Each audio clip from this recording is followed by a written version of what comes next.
All right, stream is live. Sending the tweet out. Stream is live. Sending the tweet. Hearing myself playing back. Hearing myself play back twice. That's not good.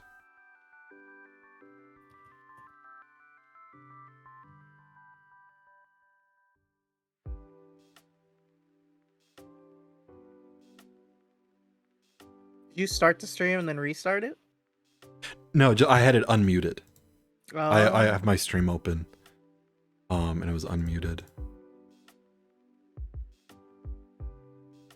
I'll tag you in here. Your Twitter.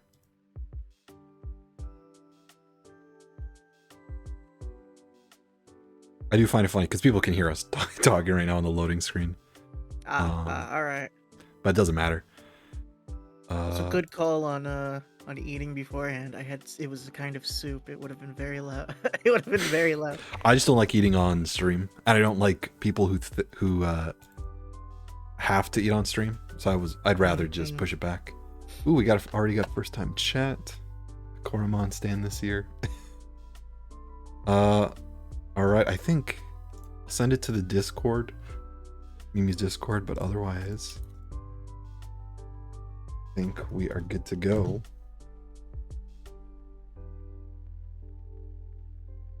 Here, let me just quote retweet this with all the hashtags that are relevant. Uh-oh. You gotta do everything to work that algorithm, bro. You gotta do everything. I know. We got another first time chat by Nick H, and I'm not saying that full name because I know exactly what he's doing there. It's no, that's his real name. That's my papa. All right.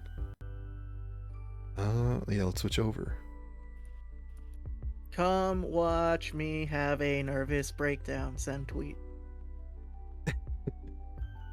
I mean, you're not gonna get a nervous breakdown. You're just gonna like rage like you always do.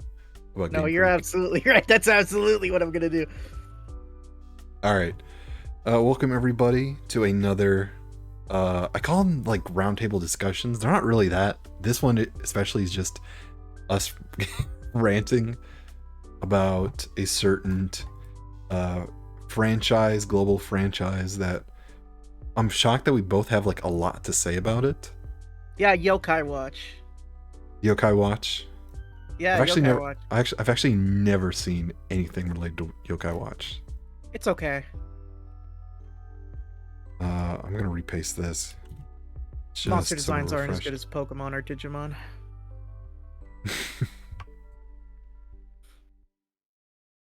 Gen 3 Hoenn. Home. I'm more of a Johto man myself. I'm a full-on Sinnoh man, as we'll discuss. Zoomer. You're one of those. Sinnoh is good. Sinnoh's good. Sinnoh's good. You would be a Gen 1 boomer, Titus. I'm not a Gen 1 boomer. You're the kind of guy. You're the kind of guy who when any new Pokemon gen comes out, you go, "This isn't as good as Gen 1." You're that guy. No, I actually have some pretty hot takes for Gen 1, at least amongst like, I don't know if normie is the right word because that sounds like offensive to a lot of people, but like just people who are casual fans of the franchise. It's definitely like a weird. I mean, Gen 1's the most iconic. Well, yeah, because it's what everyone remembers our age growing up. Specifically, it's what everyone remembers from the anime. Yeah, or from the cartoons, or that's on the T-shirts, you know. Or the merchandise, yeah. Yeah. You made like an apt comparison with Charizard, which I find really funny. No, you made that with Yu-Gi-Oh! You said he was. Yeah, Blue Eyes White Dragon is the Charizard of Yu-Gi-Oh! And it's like, does not stop getting new cards that make it broken when like no I one know wants to see you anymore. Just say that and like I know exactly what that means. Yeah. But yeah, these streams are weird because they might not even be streams. Like I'll interact with the chat, but just like the previous one, this is just gonna be us kind of like a podcast. I think you described it as. Just us talking about Pokemans. And we have regularly, we would be one of us would be streaming and the other one would be in our chat, and we would just talk endlessly about Pokemon.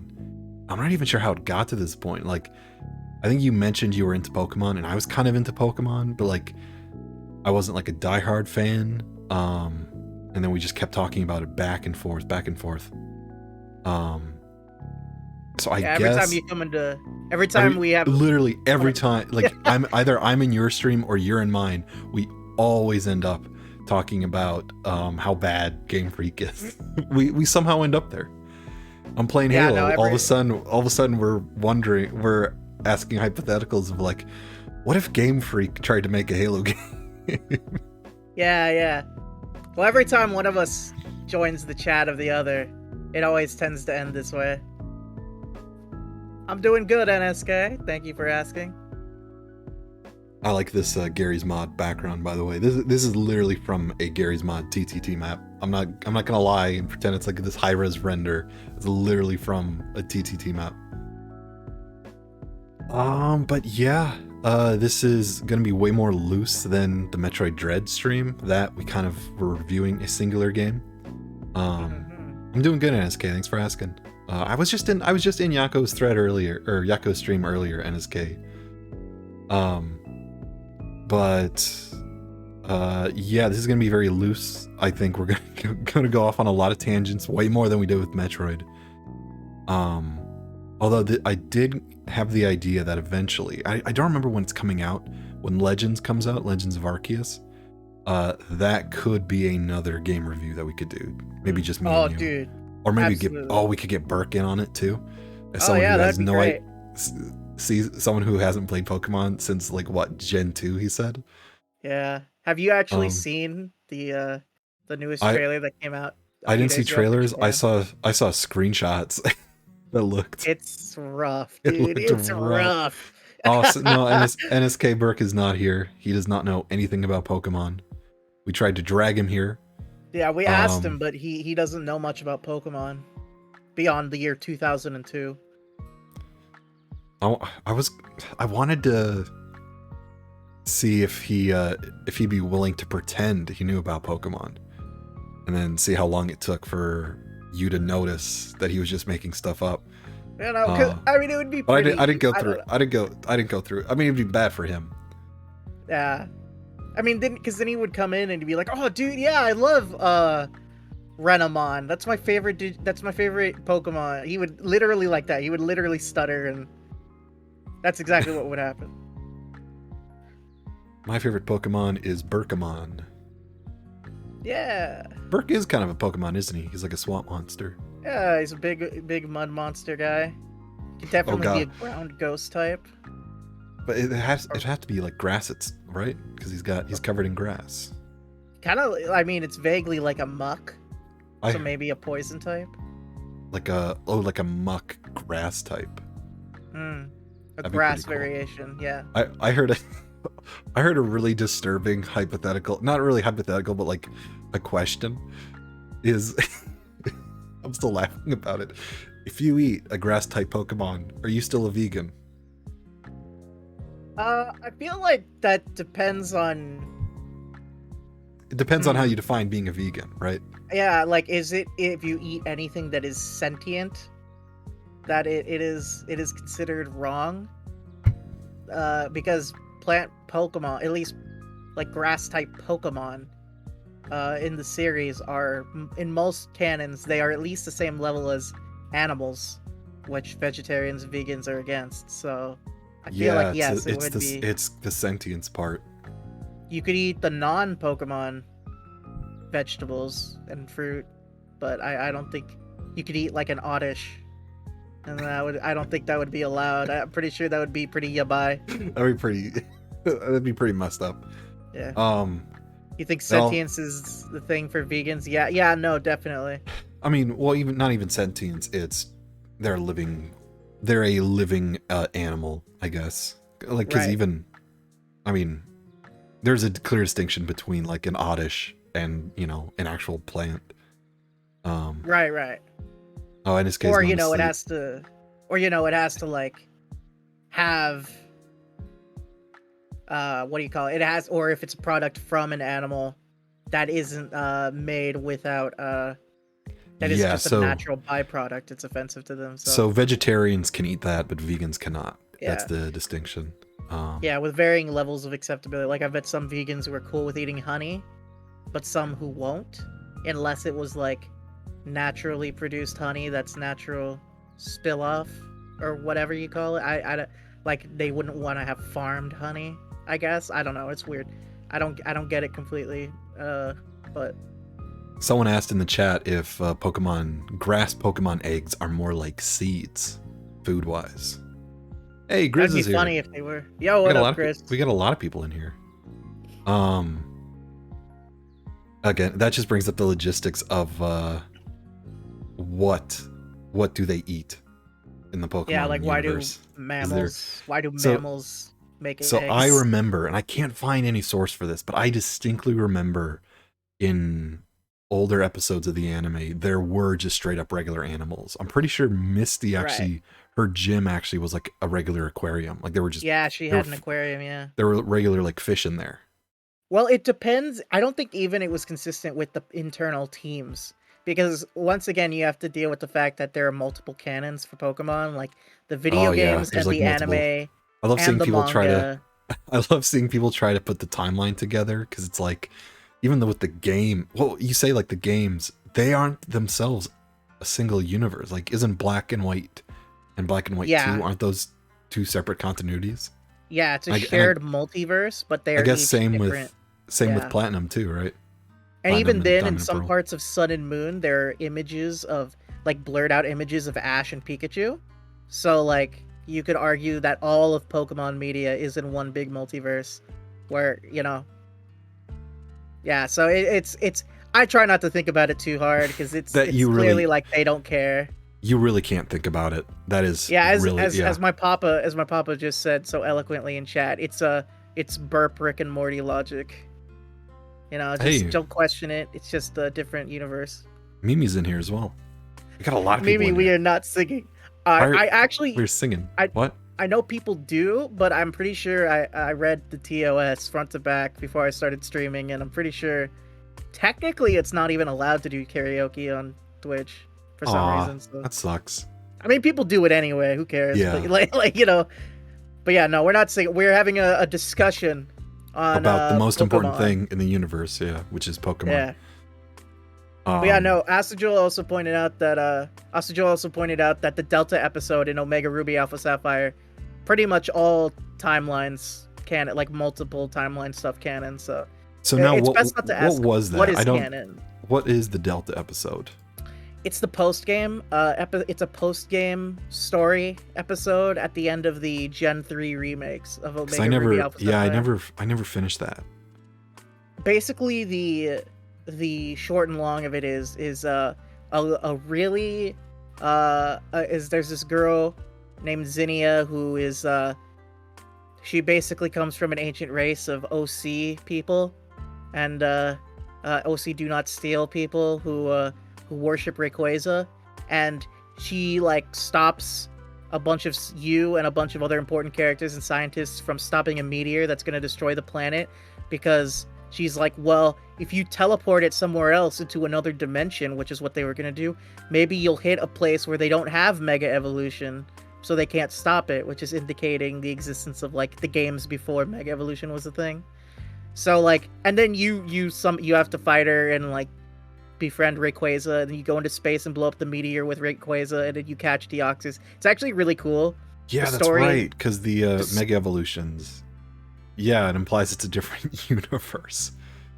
Asajul was saying in the chat. I remember Delta hearing that. I remember hearing that. Confirms Oras's parallel universe to Ruby Sapphire, and even then, you could argue every single like cartridge of the games and every run is its own universe according to the Pokemon lore. Oh, really? So that's like that's just opening up a million cans of worms. Like, that's like with I know Val a while ago was playing Doom 2016. Very good taste in games, Val. In that game, they imply that all the other Doom games are canon. Like some exist in different parallel universes, but then they also imply that every single Doom. Do you know what a WAD is, Titus? What a Doom WAD is? I do not. I do not know what basically, that is. it's basically a mod. Like usually they're total conversions. Oftentimes they're just custom maps. And it implies that every mod for Doom is also canon because That's it introduced the multiverse. And it also means H-Doom is canon.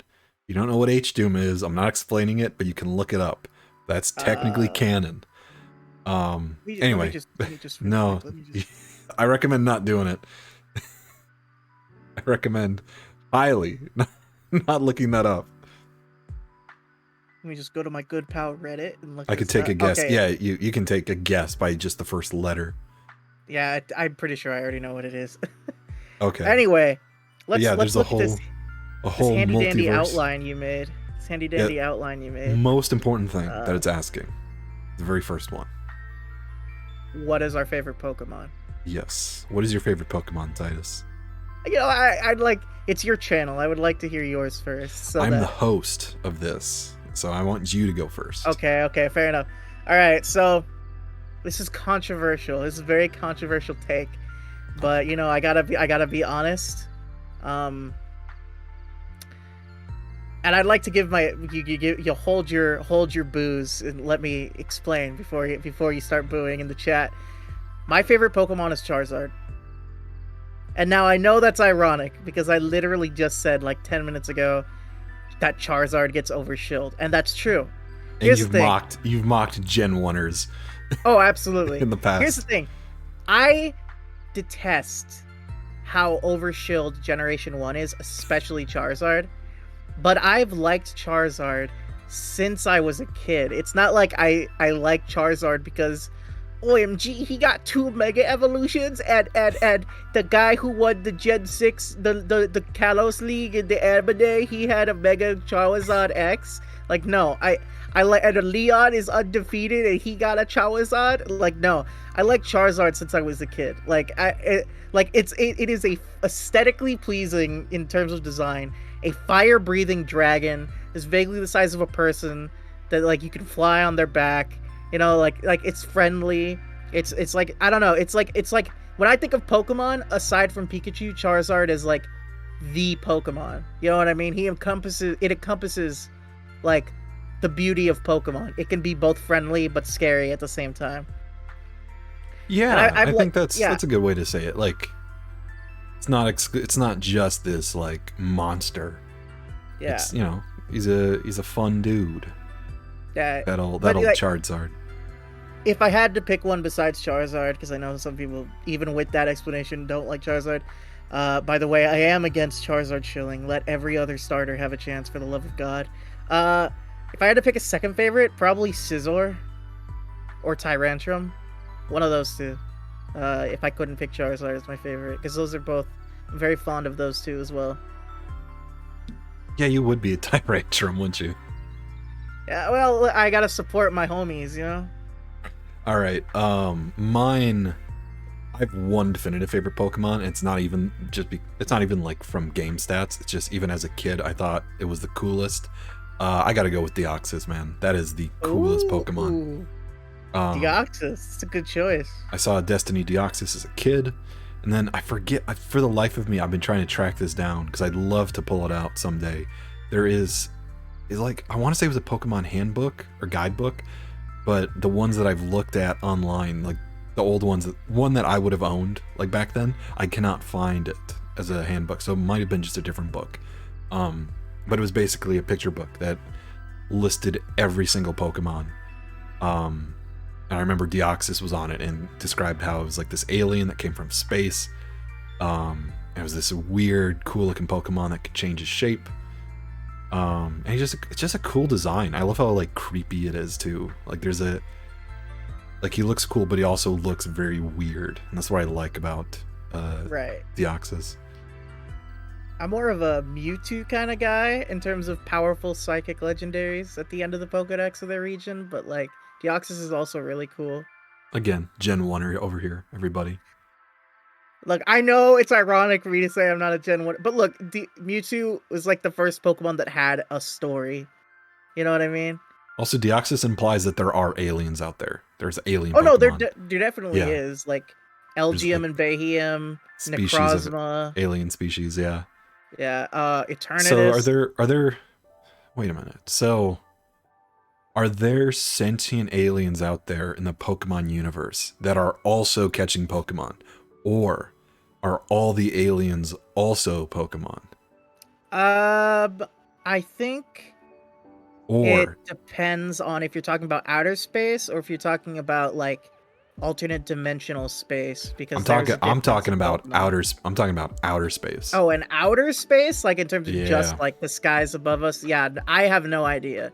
They haven't explored that super well. There's only a few like Pokemon that we know of that are confirmed to be from outer space. I know that there are like beings in Sun and Moon confirmed that there are races of sapient beings like humans who can catch Pokemon and Pokeballs and everything and have civilizations in other dimensions who may or may not just be alternate humans, or they might be their own thing. The blue people. Blue Uh people, I haven't the even gotten that far the in Ultra Pokemon Sun to get that Megalopians. far. The Ultra Megalopians is what they call themselves, I believe. Ultra Megalopians. I gotta look that up. Well, yeah, because the city that they're from, or the world, I can't remember which it is. They're called Ultra Megalopolis. Are those the kids from Proud Family? They do kind of have the same skin tone. Well, yeah, because the lore is Necrozma stole their world's sun, so all their skin became blue from the lack of UV radiation. Interesting. But it's not really said whether they're just alternate, like that dimensions version of humans, or if they're like a different species altogether. Yeah, okay. Again, I just never got that far in Yeah, no, it's Sun, because we'll talk about that more when we talk about the quality and drop in quality of certain Pokemon titles. Should we go over our history with Pokemon? I think we should. And once again, since I'm the host, I will let you lead with this one. All right. So, ever since let's see. Let me think. It all started when I was born, when my own parents refused to show up to my own birth. I was about 4 or 5. I specifically remember my grandmother. One of my grandmothers bought me a VHS, for all you youngins out there, a VHS of like one of several Pokemon episodes. Specifically, it was the VHS where Ash caught, the episodes featured were the ones where Ash caught Bulbasaur, Charmander, and Squirtle. And I would rewatch that over and over and over again. And I had older siblings and older cousins who would play the games on their Game Boys and who watched the anime, and I was hooked. Pokemon was like everything to me, and I don't know. I've just been a fan ever since. I've partaken in pretty much every kind of Pokemon media, the manga, I've read a good chunk of, the anime I've watched on and off, like throughout the years. The video games I've played pretty much every mainline game and most of the spin-offs. I even I got my group of friends into playing Pokemon tabletop games. Like, wow. I don't know, Pokemon I wouldn't even go that far. I wouldn't go that far. Pokemon to me, I joke about it, but like Pokemon to me, like in the same way that for some people like their religion forms like their entire being, in a similar way, almost to that extent. Like my like upbringing and personality was largely, and a lot of my opinions on like media or stuff like that was shaped by my initial love of Pokemon. I know that sounds a bit extreme, but I honestly don't think it's much of an exaggeration. Like, I don't know if you could tell, but my costume, my outfit, as it were, my dip was literally designed to be reminiscent of the original Satoshi Tajiri drawings and designs of Gen 1 Pokemon in the video games. Like, it's especially such a huge that water, like the watercolor. I That's didn't why describe to me. It crushes me on the inside to see the modern state of Pokemon, but we'll get to that later. Hey, the English VA of one of the Pokemon characters tweeted a picture done in like that Pokemon Gold and Silver art style. There's still hope. There's still hope out there, Titus.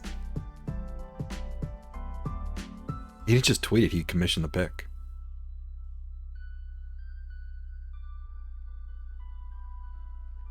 Hey,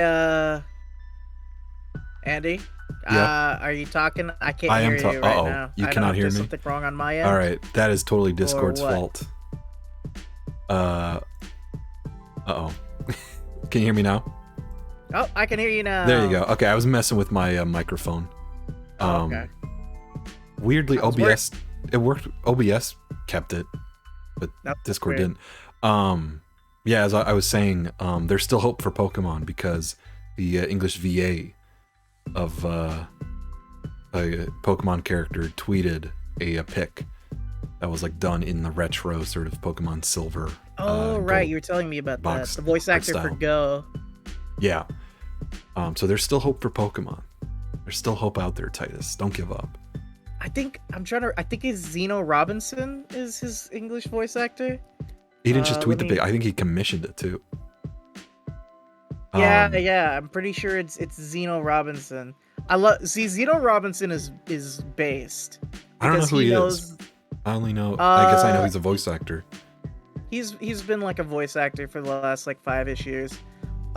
He thinks that Mirko is best girl in My Hero Academia. That's all the proof I need that he's based. Anyway, that's not what we're here to talk about. I don't even remember who that is.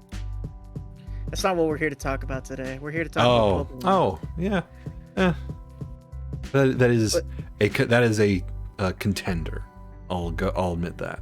We're not like we can't have a discussion about this. We can't have a discussion about. Oh god. Yeah, we can't go on this tangent. Anyway, Let's go on another Monster Girl tangent. I could go on one of those. Monster. We can have a different stream where we talk about Monster Girls. That'll be a stream in and of itself. Anyway, you share your history with Pokemon. My history with Pokemon, which is a very similar. I was realizing this the other day. Is a really similar history to Metroid, and then I realized it's the exact same history for any Nintendo property for me. I guess Pokemon and Metroid are like the only two big ones for me. But yeah, played it as a kid, got Pokemon Diamond, all the way back when it launched in 2006. I don't remember if I got that before the anime. I'm pretty sure I saw the show before I got the game. And for whatever reason, I remembered seeing the show. Like, I have bits and pieces of, like, you know, the old episodes, either like the very first few Pokemon seasons, because obviously they had a lot of reruns. Remember seeing the movie at some point, seeing Destiny Deoxys at some point, and then kind of beyond that, got into Diamond. Never beat it. I don't think I was that good at playing as a kid. I just kind of had fun being in that world. And then I kind of enjoyed the anime, the show. Even as like a cartoon, is very different to other cartoons. Like, it was episodic, but it was like felt like the characters were all on a journey. So it was always fun to watch. There was some semblance of progression. There was an illusion of progression. Yeah, an illusion that resets every season. It is pretty jarring to go from like the end of one season into the start of another. Although I do remember thinking it was cool because at the beginning of Diamond and Pearl, Ash is a little more like confident. I remember even noticing that as a kid. Like, oh, he's old. Like, he seems more confident. He's more experienced. It's like, that's cool. Because at the start of, you know, the season 1, he was just an absolute idiot. Right. But yeah, I kind of just, I don't know why exactly I drifted away from Pokemon. I think it was just because I had an Xbox. I got into Halo and Call of Duty and all the other big boy games. And I still had my DS, but like I never played it as much. And then I kind of just forgot about it. Then eventually got a PC. Totally forgot about it. Because I introduced myself to the world of PC gaming. Every now and then I would see like glimpses of what was going on in the Pokemon universe. So like I remember Pokemon X and Y, specifically people making the joke that with Pokemon X, that's going to be the hardest game to Google without getting unsafe search results. I remember that. And I remember vaguely seeing it. Although I don't remember Alola. For whatever reason, I don't remember when they went to Hawaii. Well, to be fair, that anime, I'm pretty sure the rights switched to Disney XD. Or like not the anime, but like the game. I'm talking about like the games. But I remember eventually, like when the Switch era came out, that's kind of when I actually, because like the Wii U and 3DS era, that was like peak I don't care for anything related to Nintendo. Times. They were very dark times. When the 3DS was the only thing making money for Nintendo. Although looking back, there's a new Kid Icarus. Looking back, there is kind of a charm I have for those games. Except for people say they like that Kid Icarus game. I cannot get into it. I hate the controls. But that's neither here nor there. And I remember when the Switch came out, at some point they... Oh no, I guess it would have been Pokemon Go before then. Because like my mom and my sister were all into that. And I tried to play it once and got bored and I have not ever touched it ever since. But it was kind of fun. It was fun like seeing people, like, because people had a lot of strategies, like they'd be doing stuff to level up their Pokemon and to like defend their gyms. As someone who was an early playtester for Pokemon Go, actually, you were a playtester? Yeah, I was. I was one of the Wow. I don't know how many people they picked, but I like randomly signed up for a thing that was like, would you like to sample, to like try out the pre-release version of the game? And I was like, yeah, all right. And I was on an internship across the country during the time. This was back when I was still in university, as the Brits say. I was still in college, and I went on an internship across country. And at that time, I had access to the thing a few months, like a month into my trip there, and then like a month or two after that, the actual full game released. It was wild, dude. I got to see people like play it on launch, and I knew more than most people because I'd played the beta version. You were like a Pokemon playtester. I hate what Go did to this franchise. So we'll get to not that. Go. No, I don't. It's funny, but like Go did not kill the franchise. I won't even say kill the franchise. Like I'd say like a general decline. That decline, I think you can find all the way back, like with the 3DS era. Like as far back as then, you can see a very noticeable shift. Right. But where was I? Oh yeah, with Go, it's kind of like it's Pokemon. Pokemon's back. And so I like began to notice it more. And then the Switch came out. And I've talked about this before. I didn't get a Switch for the longest time because I thought the games on the Switch, even Breath of the Wild, as cool as that game was, like in theory, in gameplay, those games looked like garbage. Because as someone who was playing PC games, I saw these games with horrible level, like world design, like no lighting, no shading, like these gross kind of open textures. Like I guess I was familiar with like what a kind of pleasant looking game should look like from playing a lot of older games too. So for me, I was seeing Nintendo shove this stuff out like for $60. I'm like, people are paying full price for this. I played Mario Odyssey. Why does Sword and Shield look like this? I know, like Odyssey. That's a good example. Odyssey, like that's a wonderful looking game. You look at Sword and Shield. I was specifically Sword and Shield. I think someone made a video essay talking about it too. Talking about the down. There's tons. I watched all of them. The guy I was subscribed to made one, and it was like, because I hadn't thought about Pokemon in a long time, and it was neat because they were also talking about how like the DS era gets overlooked, but it's probably the peak of the franchise, which we'll get into, which I think I agree with. But it was kind of fun to like revisit this, also to just kind of make fun of it because it was like, what is this game Nintendo's pushing out? And that was kind of, nowadays there is a good amount of pushback to Pokemon. It's still like you still get like people with defending Game Freak as if they're like an indie studio and not the poor indie studio that makes and not the most profitable, hundreds of billions of dollars. Not the most, literally more profitable than the MCU. Like $109 billion as of 2019, but compared to like the poor indie games. MCU, I don't think was like what, like 30 billion or something. It was like 50 or something. Yeah, like that's how big we're talking. People who own freaking Spider-Man can't get more money than that. Like we're talking to some real rich people here. Anyway, we'll get into that later. We'll get into that when we start talking about the Switch era. But yeah, I was looking at that. I'm like, what is going on with these? Why does the game look so bad? Why is nobody talking about it? And I kind of like just on and off for like a few years being like, oh, I check in with the Pokemon community and be like, yeah, it's still fun to make fun of. And then I'd go back to playing, whatever, like Doom 2016 or something. And then eventually 2020 hit, famously. Noticed everybody's locked inside. Everybody has a lot of waiting around, a lot of stuff to do. Early in 2020, I wanted to get a Switch just because I'm like, I could use that. I could play Animal Crossing. I think that was it. I think it was Animal Crossing. Couldn't buy one. I literally didn't buy one until early 2021. That's how long I've had a Switch for. But in the meantime, I was like, I think I'm going to get back into emulation because I had experience with emulation before, emulating like SNES games, PS2 games. But I'm like, I think I'm going to try to emulate these GBA and DS because I kind of want to go back and play these Pokemon games.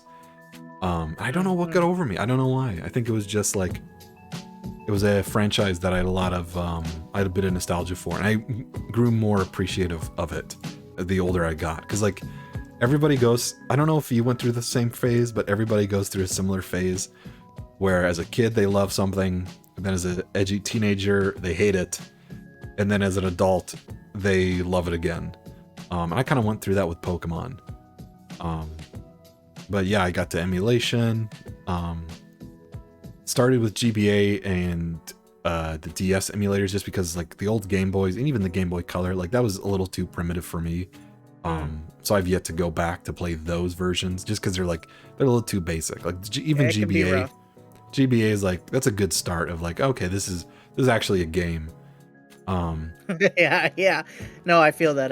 And then I think I tried to get a 3DS emulator working and I wouldn't work. Which is funny because I unknowingly gate kept myself from playing the beginning of the bad Pokemon games. So for up until I got a Switch from like, this would have been like late 2020. So like specifically I remember over Christmas, like late at night in my room, got a podcast going, trying to play some Pokemon Diamond for old time's sake. And it was like, this is, there's actually quality to these games. There's actually something here that, like, because for the longest time, I think I had thought of Pokemon as just kind of like a fad. Like, people like it because it's popular, and that's definitely true for some of the game, not even just games, but like some of just Pokemon stuff. Gen 4 remakes. But yeah, it was a wonderful like few months I had where I was just grinding through these old Pokemon games. Then early 2021, got a Switch. Still didn't buy Pokemon for that because I'm like, these look like crap. I'll just keep emulating. But then eventually I started collecting old hardware. I'm like, hey, I got a GameCube now. I got an old PS2, although the old PS2 came a lot later. I was like, I might as well start getting some old handhelds. Because I had an old DS that was like white, but it was all like, it was like that gross sort of yellow. It had yellowed over the years. And then I think my sister had mostly been using it too. So I'm like, I'm gonna get my own DS, as well as a GBA, which I've showed off before. I have like a classic SP. The modded one. Yeah. The modded one was after. I had a classic SP before. And then I just kind of went hog wild and was like, I got a 3DS too, technically a 2DS XL. I started having fun kind of going back with all these old handhelds, playing games that I had missed, basically. Like I had missed out like late I think it was just Pokemon Diamond that I played. Like I never touched Soul Silver, Heart Gold, or Black and White. Like I never played those. Oh, all the best ones. All the I best know, ones. I know. But like going back, it was a lot of fun. A wonderful, wonderful year to revisit Pokemon memories. I think I tried to like rewatch some of the anime, the Diamond and Pearl. I'm like, I sat there. I'm like, I could be working right now. Could have at least but, watched like, it in the sub. I think I did watch it in the sub. Okay. Well, Even fair sometimes. Actually, no, I watched the dub for Diamond and Pearl because I'm like, I want to relive some of my childhood. I'm like, oh, this is. Some things I don't need to go back to. But I've skimmed through stuff. Like I know one of the series is on Netflix. Actually, I think 2 series are. The newest ones. I was skimming through those. Although not much happens. Although the recent one feels. Oh, we'll talk about that later. But yeah. Finally, I think after I got into VTubing, after me and you were chatting about Pokemon, I decided to like. At some point, I think we had figured out like we want to talk about Pokemon, so I willed myself to play. I owned Let's Go before. I was playing some of that with my Switch early on, and I'm like, I remember thinking specifically like, this isn't fun because like there's no challenge to it. Like what? I just throw a Pokeball and I catch it. I don't have to battle. I mean, I'll say this: it looks nice. It looks Titus. That is the best looking Pokemon game on the Switch. No, you're absolutely correct. It looks nice, and getting to having your PC box open to you at all times, that was a nice feature. That's about the extent of what I have to say. That nice about Let's Go. People who call it a Gen 1 remake, like shame on you. I was told that. I was told like, hey, this is a Gen 1 remake. I'm like, ooh. It's not. We acknowledge you are a Gen 1 remake, but we have decided as the council that the first remakes were better. It's a Pokemon game that was heavily modified to feel like Pokemon Go on a map that resembles the Gen 1 map. Yeah. I mean, in the chat or a little earlier, Joel was saying that Go was the tipping point where TPC's attitude towards the franchise changed. And I think that shows I agree with that statement. I think it really shows in the Let's Go. Like it's just Pokemon Go. Yeah, I guess. But I think I disagree in that. I think it was the point where people, I think it was the point of no return. Like Pokemon had already been going down that route for a while. I think that was just the tipping point where people realized that they were in the hole and they couldn't get out. I think that's what Pokemon Go was. Or specifically Let's Go. Anyway, we don't talk about that. Although it's weird, yeah, those are the best looking Pokemon games that Game Freak has put out.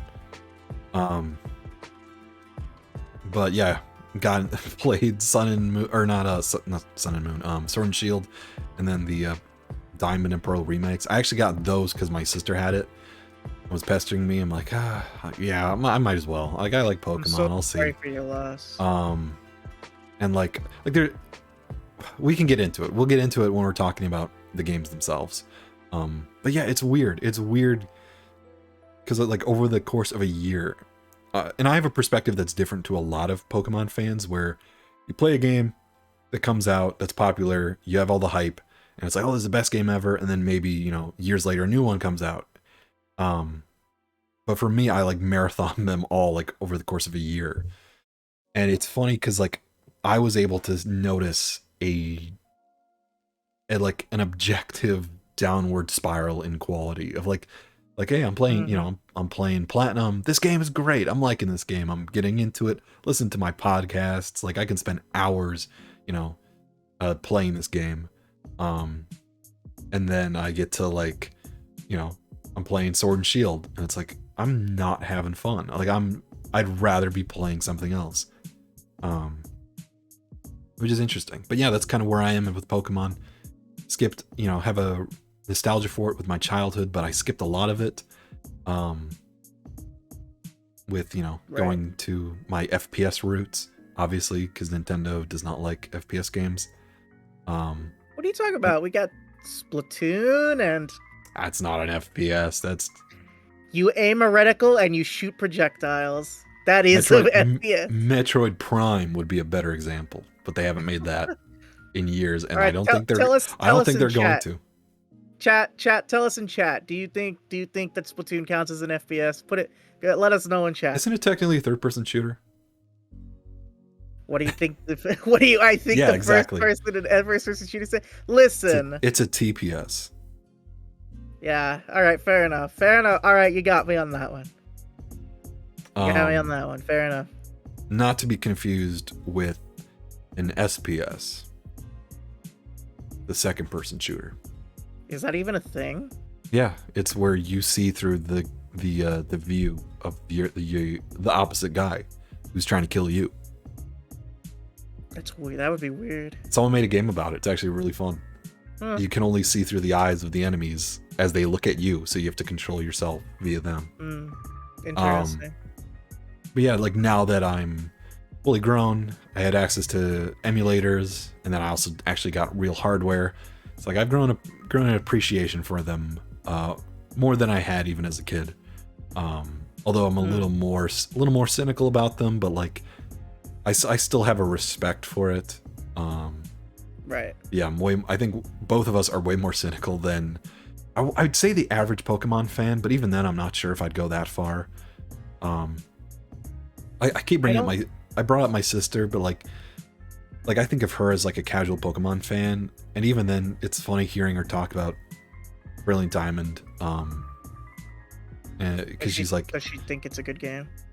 She likes it, but even then she's like, yeah, it's kind of ugly, it's not as fun as the original. And it's like, okay, so like even casuals to this kind of understand that there's something less going on. Actually, that reminds me. But just to go off of that, just a quick shout out to this fan magazine that I read called Nintendo Force. Go check them out. They're like an unofficial continuation of the Nintendo Power magazine.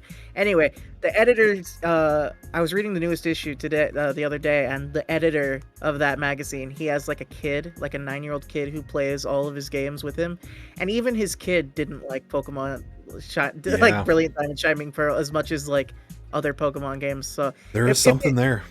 Yeah, truly from the mouth of babes. Like, you know what I mean? Like, surely I'm not crazy. Like, other people see it. Well, because like I noticed it with me, and I even had like, because I'll enjoy some mediocre games. Like I've been playing.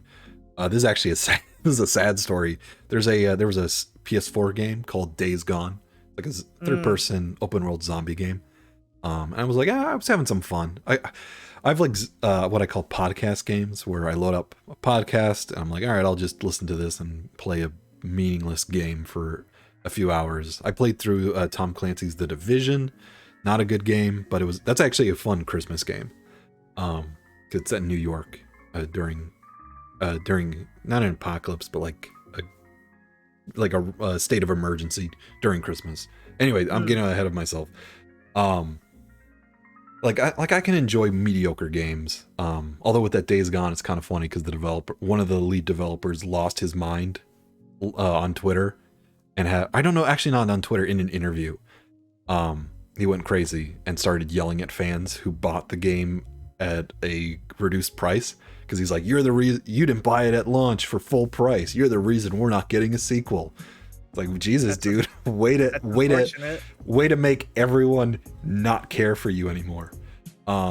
Anyway, but yeah, like I can appreciate, like, you know, some games are fun, some games are a little mediocre, but like I can appreciate that. But like even playing Sword and Shield, or even Sun and Moon, going that far back, it's like this is fun, this is enjoyable, but like this is not giving me the same sort of early Pokemon vibes that I had like on the DS. Like this is not a game I want to constantly keep coming back to. Like I'd have to force myself to play it like that, and I noticed like I'm not having fun here. So yeah, it's kind of where I stand on that. Like someone like me who hasn't touched Pokemon in years, playing it for like playing most of these games for the first time, even I notice that there is like a discernible lack. There's like a lack of quality in some of these games versus the others. Now, Before we, because I feel like it'd be wisest to go in order of gen of the Pokemon games. Before we do that, So I was gonna get into that, but before you do that, what do you want to say? I was saying before we do that, do we want to talk about our thoughts on other aspects of Pokemon, like aside Oh from the yeah, games, like maybe talk about the trading card game, the the anime, the anime. I know we manga, can talk anything about the like that. anime. I haven't played the trading card game, haven't read the manga. I'll be honest. Um, I will be honest with that. Like, who's still reading the manga? Me, Um, is it still? Do they still print it? yeah. Is it like just its own like mangas? Is it like a huge like Every One Piece style manga? every Um, so every new mainline game basically gets an arc in the manga, and it's all like one world that it happens in, and mm, like with some callbacks to like older events. So like the events of red, blue, green, gotcha. that's So that's an arc that so they're covers adaptations. Kanto. So they're openly adaptations of the games. Yes. I didn't know that. Okay, that's pretty cool actually. And there's some original characters like Pokemon Yellow. Obviously Oh you play god, as there's a guy. It's Red, yellow. but Red is always already a character from the original arc, so they made a new character called Yellow, who's actually the best character in the manga. Don't at me, manga fans. Yeah, it's actually, honestly, it's genuinely good. I got like one or two friends into it. If you ever interested, read through Gen 4 manga, and then you don't have to go any further because the quality is take it Reach. or leave it after that. Take it or leave it. Yeah, I haven't read the. Yeah, I don't know if I. That seems like one of those mangas that's like there's like 1,000 volumes. Like, where do you It's even not too start? bad. I have like Just been going. It must I be going for so long. That's what I'm. oh It's like yeah, hard to well approach. Yeah. I have all the manga volumes that have been released in full volume physically. Uh from like gens 1 through 5 of the manga, and it's like maybe 40 volumes. So honestly, compared to how long Pokemon's been around, it's not that bad compared to like something like One Piece, but I mean, Yeah. but that's still a decent amount of reading for anyone who's, you That's know. like that's the kind of thing like there was like a post-apocalypse and like we had no electricity or internet or like you're like a lone wanderer just by yourself. Like that's something where it's like, all right, I'm gonna break out all these mangas just to waste my Finally, I days. have time to watch One Piece. Um, yeah, they're making a Netflix adaptation Ugh, of One Piece, which they that openly said. I don't know if this was a meme. I could have sworn this was true that they said they were taking inspiration from the dub. no, you can't be serious. You can't be serious. I don't believe you. I don't believe I refuse to believe that for my own sanity's sake. I'm not even a fan of One Piece, and I refuse to I believe yeah. that. All I know from One Piece is the clips that people have posted of the 4Kids edits. Was it 4Kids who did that? Yeah. I only know 4Kids. Well, I Four don't Kids remember did the the other. Four Kids did the first attempt at an English dub, and then Funimation got the rights and did an God, actually decent yeah. dub. They did one where they cut out. There was like in the scene there was a scene where someone dropped a smoke bomb. You probably know what Hmm. I'm talking about. And I think someone died. I think someone got shanked. And they cut that out, but they replaced it because you can't create new footage. Like you have to use what you have. So they like played the scene over to add in more lines. Like it's a super long smoke bomb that lasts like a minute, and they're explicitly talking about how they're not killing somebody. I forget the full context, but God, that was like the funniest. Four Kids is wild, and I can't believe that aired on television. But those were the the Wild the early West days. 2000s were, yeah, it was a different time for anime dubs. God, I missed the 2000s, Titus. Take me back. Take Take me it. back. But I guess the big thing is just the anime because we both grew Right. up with that. And in preparation for this, there is so much just shit to sift through. Like I was watching some of the Pokemon on Netflix. Hmm. There's one thing I noticed. I don't know if you got the vibe too. And I think it's probably because I just got off of Diamond and Pearl, which was like Diamond and Pearl. Like there were like not like full arcs, but like kind of arcs. Like there were plot points and events that happened across the Right. series. Like I've mentioned to Paul you and Chimchar and Hunter J all had arcs to an how extent. Hunter J literally fucking drowned in like the most horrific scene. He had it coming, to be fair. God, have you rewatched that scene? I haven't rewatched. I actually know. I think a year or two ago I saw that scene again. It's horrible. Like because she's in this ship and it goes down, and like she goes in so deep into the water, like the pressure breaks the glass, and I think they're like screaming as the water rushes in, and that's it. And then you just like see the drifts to the visor bottom. float up. God, that's horrific. Like even as a kid, it's like holy shit. That's what I kind of like. I like that. Like, I love that. I kind of like deaths in kids shows because like they have to get creative, and it almost always ends up more like powerful because of how creative they have to be. You can't just like have someone get stabbed or something. So if I remember, Pokemon was on Cartoon Network in the States. Like you're talking about that they had to get creative. They wanted to show violence.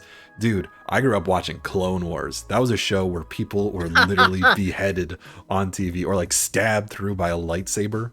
Wasn't that on Adult Swim though? No. That aired at like 7:00 on Fridays. Oh my gosh. I sat down with my dad because he was a big Star Wars fan. We watched it. There was literally an episode in the first season where these guys are stuck in a life pod, and these droids come over with like this like terrifying ship that like latches on, and it crushes the pod to the point where the windows crack and they get sucked out into space.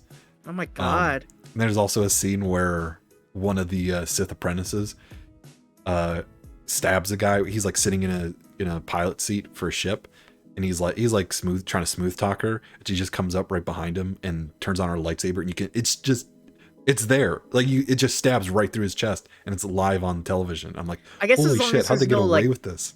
I guess as long as there's no blood. There's no blood. Like, then because it's a lightsaber. They can get away it's a good thing of a lightsaber is like it cauterizes the wound. Yeah, how convenient. So when you chop someone's head off, do you know Clone Wars? Are you even familiar with that? Oh, I know of Clone Wars. I'm not like a Star Wars guy, but I know enough about Star Wars through cultural osmosis. I understand everything. Do you know who Ahsoka Tano is? She's like a beloved character. The orange girl from that one famous Aliens. The Togruta, I think. God, now there's a Star Wars discussion. There's a like Disney loves Ahsoka. They love showing off pictures of little girls dressed up in Ahsoka cosplays.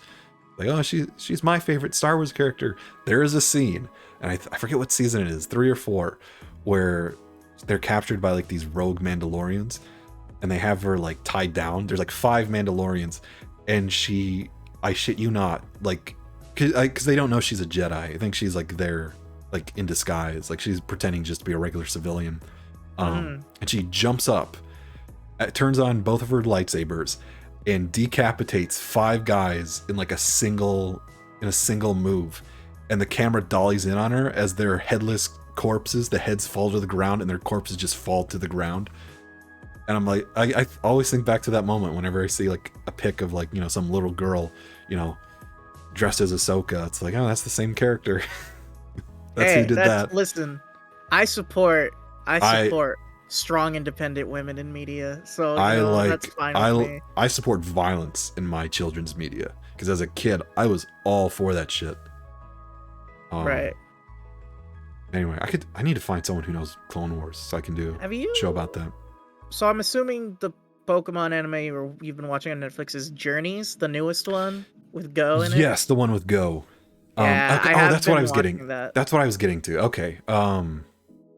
And then because I hated the dub, and then I was watching the sub, but not from Netflix, from a site whose name I shall not list for reasons, because it may or may not. Captain Charlie gave you the link, surely. Yes, Titus, I'm gonna use that from now on. A site Captain Charlie would visit, or Command as captain, but There's one thing I noticed, especially in contrast to like the Gen 4 anime, which was like it seems very episodic Yeah. now, like it, and it also it seems like just kind of like a regular slice of life anime. Like So I, because I I distinctly remember there was an episode where I forget, it's like in the winter and they're wandering around, and at some point I think they find a Psyduck, and I'm watching this and I'm like, if you took out the Pokemon, this would just be like a regular like slice of life, seasonal anime. Like this feels right. so weird. Like it feels weird. I don't know how to describe it. Like it does. I've never like felt. I never It's thought Pokemon would be like that. the plot, the sense of like any urgency or like plot, like character growth is gone. Yeah. I mean, and you can try to. I mean, you can. Character growth is probably the biggest failing. Like if you try to make it low key and like, this isn't world ending stakes. This is just about characters and their everyday lives. It's like, okay, you can do something with that, but you need Right. character growth. You I can't can just have. actually You can't just have the same characters. You can have one or the other. You can have an overarching plot with maybe as characters who barely change, or you can have. as Oh, sorry. Go ahead. I keep interrupting you. no, it's cool. Or Go ahead and finish your or thought. you can have like a small scale slice of life, but you gotta have that character growth. Pokemon just does not have it. Yeah. Yeah, You can't no, have it. I mean, I can say as someone who's like followed the anime closely, like I haven't always watched it, but I keep up with what goes on in the anime, more out of a vague sense of what's the opposite of Schadenfreude when you keep putting yourself in positions of pain even though you don't want it. Oh, Isn't that Schadenfreude? I know that's when you enjoy the suffering of others. Oh, that's Uh, self Schadenfreude. yeah. Whatever you would call that. Yeah, I don't know, but I've actually have That's called masochism. yeah. Uh, but yeah, I've like if you ask me about the anime, I know in pretty deep detail like most of the history of the anime. But like, I guess the quickest way to describe it is actually Asujol brought it up in the chat earlier that it's called being a Pokemon fan. Exactly. I was about to say. That's the good word for it. Yeah. Um. Oh, Good. But yeah, Asujol was pointing out earlier that they were saying that they realized everything was going to go wrong when the Gen 5 anime started was saying Ash was 10 years old still. And yeah. that's the perfect way to transition into explaining that your issue with this. So Gens Okay.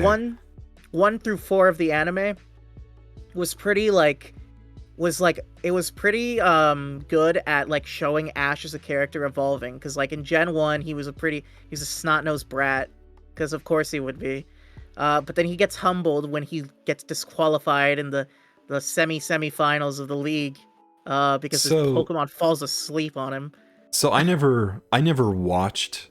I watched the first season and like bits and pieces of what they would rerun with the first season, and then I watched the shit out of Gen 4. So I never watched Pokemon Advance. I never watched Ah. that. So like I never knew May, or Mhm. her little brother, whose name I don't even know the name of. Although I do remember the Lucario Max. movie. Do we want to talk about how horrific that movie is? That movie is Some good. I love that movie. somehow in the inner recesses, just the inner workings of my mind, I somehow remember parts of that movie. Like I remember the scene where Lucario gets summoned and he like sees Ash and he's in the costume. Like, I remember that. And Mhm. I specifically remember the scene where they're getting fucking eaten by those like giant amoebas. Or not amoebas, what are they called? The No, Amoeba's correct. amoebas. Sorry, I thought I said amiibo. Um, No. That's not that's a for di- another decade or so. but like I remember that, and it's like holy shit, like God. And Yeah, then he dies the and then movies he are dies much at the end, darker. and it's sad. That's kind of what I like though. I mean, they have stakes. Right. Um. So yeah, like Yeah, what was I? I never watched that. The Gen sort of Right. Gen 2 Right. and Right. Right. 3. Right. I So guess Destiny Deoxys too. I saw, which I so like. basically, Gen 1 through 4 of the anime, like I was saying, Gen 1, Ash kind of started off cocky as heck.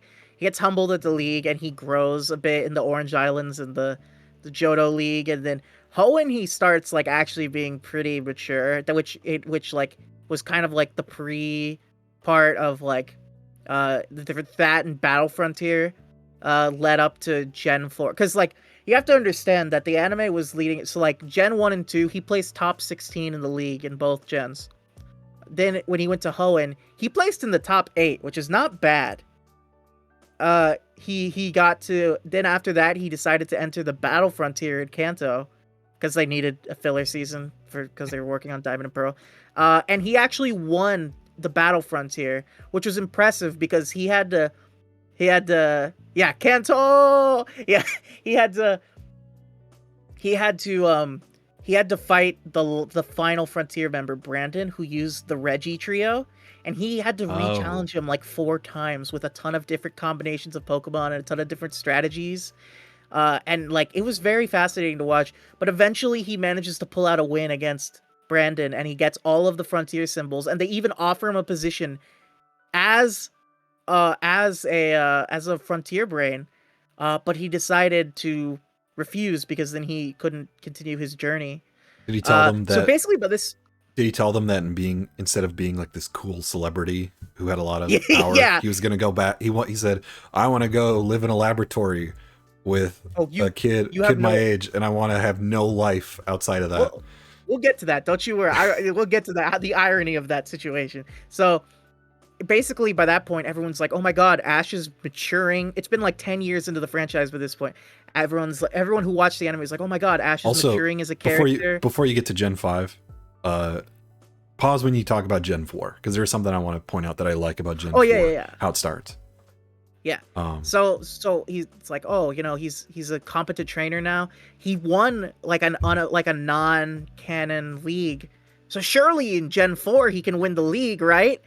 And then he does really well. He's like a competent trainer. He mentors a younger trainer. He gets to the top 4 of the league and pulls out some of the best animated battles in the series.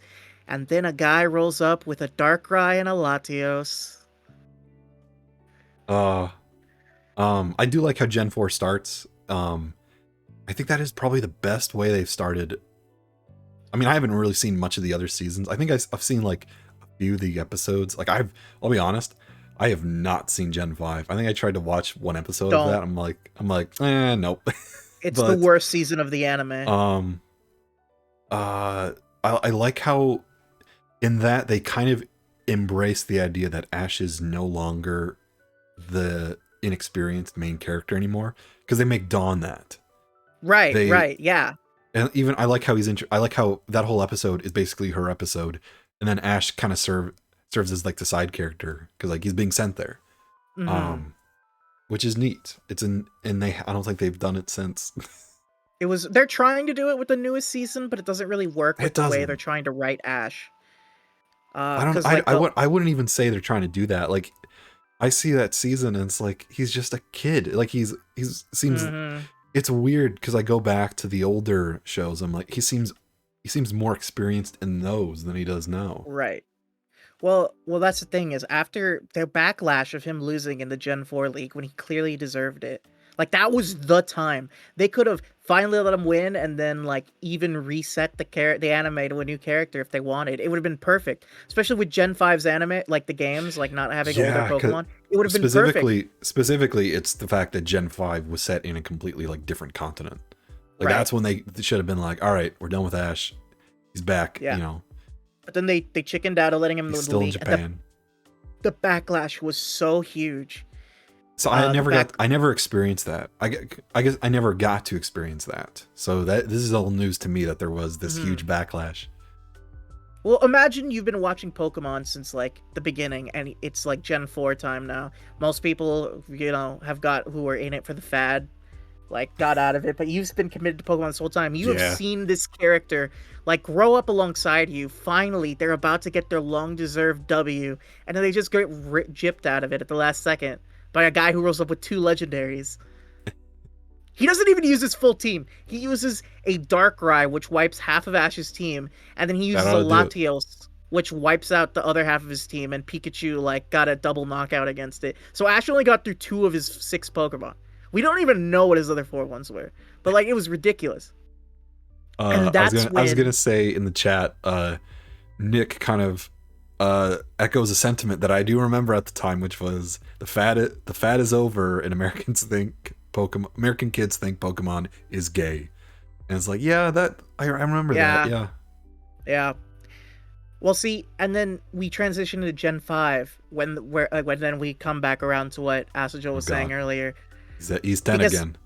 up to this point, they had clearly shown, even if they never really wanted to age Ash per se, they even though a few times early in the anime they mentioned time would actually pass, but whatever, we don't talk about that. Even though his voice sounds completely different Right. now than it did, yeah.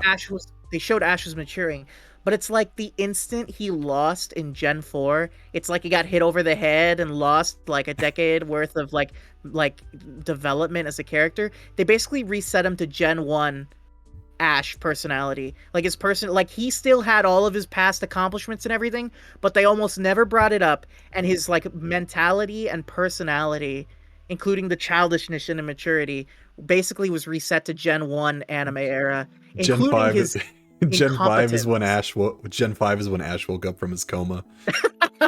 Yeah. So he basically went back to being incompetent. Like he would forget type matchups, and Pikachu, who just got off Yeah. of tying with a Latios, and the season before that he defeated a Regice by itself. It lost to a fresh out of the Pokeball Snivy.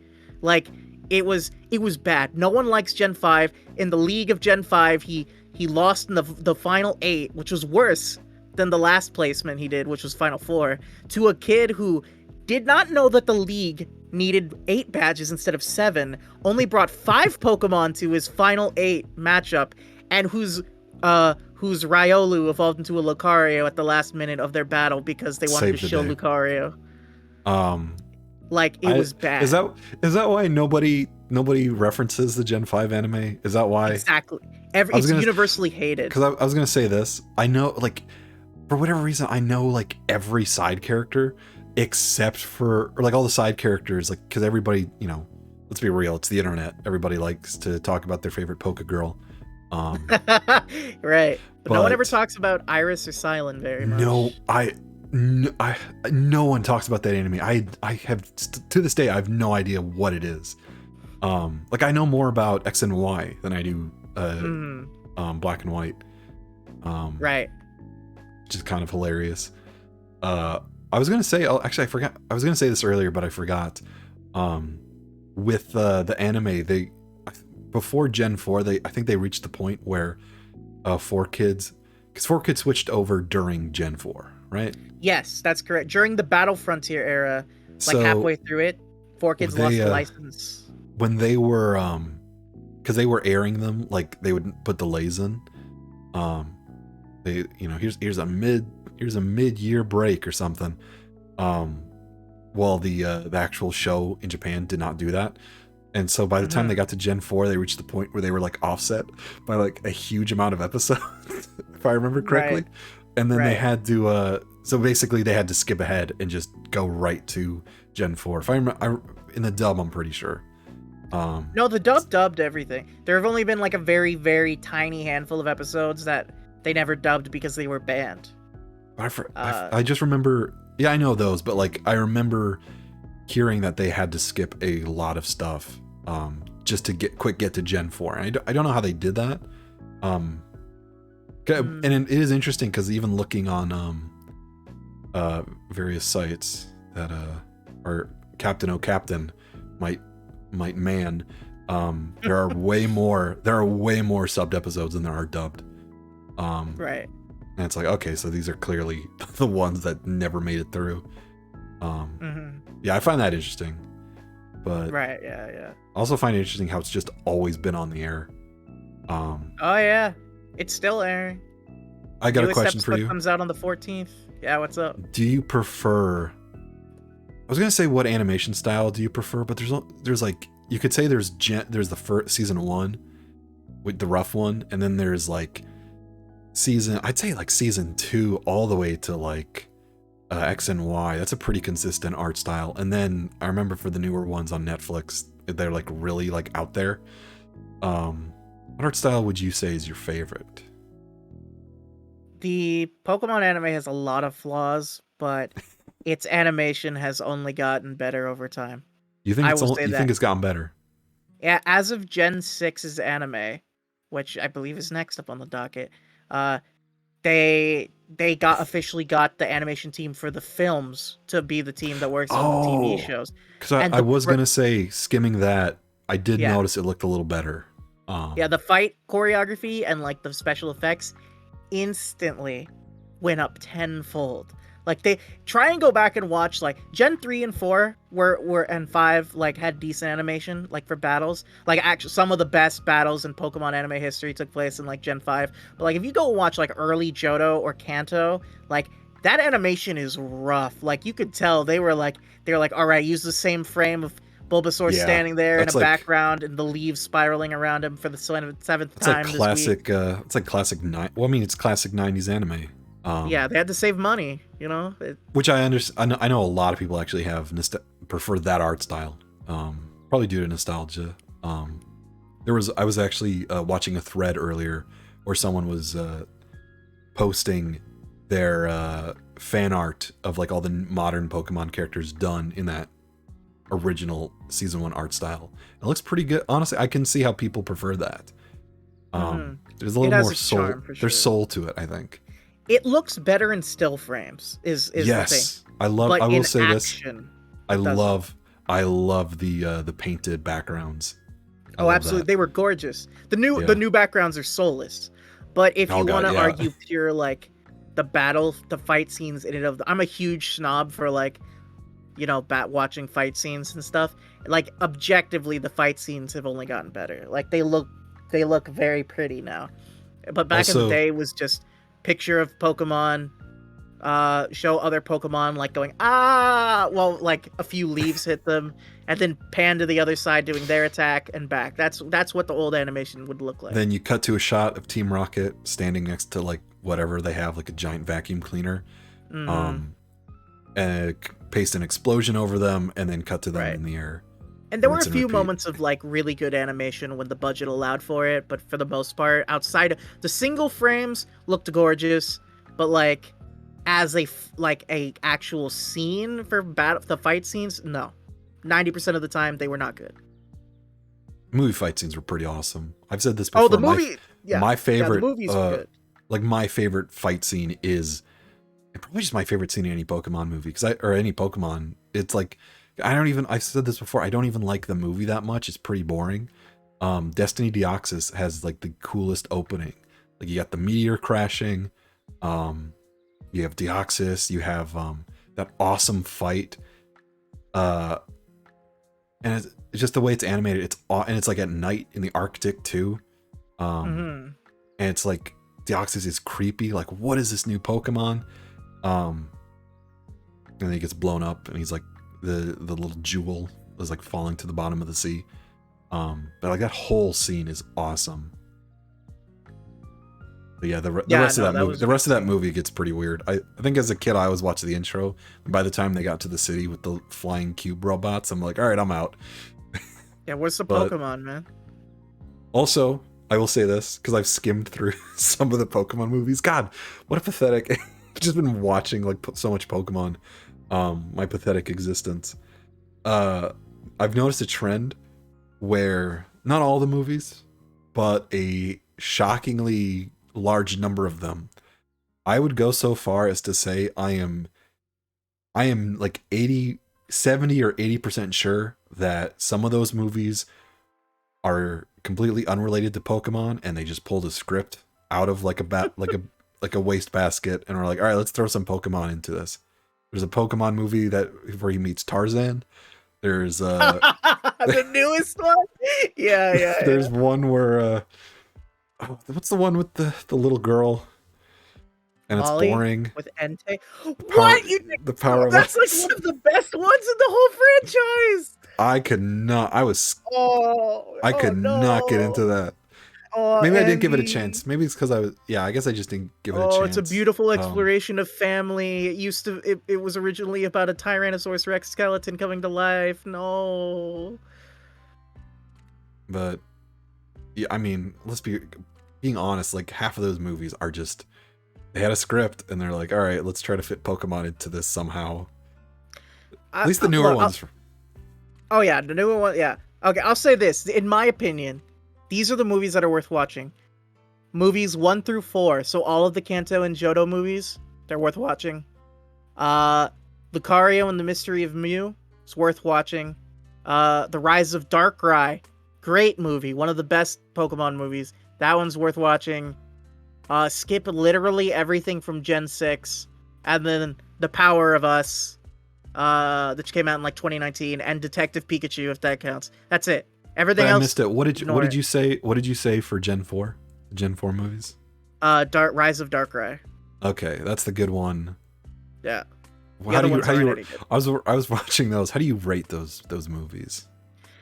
Those ones I have the most nostalgia for. Which ones? The Gen 4 ones? Gen 4 ones. So Darkrai, Giratina. Yeah. They're not bad. They're just kind of boring. And then Arceus.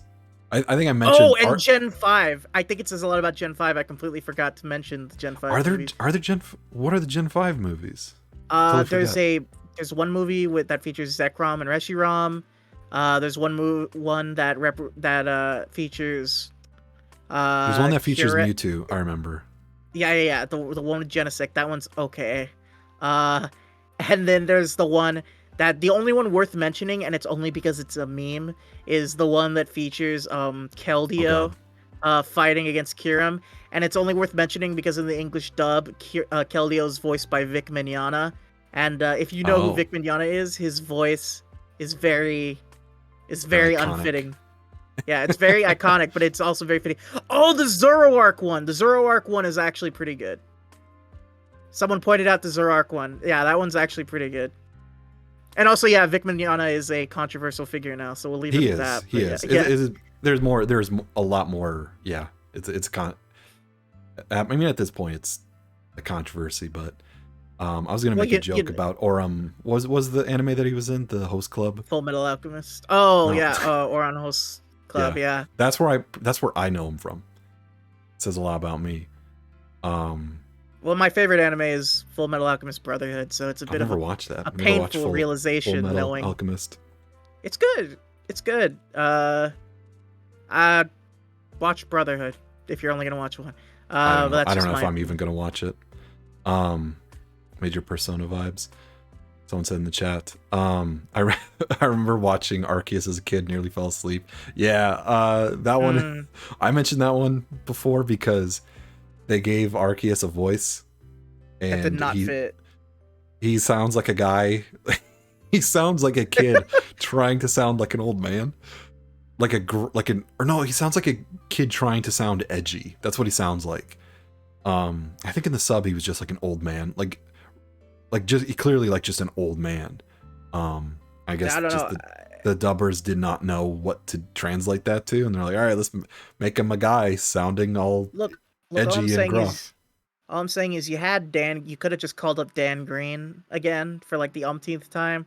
Like, why are you making the creator deity of your entire like series like sound like a teenager or like a dude with like a bad cough? Like, you know what I mean? Like, I don't know, it's a bit ridiculous. I know we've exchanged arguments about this. I think outside of a couple Pokemon should not speak. I think Arceus works better when he does not speak, when he's just like this mysterious sort of entity that controls the Pokemon world. Right. He doesn't talk. He just gives off a threatening JoJo aura whenever you look at him. Like Mewtwo works. Like that works as a speaking Pokemon. I guess just whenever they make a movie, they have to have a talking Pokemon. That's how it goes, right? In some cases, that Pokemon ends up being Pikachu. We don't talk about that one. That was bad. I'm of the opinion that for the most part, outside of very, very rare occasions, like for example, the one Lucario from Mystery of Mew, I was fine with him talking because of aura powers and a very strong connection to Ash. That was fine. Other than that, though, and like Meowth, where they imply Ash is literally like the chosen one. Where he's like the reincarnation. Yeah. What? I'm the chosen one after I've saved the world 7 times before this movie? What are you talking about? Whatever happened to that? Why don't all the other Lucarios sense that in Ash? Well, actually, it's funny you say that because every time a Lucario does show up in the anime, they bring up the fact that he has aura powers. Do they? So to be fair, they don't completely forget the lore that they've set up. Like in the newest anime season, Ash has a Lucario that can Mega Evolve, and they explicitly make mention of the fact that he has to train on like speaking to it through aura powers, which he has because of the movie. So to be fair, they don't completely ignore the stuff that's happened before, but I just saw your for a split second your model glitched out. No, if you don't good. move, hopefully it will, or hopefully it won't. I don't even I'm being remember. called back into the Matrix. I don't even remember. I'm trying to think of like the other anime. Like there's the X and Y one, which I think people only remember because it's Arena, right? Yeah. Which I joked like 150 episodes and only in one do they imply something. Then they immediately go to Alola, and he forgets. Yeah. He forgets everything. Well, I guess to quickly rush through the rest of the anime because we've been on the anime for a while. I mean, hey, we can talk about this for hours. Oh yeah, for sure. I could sit here and I could give you a 7-hour diatribe on like Kabuto. Like it's I could go on for hours about Pokemon. But yeah, Gen 6 anime, basically after the backlash of him losing in Gen 4's league and all of Gen 5's anime, they're like, all right, let's try and make Ash serious again. So they made fun fact. Was he serious in that? Yeah, he was. He was back to his like Gen 3 and Gen 4 anime, like serious, like maturity and competence levels.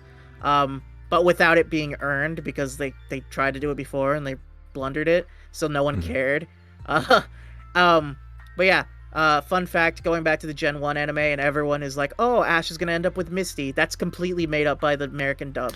Yeah, you told me that. And I didn't even, I guess I just haven't, I guess I need to rewatch more Gen 1, which is a saying that, saying I need to rewatch the Gen 1 Pokemon anime dub is a saying nobody should ever say. If you don't actually want to watch it, there's a guy on YouTube he's like he's in the early parts of Johto now, but he does like 10-minute reviews of every episode of the Pokemon anime, and like they're very like easy to digest. They're very funny. His name's Suede on YouTube. Check him out if you're interested. Because like I was rewatching some of them, specifically because these people I followed did commentary tracks over them, so I was like, yeah, this will be fun. And like specifically hearing people riff about it, seeing it for the first time, like that was a lot of fun. But like I guess I didn't never quite picked up on that because in the dub they tried to imply there's something. Yeah, between Ash and Misty. Was completely in the dub. In the sub, it's non-existent, right? Yeah, I mean they do like little shipping hints, like they do with every girl, but like it was nowhere near as implicit as the dub, where they literally created a song on the official soundtrack where she serenades Ash who's sleeping about how she loves him. Yeah, it was nowhere near that level. Misty's, especially because Misty's like a bitch, right? She was. Titus, I've said this before, there is an episode, it's like, everybody, Titus just got snapped. Oh no! Into dust. I don't feel so good. Reload your Ninja. All right, give me just a second. I don't know if it's gonna give you the same link.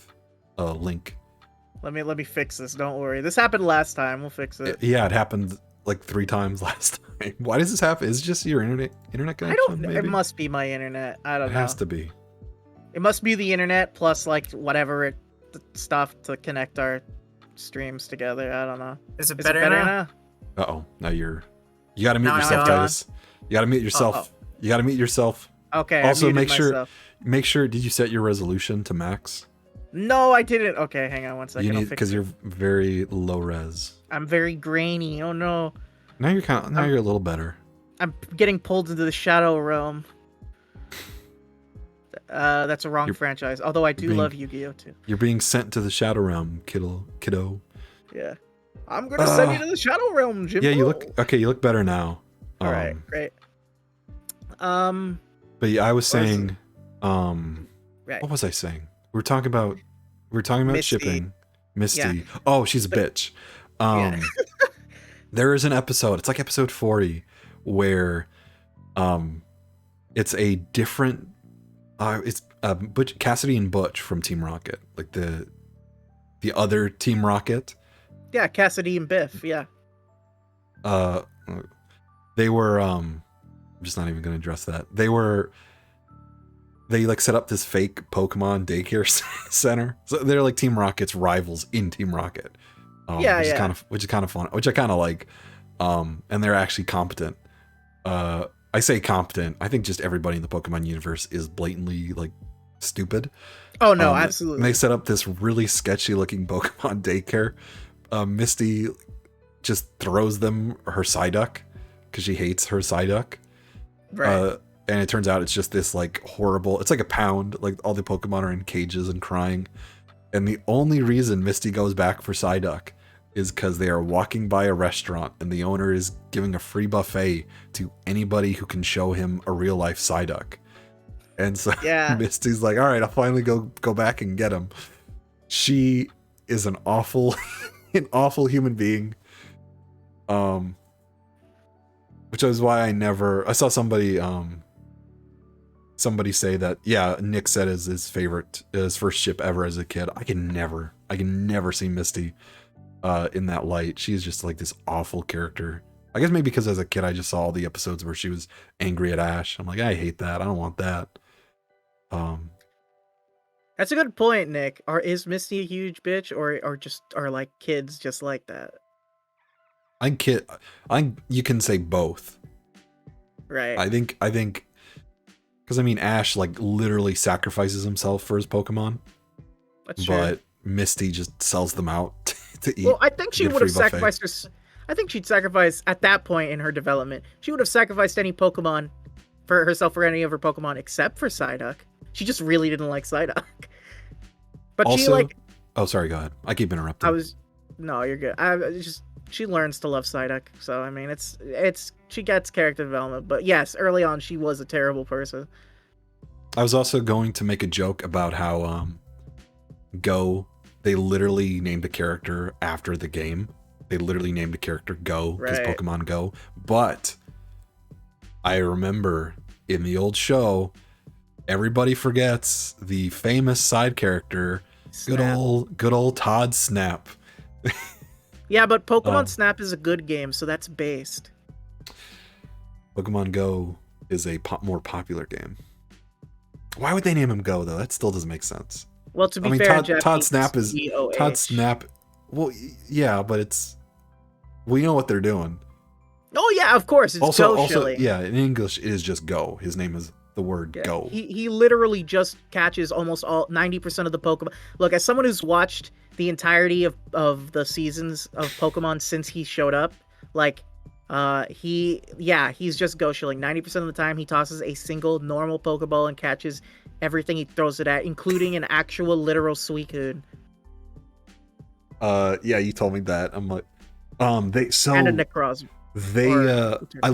Titus, I looked into that. There was backlash when he did that. I don't know if you know this. There was like a community-wide backlash when he caught it, and which is why since that episode, apparently they've tried to tone it down. I do the occasional perusal of 4chan. I'm aware. Oh yeah, I mean, I'm on the VP board every now and then. Oh, thank God, I'm not alone. Yeah. Oh, we can suffer together. Also, Joel just pointed out, Go is a Japanese given name. That is true. I know that. Doesn't make it better. No, it doesn't. But yeah, it is. Oh, the anime. Yeah. There's like so many different right. But Gen 6 anime, going back to that, yeah, they introduced Serena, who for the first time in the original Japanese, they introduced a girl who explicitly, or at least the main girl, there have been a few before her, like side characters, who explicitly wanted Ash. Yeah, I did notice that, like skimming through the early episodes, it's like, oh, they did at least set this up. Right. Although I don't remember her having much of a character. No, she's just a worse version of May and Dawn. I like Dawn. Dawn's a funny character, and I don't even like. Some people like to do the. God, they have names for all the ships, don't they? Yes. They do one with Ash and Dawn. I don't even think I like that. I think I just like them as like two spunky friends. because they work. I agree. They work really well together. I like. Dawn is I basically like how just. Dawn is basically just a female Ash. she's a younger female Ash because she's inexperienced as Ash from season 1, which I find really funny. Then she came back in the anime, right? Yeah, recently she came back, but it was just to show the new Sinnoh game. She didn't cast. I was gonna say, it's just probably for the Gen 4. Usually when they bring back characters in later seasons, they at least show off a little bit of how they might have caught some new Pokemon or how they've developed a little bit as characters, as much as Pokemon lets them develop, you know what I mean? But they did nothing for Dawn. They were like, hey, remember Dawn? She's got a Piplup, by Brilliant Diamond Shining Pearl. That's it. Briefly, Asu Joel just said the Bulbapedia actually documents Pokemon chips by name. I forget which one it was. There was someone going back to 4chan. Someone posted a WebM of one of the those community pages where people can add comments and try to add in stuff. And I think the Ash Serena one is like 10 pages long because people are trying to document every single little minutia between them as like part of their ship. I find kind of funny. Serena has a rabid fan base. Of dude, that is yeah. Oh god, it's funny. It's funny because it's funny because it takes me back to a time back when I was like a preteen or like a young teenager of like, I remember forums, people spurging out about who the main characters should get together with. Like I get it. I remember fighting with my friend in elementary school over whether Starfire or Raven was hotter. You know, I get it. I understand, but like you gotta move on. I don't know. It's like these grown men arguing about like who these preteen characters, whether or not they're in love in a show where no character development lasts. I do wonder what the gender split is. It's mostly like dudes our age, most if not older. Let's be honest. Right. That's kind of okay. That makes me feel which a little, no hate. Little worse I don't inside. care. Which no hate. Like you do what you want. It's just kind of funny to think about. But yeah, Ash and Kalos back to his more serious personality. They set him up again to win. They brought the theme song back. I remember that. Right, yeah. That was pretty cool. I will give them that. The theme song was good. Classic Gen 1ers needing nostalgia. They gotta show Kanto. You boomer. Also, do you remember what the original Pokemon Season 1 Japanese theme was? Mm-hmm. Yeah. It was like what was it? It was like this chill. Yeah, it's something like that. It's like I vaguely remember it being very jazzy. Yeah. It was like a Lupin the Third intro or something.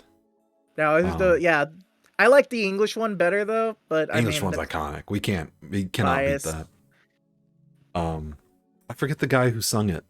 He was they brought him back to sing like a version. I know his name, but I can't remember it off the top of my head. He's like this small singer who does occasional stuff. Cass just came in saying we should all do a Pokemon tier list. You did a Pokemon game tier list. I did. I put it on Twitter. I'll pull that out once we're done talking about the anime. Do we want to move on? Is there anything more about the anime? There's the Alola seasons. I guess I'll just finish running through really quick. Gen 6, they set up Ash to win again. They gave him a special only Greninja form that's not a Mega, even though it totally is. He still loses in Final 2 to a Mega Charizard X. Everyone gets pissed. So then the next season, they go back to Ash being silly again in Alola. He basically just goes to school his entire time. The league starts up. Entrance is open to everyone, regardless of qualifications. There are only like 3 other trainers beside Ash who are competent whatsoever in the tournament. He gets the championship, guys. Woo! We literally had to form a league of a bunch of backwater bumpkins for incompetent people for him to win a league, but he finally won one. Yay! And now we're in Alola was like, because I was skimming again for all these. I'll admit, I just skimmed through them. Like I'm not watching these full seasons. I didn't watch 150 episodes in preparation for this. That's when I think that's when I noticed that they started doing more just like episodic slice of life stuff. Yeah. They wanted the Yokai Watch audience because it was getting big around that time. At least that's the theory. Was it? Yeah. I will say it's interesting because they started to they had more side characters, which might work better if you have like an ensemble cast as opposed to just Ash and one or two other friends. Although I guess they clearly didn't stick with that because they went right back to the formula with what's it called? What's the new one? Jen, the modern one, Titus? Pokemon Journeys. Journeys. I can't. Yeah, this is a very bad name. It's a bad No, name for it absolutely is. Just call it the game. I guess they can't call it Pokemon Go because Go is a character because they decided to make a character named Go. And they can't call it Sword and Shield because it doesn't take place in the region. It takes place everywhere. Cass asked what our favorite evolutions are and why. Umbreon, because it looks the sleekest. I like Umbreon too. Although we talk about one evolution, little Vaporeon. We don't talk about Vaporeon here. Oh my! So I just googled Vaporeon. The second image result that pops up on Google, not Google Images, like pasta. on Go. No, it is a picture of Vaporeon. Don't. Yeah. Andy, save yourself. Listen, Andy, you are a knight. You of all people should know all about Dave's Bolt. Don't call me a knight. I'm a Hussar. Very different. I'm sorry. A certain vampire VTuber was calling me a knight in one of her streams. I had to constantly correct her. I apologize. I will make that correct. I saw a tweet where someone was like, oh gosh, what was it? I want to look it up, but I don't know if I have time. Someone was like, Gardevoir is, why are people lust after Gardevoir? She's not hot in any way. Or no, it was like, why do people even lust after Gardevoir? She's not sexy. And like the first part of that tweet, it's like, oh, okay. And then the second part is, there's way hotter Pokemon. It's like, uh-oh. Like went right off. It's like, you had me, and then you went right off the rails. Oh no. There's a... Cue that one the knuckles sound. Cue the, oh no. Oh no. Oh, there's a weird... There's a weird... If you don't already know Pokemon what the gets weird. Vaporeon copy pasta is, don't look it up. For your own good. Trust me. Or unless you're into that. In which case, the Professor Harkness do stuff. what you want. Is like the funniest video on YouTube. We don't. Yeah, the Harkness video. Yeah, we don't talk about that one either. Seeing people react to it, thinking it's a fun little Pokemon animation, and it's just horrible. No. That does sum up the fan base, though. Yeah, pretty much. Don't go to VP. It's a cesspool. I mean, it's also a very funny place to go, but don't go there if you're not a customer. When I go there, I'll be honest, I've stuck around. I'll see your model is starting to go low res. No! Did you? Are you sure you checked high res?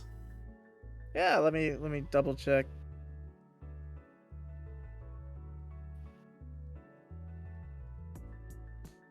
Chat, he's a dinosaur, so he's dealing with dinosaur era internet. It's true. It's true. There you go. Well, I guess it's just your internet. There's nothing fixing that. Did it go back? It flickers in and out. Like it'll go low res, but then high res. I mean, there's nothing we can do about it.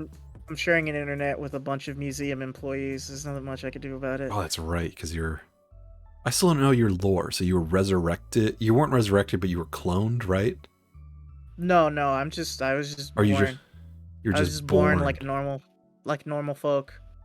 I was just like everybody else. I was born from an egg from my mom in like the 90s. Why are there dinosaurs in the 90s? Oh, well, we've always been around. The big government doesn't want you to know that. You're like the Silurians from Doctor Who. Yeah, basically. The dinosaur lizard people who fled underground during the... And I'm too lazy asteroid. to work, so I just squat in the basement of this museum. That's basically it. Asujol says the 144p harkens back to the days of Gen 2 and 3, just like his art style. It's true. It's canon. I will say I do appreciate your model a lot more, knowing that that's the reason for its colors and it's like watercolor look, because like I can totally see it. Yeah, I'm thinking of getting whenever I get a second outfit, it'll be more modeled after modern Ken Sugimori style I drawings. so I guess because I'm in the mood, because Mimi, as mentioned earlier in the thread, Mimi's making me a new model, and people are going crazy for it. Specifically one person who I won't name. But so I guess I'm just in the mood of like making models. I joked to you about making like just a regular human anime boy model. How about this? What about same with that old art style, that old Pokemon art style, but as like a Pokemon trainer, something like that. A bit like that Stegosaurus VTuber who I see you liking the Oh yeah, tweets of. Sora. Yeah. I I could don't see you know, rocking something maybe. like that. We'll see. I mean, my Um, outfit kind of already looks like that a little bit. It kind of looks like an Ash Ketchum type jacket. I think I like that style though. Like I like that old art style. Um, Yeah, because it's sometimes I unique. worry. Sometimes I worry it doesn't work well because I'm not like a traditional pretty boy anime character. But I mean, like, yeah, you know, some people like it. I like it. I like the way. I just like the colors because it's. I can totally. Oh, you're breaking. Speaking of colors, you're breaking. I like the way it harkens back to just those old box arts because that's what I think of. I think of just the box art of like, you know, Pokemon Yellow. You might want to try reloading your page again, Titus. Oh, I know what's going on. Your colors are Hang on. breaking. Hang on 1 second. I just gotta do this real quick. You're like turning into like an oil spill.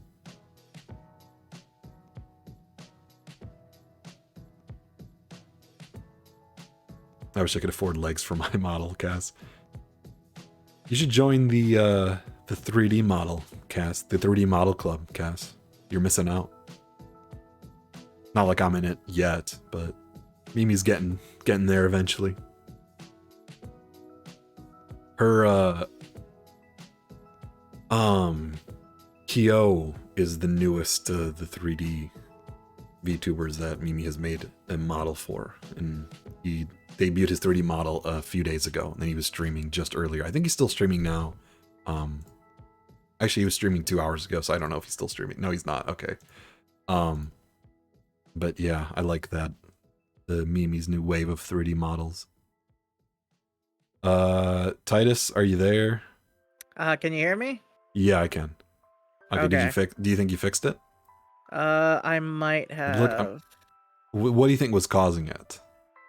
For some reason my Wi-Fi is being kind of Ooh. being Just internet. kind of being a word in Spanish I'm not allowed to say on Twitch. You can probably say it if it's in I think, Spanish. I don't know. The stream is in English, so only the English moderators are going to be here. True, but won't the bots pick it up? Oh, maybe. I guess they do have bots, don't they? Yeah. That'd be a funny thing to test to see if you could start saying slurs in other languages. Although I'm not going to be the one to test that. Yeah, you know no, how much... I think it's... Yes, you know how much I got away with? It's true. It's true. I love when people compliment Cat. Like they'll see Cat. Like people will talk. Cass will post her model. People reply saying like, "Oh, you're so cute." And meanwhile, I'm thinking like, I know just how gremlin noises. How gremlin Cass is, literally too, size wise. What were we saying, Titus? Yeah, it's I don't know. My computer every once in a while does this weird... you exploded. My computer does this weird thing where the Wi-Fi will come in and out constantly. It's weird. It usually doesn't have a problem on stream, but this program in particular, we had this problem last time too. You know what? Do you want to just like put up a PNG of me? I'm being consumed. I'm being consumed by the Matrix. I think you just need to keep reloading because I like the. I mean, we got the model set up already. There you go. That's better. Well, okay, cool. I think you just gotta occasionally refresh the page. I think that's all that's going on. Well, okay. Well, let's just. Well, seems good. It seems good now. All right. Yeah, if that happens again, I'll just reload it again. So I'm gonna ask: is there anything left we need to say about the anime, which we've talked about for a long time at this point? Only thing left saying is the modern anime has heavily based on Pokemon Go. Oh, I guess that's why it's based in one city, isn't it? Like it's not Well, it a takes place journey. all around the. It takes place all around the Pokemon world. They go to different But it's parts of in the there. world. But they're. It's But they're not situated in like in Vermilion City. yeah, but like in other Pokemon seasons, they like traveling. They're traveling from city Right. to city. In this one, they'll do an episode where they're in this city, but then they're back. You know, they're back in Vermilion City. Well, Ash won the Alola League, so there's no reason for him to compete in the Galar League.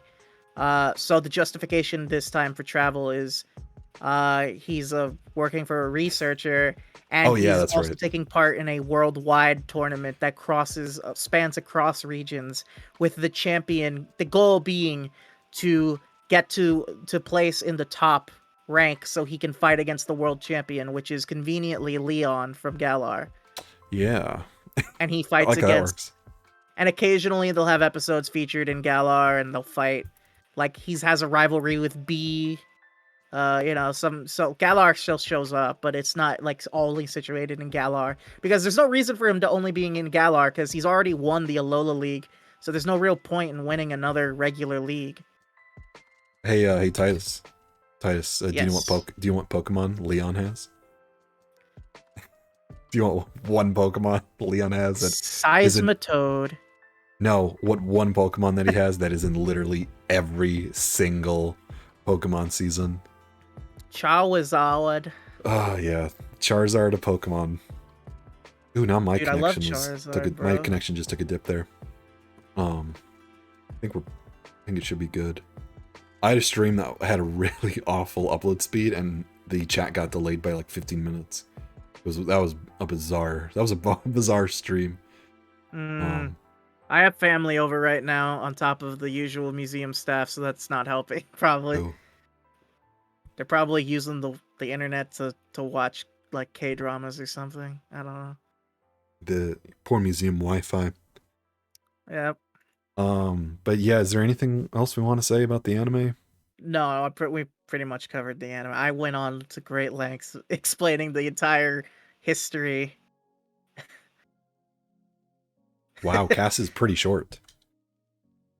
Tiny. Very tiny. How embarrassing. Imagine being that short. That's so embarrassing, Titus. I can imagine. Small. Like, I couldn't imagine waking up every day that small. Sujil tossable. Tossable. uh, It's true. you can throw it in the trash. Because Cass And is then I trash. threw it on the ground. You toss her in the trash. I will kick your kneecaps. Are your legs even long enough to reach my kneecaps? You might need a step ladder for that, huh? How's the weather down there? All right. now that Cass is riled up, I don't know what else I want to. Oh, you just flickered out of existence. You're gone, Titus. Oh, hang on, I got it. Don't worry. I was for a second there because you paused. I was briefly worried that your just internet connection dropped because you disappeared. You just disappeared. No, you're good. We're good. We're good. It's fine. Mute, Titus, you got to mute yourself. Okay, we're good now. We're good. Is We're there good. It's is there fine. a way I can just so I can get a browser source, but there's no way for me to mute that browser source. Which is weird. I feel like I should have an option to do that. I can't even change the volume of a browser source. That's weird. OBS is weird. Okay. Now you're bigger now. That's what she said. Oh, I think I scrolled a little bit. That's why. I gotta move. You notice how I have to scroll my guy up a little more just to make sure that I'm the taller one. I don't know if I have anything to say about the anime. No, I think we're pretty much covered it. I think we covered it. Yeah. Who is your favorite side character? Brock. Not even Brock? a question. I don't. Brock. You know, he's funny, but I don't like Brock. I don't know. I know we talked about Poke Girls. I think Dawn is just my favorite, just because she's funny. She has like chaotic energy, which I like. I like how she's like flawed. She actually has like a character as opposed to literally every other Poké Girl who's just there to be pretty, I guess, or like Serena who's there to crush on Ash. Yeah. But yeah. No, she's actually a competent trainer. Yeah, I agree with that. I like Dawn the most And out of all the Poké she has girls. goals, and she has her own goals too, Hmm. which is fun. Anyway, we talked about the anime too long. Get into the games. Right. So you were talking about doing it by gen. Right. However, there are multiple gens span multiple systems, That's true. and That's true. I think it's easier to. For me, it's just release order, and with every console, I think the Switch is probably the big exception because we've had a pretty big variety of games that we're getting.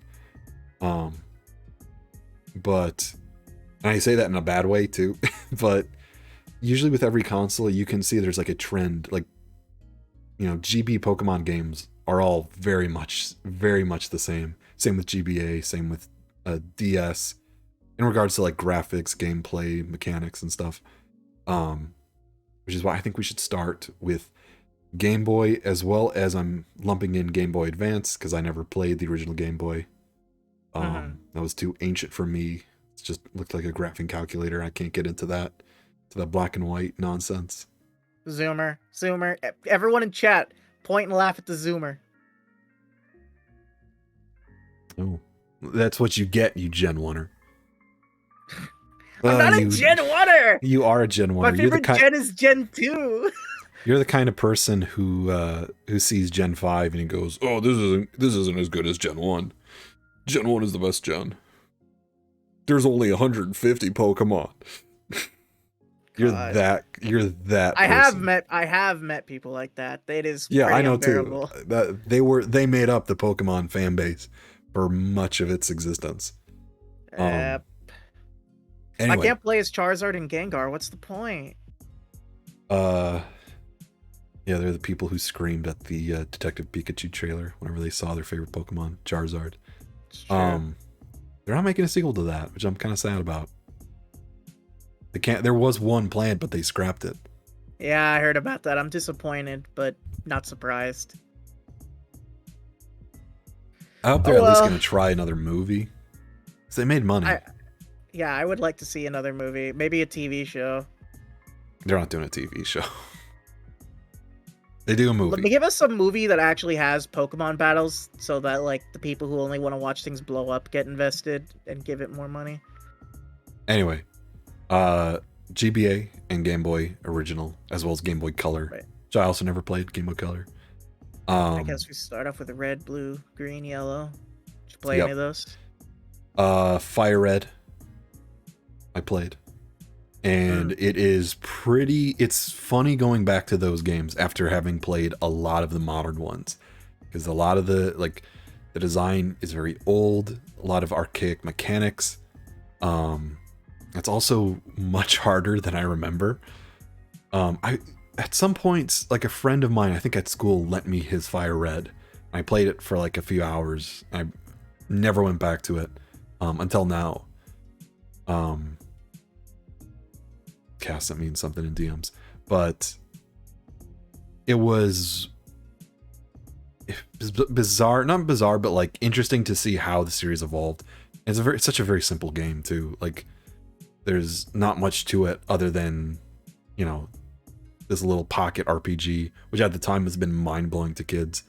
And of course I'm talking about the GBA remake. So like original red, blue. What was it? It was, because in the States it was red and blue, but in Japan it was red and green, right?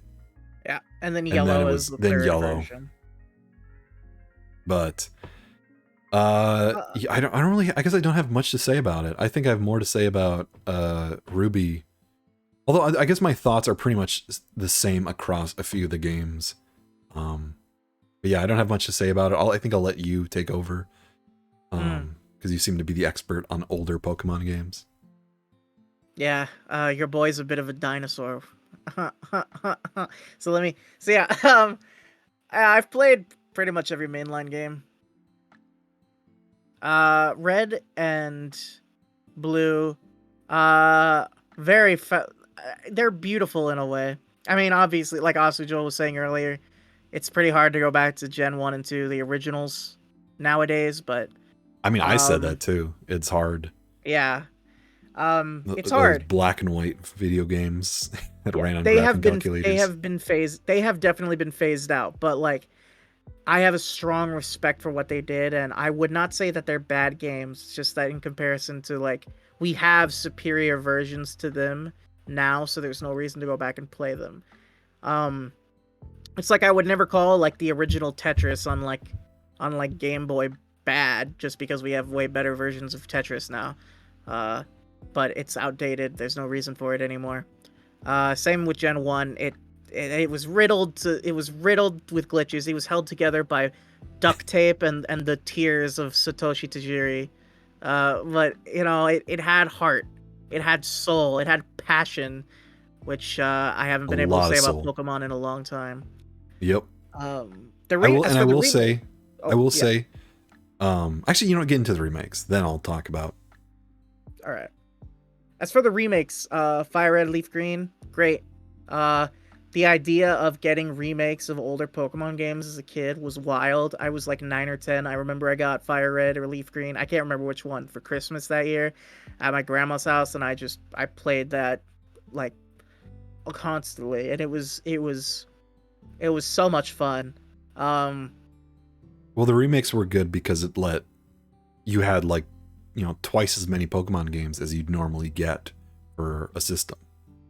Because now right. all of a sudden, all like the DS. It's funny when you think about how like if like there were what there were 3DS Pokemon games. One was a remake. Like three 3DS Pokemon games. One was a remake. We've had 4, soon to be 5 Pokemon games. I'm talking about mainline games. Right. Um, Yeah. Either made by Game Freak or made to mimic Game Freak style, as in the case with the Gen 4 remakes, because that isn't Game Freak. Literally 2 out of 4 of the current Pokemon games that we have are remakes or alleged remakes. Yep. But it is nice. It is nice to see them go back. Well, back then it It's was got. necessary because there was no way to catch like there was no way to transfer Gen 1 and 2 Pokemon Yeah, up to Ruby Sapphire Emeralds. I didn't even think about that. Yeah. And even then, for me though, it's just the idea of like letting people who didn't experience it be able to revisit this era. Hmm. Which is why I think the DS is probably going to be remembered as like the best console ever for Pokemon fans, because at a certain point you could literally have gens 1 through 5 all on the same console since it had the GBA port. But I like that. I like being able to go back and play old games. And even if some of those games are archaic and hard to get into, like I do have a respect for the early Pokemon days. There's a lot of soul put into them. Even the game, like I think if I ever did want to go back to those older games, I think I would start with the Game Boy Color, because I've seen all like the classic like screenshots of Pokemon Gold and Silver. Like Hmm. there's like seeing like because that didn't that had like a day-night cycle, right? Yes. So like it's funny seeing those images of like it's really like basic pixel art. And I mean, let's be fair, Pokemon has never excelled in the graphics department. But But it's they like were comfy. They it were had such a comfy, mood, Andy. which is something I missed with the GBA. Is like Uh, they have a clock, but they don't have a day-night cycle, which was wonderfully brought back for the DS OG games. OG Gold and Silver nighttime. That's the aesthetic, bro. That's the Riding aesthetic the I've riding the monorail at night. yeah, that is the aesthetic I've strived to recapture again as an adult, and I can never achieve the high of But experiencing that mood. I will say, going on graphics, like yeah, but Pokemon looks nice. It's never been a looker in regards to graphical fidelity. Like even on GBA, those sprites they look nice. It's very simplistic. You know, I'll play like Legend of Zelda Minish Cap, and like that game looks incredible in regards to its pixel art. Or like Golden Sun. Golden Sun is always the one that everybody goes to, but that's like the crisis of GBA games. Yeah, no, Golden Sun looks beautiful. Golden Sun looks amazing, but and I guess that just wasn't the point of Pokemon. And I noticed like was always, and you can see it. I'm struggling to find find the words because it's a bunch of thoughts that are like spilling out. But Pokemon was always like, to me, just this simple little RPG, that had a big explorable world, that could fit in the palm of your hand. And so it was something like a kid could actually enjoy and get immersed in. Like, and you compare that to a lot of other GBA games. Like, I respect Mario, but it's like, it's a platformer. You play it once, you can play it again maybe. But like, there's no heart, or no, I guess there is heart to it, but there's nothing to hook you, which is why I think Pokemon is as popular as it is, because you can just kids will get immersed in this, and they'll be able to spend hours and hours, immersed in this world, as opposed to just other games, even of the time. Pokemon is better than Mario. Listen, I can go out and find an Italian pretty easily in the real world. You know what I can't find in the real world? A Charizard. That's all I'm saying. That's all I'm saying. Because Pokemon offers some things you can't get in the real world. Mario, I could find a Mario in the real world. Nick. That's my oh god. I forget back to Fire Red Leaf Green, the post game. The fact that they didn't have to add in a post game, but they did, the Sevi Islands, and it was awesome. That began the trend of post game. And that brings us to Let's Go, and my hatred of the fact that they actively made a worse Gen 1 remake than the one they already made, because they didn't even include the Sevi Islands. It's not a Titus. It is not a Gen 1 remake. We need to get that out of our heads. It is a game that has a similar map, and it has Pokemon, and you can battle people kind of like Pokemon, but not really. It's not a remake. You got to just stop. We got to stop telling it. We got to stop calling it that. You gotta let go. The remake wasn't your fault. Move on. Oh God. Do you want to Maybe talk that's about what it is. Maybe I'm in a coma, and all the bad Pokemon games are just like part of like my unconscious desire to wake up. Maybe that's the secret. You hit your head right before Gen 5. That's what happened. Right before. No, right after before, Gen 5. No, it was right before Ash lost. Oh God! Don't remind me. That's when you hit your head. But yeah, I like going back to those little games. It's hard, but it's fun. Did you play any of the Gen 1 side games? No, I think I tried to play Mystery Dungeon, but it wouldn't run correctly. That's a shame. Mystery Dungeon's so fun. Have you played like I haven't played any Pokemon Snap? No, I haven't played any Pokemon side games. Oh, dude, Gen 1 and 2 were like, they had so many good side games, bro. You have to go back and play some of them. There are a lot of N64 Pokemon games. Yeah. I mean, Stadium you could skip, because like Stadium, we have that. So now. Stadium's interesting. It was amazing for its time. Stadium is interesting. I'm sure you probably know this.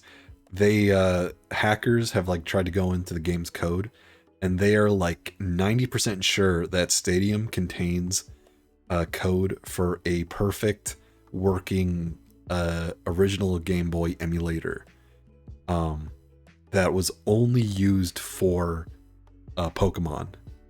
Right. And they think they that found ways around it. Yeah. They think that is like the secret to unlock like a perfect Game Boy emulator, which I find really funny. I find funny how like that exists, just like code that some Nintendo programmer had to quick write up. It's like, oh, how do we tie this into kids are gonna want to play with their cartridges? Like, yeah, just write in an emulator. It's like 20, 30 years later, we're still talking about it. Honestly, I don't think they even needed it. I mean, the beauty of the thing, the beauty of Stadium games back then was to see your Pokemon on the big screen in full 3D the glory of jank N64 polygonal models, because they were like the tiny little black and white sprites at that point. But like getting the ability to see them duke it out on TV, that's crazy. I didn't even think about that. Yeah. So when When did Stadium come out? Did that come out before the anime? Actually, I have literally in that fan magazine I was reading, I was mentioned earlier, they actually did an article on Pokemon Stadium and when they came out. I could check right here. Let me just flip a few pages back.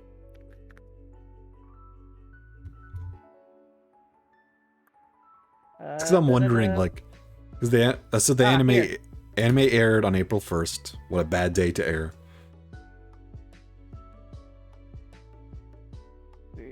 '97, by the way. Yeah, the first one was in, I believe it was in 2000. It released in America. The one we call Pokemon Stadium 1. Much later than I thought. I thought of that game as older. I don't know why. Although I guess Pokemon, I always think Pokemon's much older than it is. It really isn't. Just a 97, 96 right game. Here. So February 29th, 2000 was the original release of what we call in America Pokemon Stadium 1. And the second one came out in March 26, 2001. But anyway, I was just getting to, like, because when the anime aired, it was... Oh, sorry, your model's freaking out. I was looking off to the side. I saw like your head was moving around. But it was, yeah, I guess that is weird that it was the GameCube was out by 2001. Maybe it came out earlier in the year. Like when that anime opened, that original opening, which it had like, no, it wasn't even the sprites, it was like drawings of the sprites. But seeing it like shift into like this proper like animated battle, like that must have been mind-blowing to kids. Also, Cass, thing I love about Titus is whenever he looks off to the chat, he like looks to the right, it looks like he's always like, it looks like he's sad. Like that. Yeah, for whatever reason I love that. I don't know why the camera picks that up. I don't know. But yeah, I don't have anything else to say about Pokemon side games. I've played none. I hear Ranger's good. I have no idea. I've never played it. I don't think I'll ever play it. Rangers, the Mystery Dungeons, from the DS era, and Conquest. Those are worth your time. And Snap. I don't know if I'd be into Conquest. And Puzzle or Snap.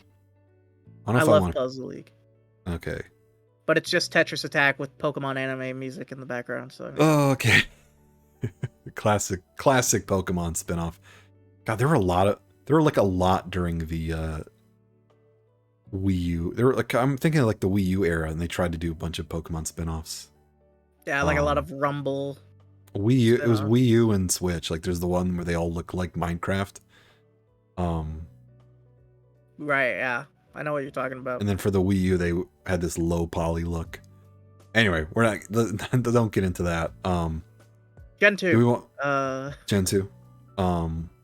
Which is why this is where I'd say talking about games eras. So instead of going for Gen, because my interpretation of Gen 2 jumps us to the DS, but yours stays at the Game Boy, which is why I think we just talk about Game Boy and GBA games. So tell me about Game Boy Gen 2 games, and I'll tell you about Gen 2 games on the DS. Well, I'll tell you, Sonny, it was a short jump from the originals. Classic boomer. It was the perfect continuation. You know, originally the team working on Pokemon thought that Gen 2 was going to be the end for Pokemon, so they Which took is weird to me. In hindsight, it's funny, but it's weird that they think they'll do Gen 2, which is a complete rework with new Pokemon. And they never thought, like, yeah, we'll probably do more of it. Like, this will just be the standard of Pokemon games. Mm-hmm. Like, if they, I don't know. I imagine, like, a proper sequel to N Pokemon would just still be Gen 1. If that makes sense. Like, they wouldn't expand to it. I don't know. Anyway, keep talking. Well, Gen 2 is unique because Johto is just kind of like the only, aside from Black and White 2, is the only really like direct continuation we've ever had. I mean, the story is a direct continuation of the Team Rocket plot. You literally fight Red at the end and like thematically, like symbolically, like overcome yourself by defeating the protagonist of the first adventure, showing how much you've grown. uh like a lot of the like Pokemon and like the areas of the region were ideas that they wanted to put in the original gen but had to scrap for whatever reason. Like a third of the Johto decks that's in Johto were Pokemon that were programmed into the Gen 1 games that they removed at the last minute. It's they So gave there us was like an so there entire was extra region. so it was like cut content or like content they wanted to get to. Yeah. I didn't know that. Uh and like, you know, they gave us a, well, mind you, they had to shorten it a lot. They had to gut it a little bit to make it work. Thank you, Satoshi Tajiri. I wasn't, well, thank you too. I was gonna say Satoru Iwata, rest in peace. Rest in He peace. made it work so that Kanto could be in the game as well as Johto. Like, that's insane. We How had did he make never it had a work? game like that. So he Uh, just helped with being able to program a giant map. they like cut a bunch of content in Kanto, like in terms of the map, like they removed some areas and stuff. The fact of the matter is, on like the Game Boy, that like just one guy came in and was able to make it work for an entire team of people who couldn't. That's insane. It's That also is weird to insane. He think. effectively It's also doubled the weird. size of the game. It's weird to think that it was a Wada. Like, maybe I guess that just shows how different video game companies are in the West. It's like the Yeah, idea that some low-level programmer would eventually be the president. and that's why Um, Japanese games are better. But that's a discussion for a different day. it's dude when the Wii U was out and Nintendo was dropping, losing a ton of money. Like he took serious income cuts. Like the president of Nintendo, which is I have insane to me. I have absolutely respect for that, man. Just Um, huge amounts of Meanwhile, respect. Activision will lay off like 300 staff, and the CEO will Yeah, increase his raise. Anyway, that's a neither here much nor there. grim. That's a much grimmer discussion. But yeah, Gen 2 just added in a lot of improvements that have, and like a lot of, it helped set a lot of the formulas, both good and bad, for the Pokemon franchise as a whole. And I have great respect for it. It also helps that, I mean, by the time I grew up with Gen 1, but by the time I was old enough to like be more cognizant of what I was doing, you know what I mean? Mm, Like beyond just like very young memories that are fleeting. It was mostly in Gen 2-ish era. So maybe that's why I have such a strong affection for it, but yeah, it did a lot for the franchise. And Heart nice, Gold and Soul nice. Silver are even better. They just improved on perfection. We'll talk about that in just a sec. I guess once we get through, because I don't have anything to say about Gen 2 on the Game Boy. Was it Game Boy Color? And then was it also on the original Game Boy, or was it just Color? Heart Gold or Gold Gold and Gold and Silver were Silver. on Game Boy, and Crystal was on Color, I believe. Crystal. Okay, I remember that. Mhm. Um, Which I anyway, would say, if you ever go back to a pre-Gen 3 Pokemon, Crystal is worth playing. Like, I've played it like 3 or 4 years ago, like as a Nuzlocke, because it's on the 3DS and the Virtual Console for like $10 or something. It's actually worth playing. It was pretty good, even today. also Like, I mean, here's if you sorry. get Okay, past the, sorry, here's the thing we talk about, like Let's Go Pikachu and Eevee is a terrible remake, and I forget the order. It's Brilliant Diamond, Shining Pearl.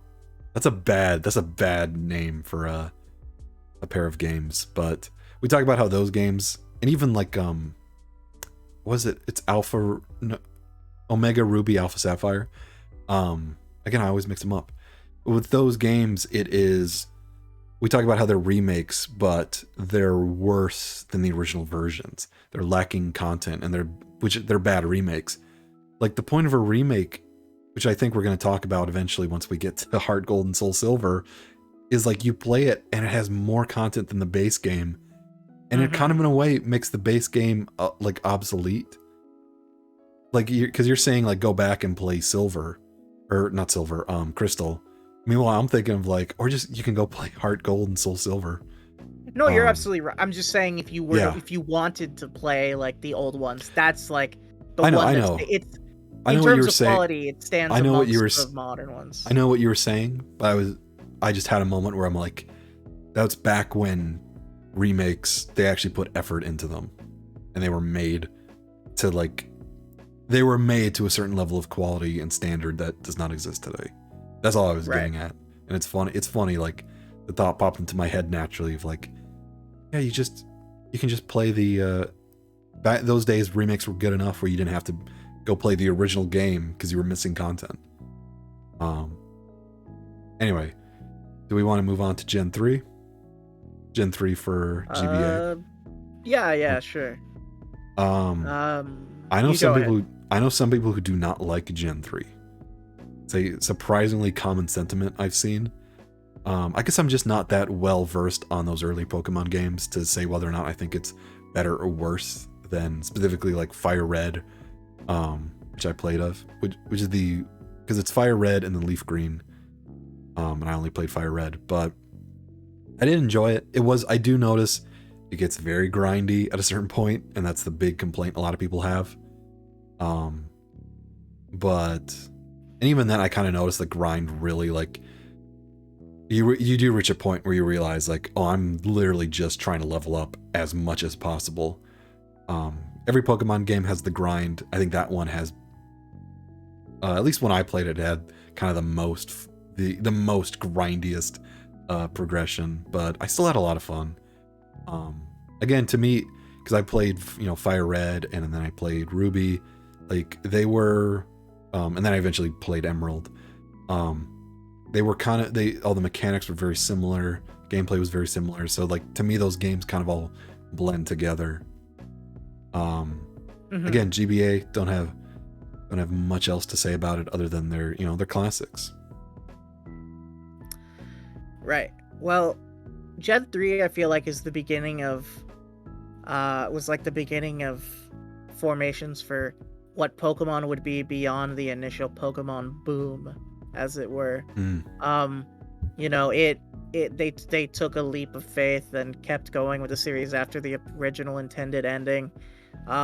It's the first gen that took place after the Pokemon craze died down. Yes. So I remember hearing about that, is how that's I think that's the reason a lot of people are apprehensive towards it, maybe. Which I find very interesting, because to me, like, the Pokemon craze is like, I think it's still going on, if you ask me.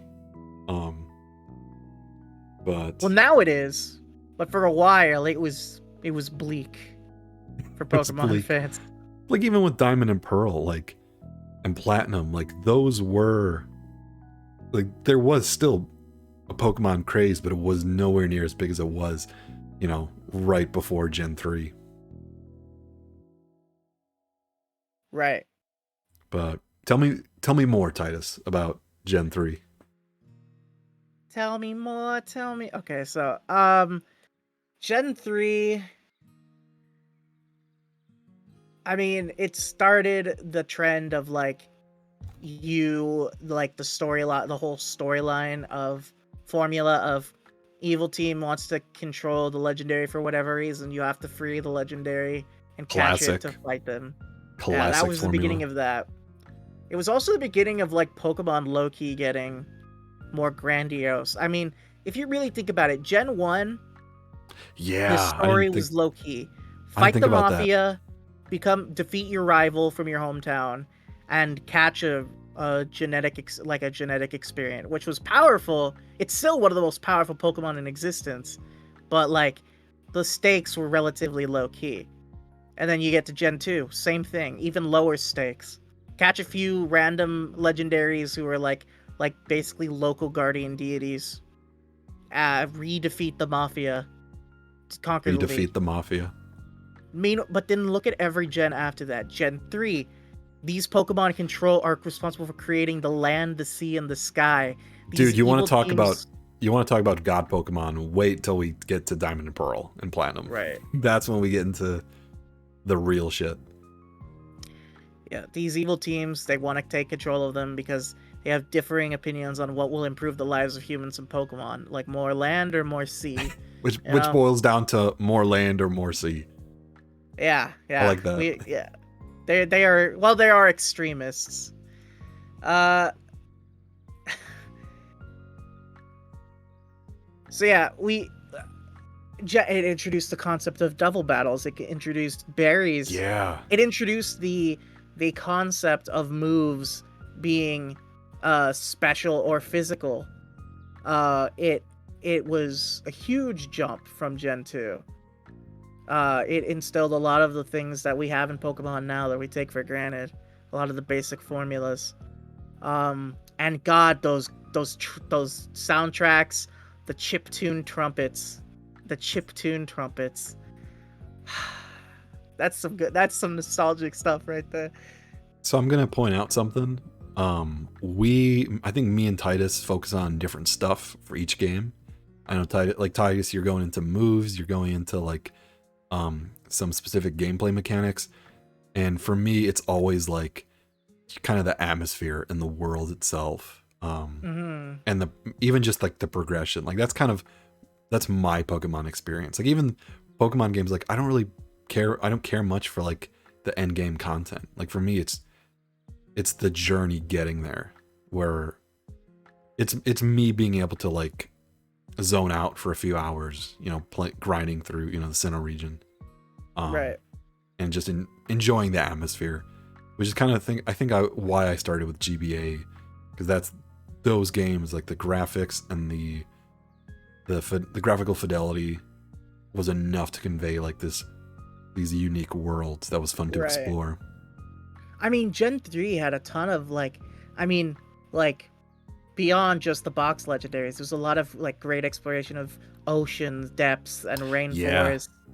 And the legendaries were so cool. It felt like a larger than life adventure. I mean, you've got a literal alien from space, this thing that grants wishes, and the rumors about getting them, which were never true, by the way, of getting them at the rocket ship center in Mos Deep. You had these really obscure... Titus, yeah. There was a little too much water, I'll be honest. God, no. Yes, Nick, I did play Xenoverse. Xenoverse was pretty good for a fan game. The Reggie trio, the puzzles and the quest to get them was so obtuse and weird. Honestly, I don't know if modern kids would put up with it. I was just thinking that. And then you got the Lati twins. I mean, it was gentle. And then you got the Battle Frontier. For anyone who wants an extra challenge, you can, after the game, in Emerald, you could take on the Battle Frontier and have all these challenging, unique ways to fight powerful trainers with a unique mix of Pokemon. It'd win cool prizes you can't get anywhere else. Mm-hmm. It was... Gen 3 was pretty magical. I guess I look back at, because since I started with the DS era, looking back at Gen 3 and anything before that, it's all kind of like a blur. So to me, that's like, do you ever have this thing where like you grow up with something and you kind of associate the era before it as the standard and the thing you're playing as kind of the new? So like for me, I always grew up thinking like Pokemon Diamond and Pearl, like that's the new Pokemon. Because it is, but like this is the new state of Pokemon. But the old state, the state it always was the GBA era. Because it's kind of what I always felt towards that era of Pokemon. But as someone who kind of was stuck with it from the beginning, to me, modern Pokemon is anything post Gen 5. Yeah, I guess I just never stuck with it from the beginning. And I always still think like newer Pokemon, it's Diamond and Pearl and Platinum and everything afterwards, but it's like that's like that makes like 3 gens as like the old count as old Pokemon. But yeah, it's fun. I do have nostalgia for that era, for like looking back at like the pre-Diamond and Pearl, like that Gen 3 era. Even as the Pokemon craze like was dying down, like there is some nostalgia I have towards that.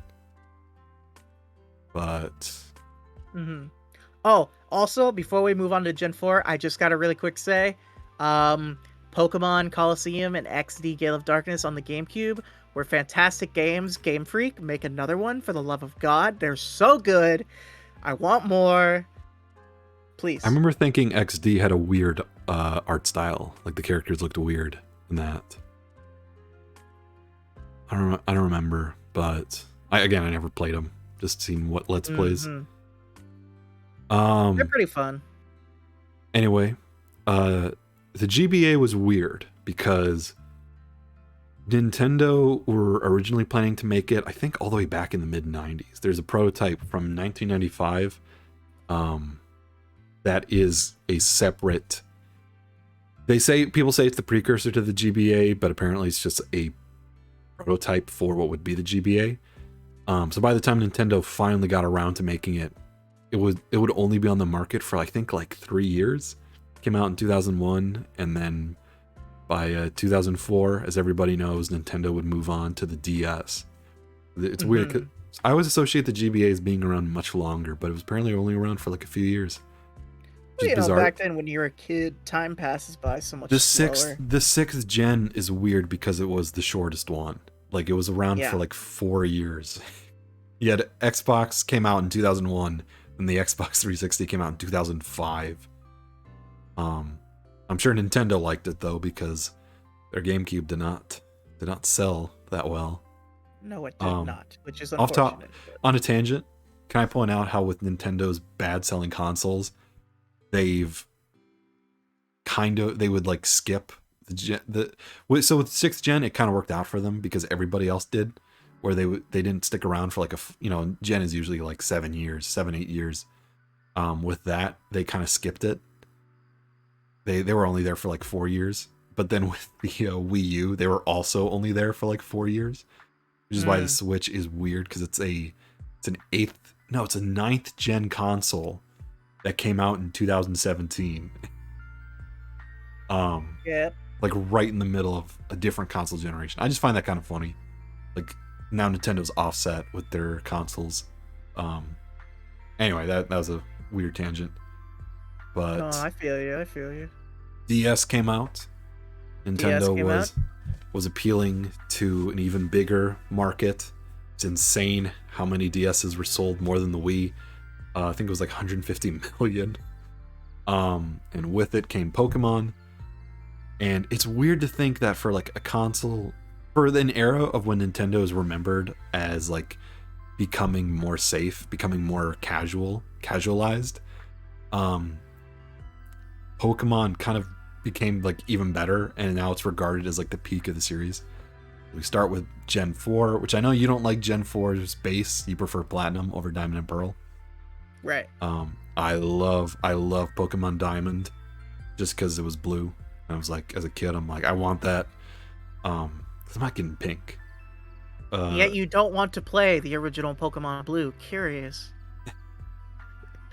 I'm just messing with you, that's fine. I love that image of the Target where they have all the brilliant diamond and shining pearls. They have like this shelf, the specially made shelf where like half the side is diamond and half the side is pearl, and all the diamond ones are taken, and there's a bunch of pearl ones left. Because it was like, pink, and like a large percentage. Yeah, I know. Players that's boys. But then on Nintendo's website, the Palkia stuffed animals were sold out, and it's like someone posted the Thanos perfectly balanced meme. But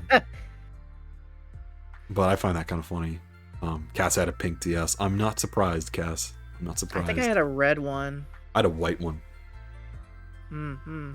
I never upgraded. I had one DS, and that was it until I'm an adult, and then I finally got all this old hardware. Although I did have I bought a Game Boy Advance in 2019. What about it? A modded one that I got in 2021. My parents only bought me movie games for the longest. I think everybody went through that. Yeah, that's rough, that era. Kid. Those are the dark days. I had a Chronicles of Narnia game for my Game Boy. Ugh. It was not good. I loved that movie, actually, but the game was not good. I had a Lego Indiana Jones game for my DS, and that was awesome. I played the hell out of that. The Lego games are always good, though. Like, and then I had a bad Transformers game, which was funny because it was like open world. And you could turn... It sounds cool now that I describe it. Like, you can customize your Transformer. But it was bad. That was a bad game. Anyway, on to Gen 4. Diamond and Pearl came out. It's pretty astonishing to jump from like Gen 3 right into Gen 4. Although I guess graphics wise, like it still is like it pales in comparison to a lot of other games, even games on the DS. But it had a beautiful art style. I loved the pseudo 3D, where you had a 3D world but these pixel sprites in it. I think that is the best Pokemon has ever looked. I think that's the best art style. I think the remake annoys me because honestly, I would have just preferred they made a port of Pokemon Platinum, or Diamond and Pearl, instead of doing what they did, which is add this weird chibi art style that looks gross, and it looks like that Legend of Zelda remake. That other it was Link's Awakening or something. What was the remake Link's they did? Awakening on the Switch. Link's Awakening. People said that one looks good. I don't like how that one looks. That looks kind of gross. I guess I don't like the art style either. You know what? You need that when they look like little babies with the big heads and the tiny bodies, they need to be sprites, sprite representations. That works with pixel art, and that only works with pixel art. I think once you go to 3D, you got to make them actually proportioned. That's what the 3DS games did. Anyway, that we'll talk about that more once we get to it. But yeah, Diamond and Pearl was great. It was the only Pokemon game where I actually like got into kind of the plot of what was going on. I loved the atmosphere. I loved how like there were areas of Sinnoh that were kind of like carryovers from Pokemon games. Like, oh, here's the dusty, canyon sand area. But at the same time, it had a very like cold sort of tundra feel almost, because it was based off of northern Japan. And even knowing that as an adult and going back, like you can really tell like with all the pine trees and like it just has like a cold atmosphere to it that I like. And even the snow region, which is probably my favorite area in a video game. It's so comfy all the way up there. But I think even now it's a surprisingly approachable game. Because it's not. I notice it's one of the few Pokemon games where I'm never lost. Although there's not really many Pokemon games from that era that are that complicated. Also, your model's freaking out, Titus. Oh no! You're in super low res. Yeah, I guess I don't know what else to say about it. Oh, I guess I don't know what to say about it other than just I have a lot of nostalgia for it. And for like a DS game that I could, grind for hours away on, it was a wonderful world to explore. And all those old Pokemon games had a ton of content packed into their little cartridges. So like as a kid getting one, you knew you were going to spend hours upon hours just grinding away in it. Yeah, for sure. But yeah, that's why I took out a Diamond. I love the world, and even going into Platinum, like I do like the idea of what they're doing with the legendaries of these godlike Pokemon controlling time and space, and then you have Giratina who controls dark matter in this creepy dimension. Right. And that awesome jump scare. Oh yeah, the jump scare. I forgot about that. But Giratina, as scary as Giratina is, they are not the scariest thing in Platinum. Scariest thing in Platinum is Cynthia. That is the scariest thing. Scary hot. I mean, the scariest thing to fight that Garchomp. I don't know what you're talking about. No, Cynthia is by far the best champion in the Pokemon region. The scariest Pokemon. That's the scariest champion. That fucking Garchomp. She's the best champion in Pokemon by far.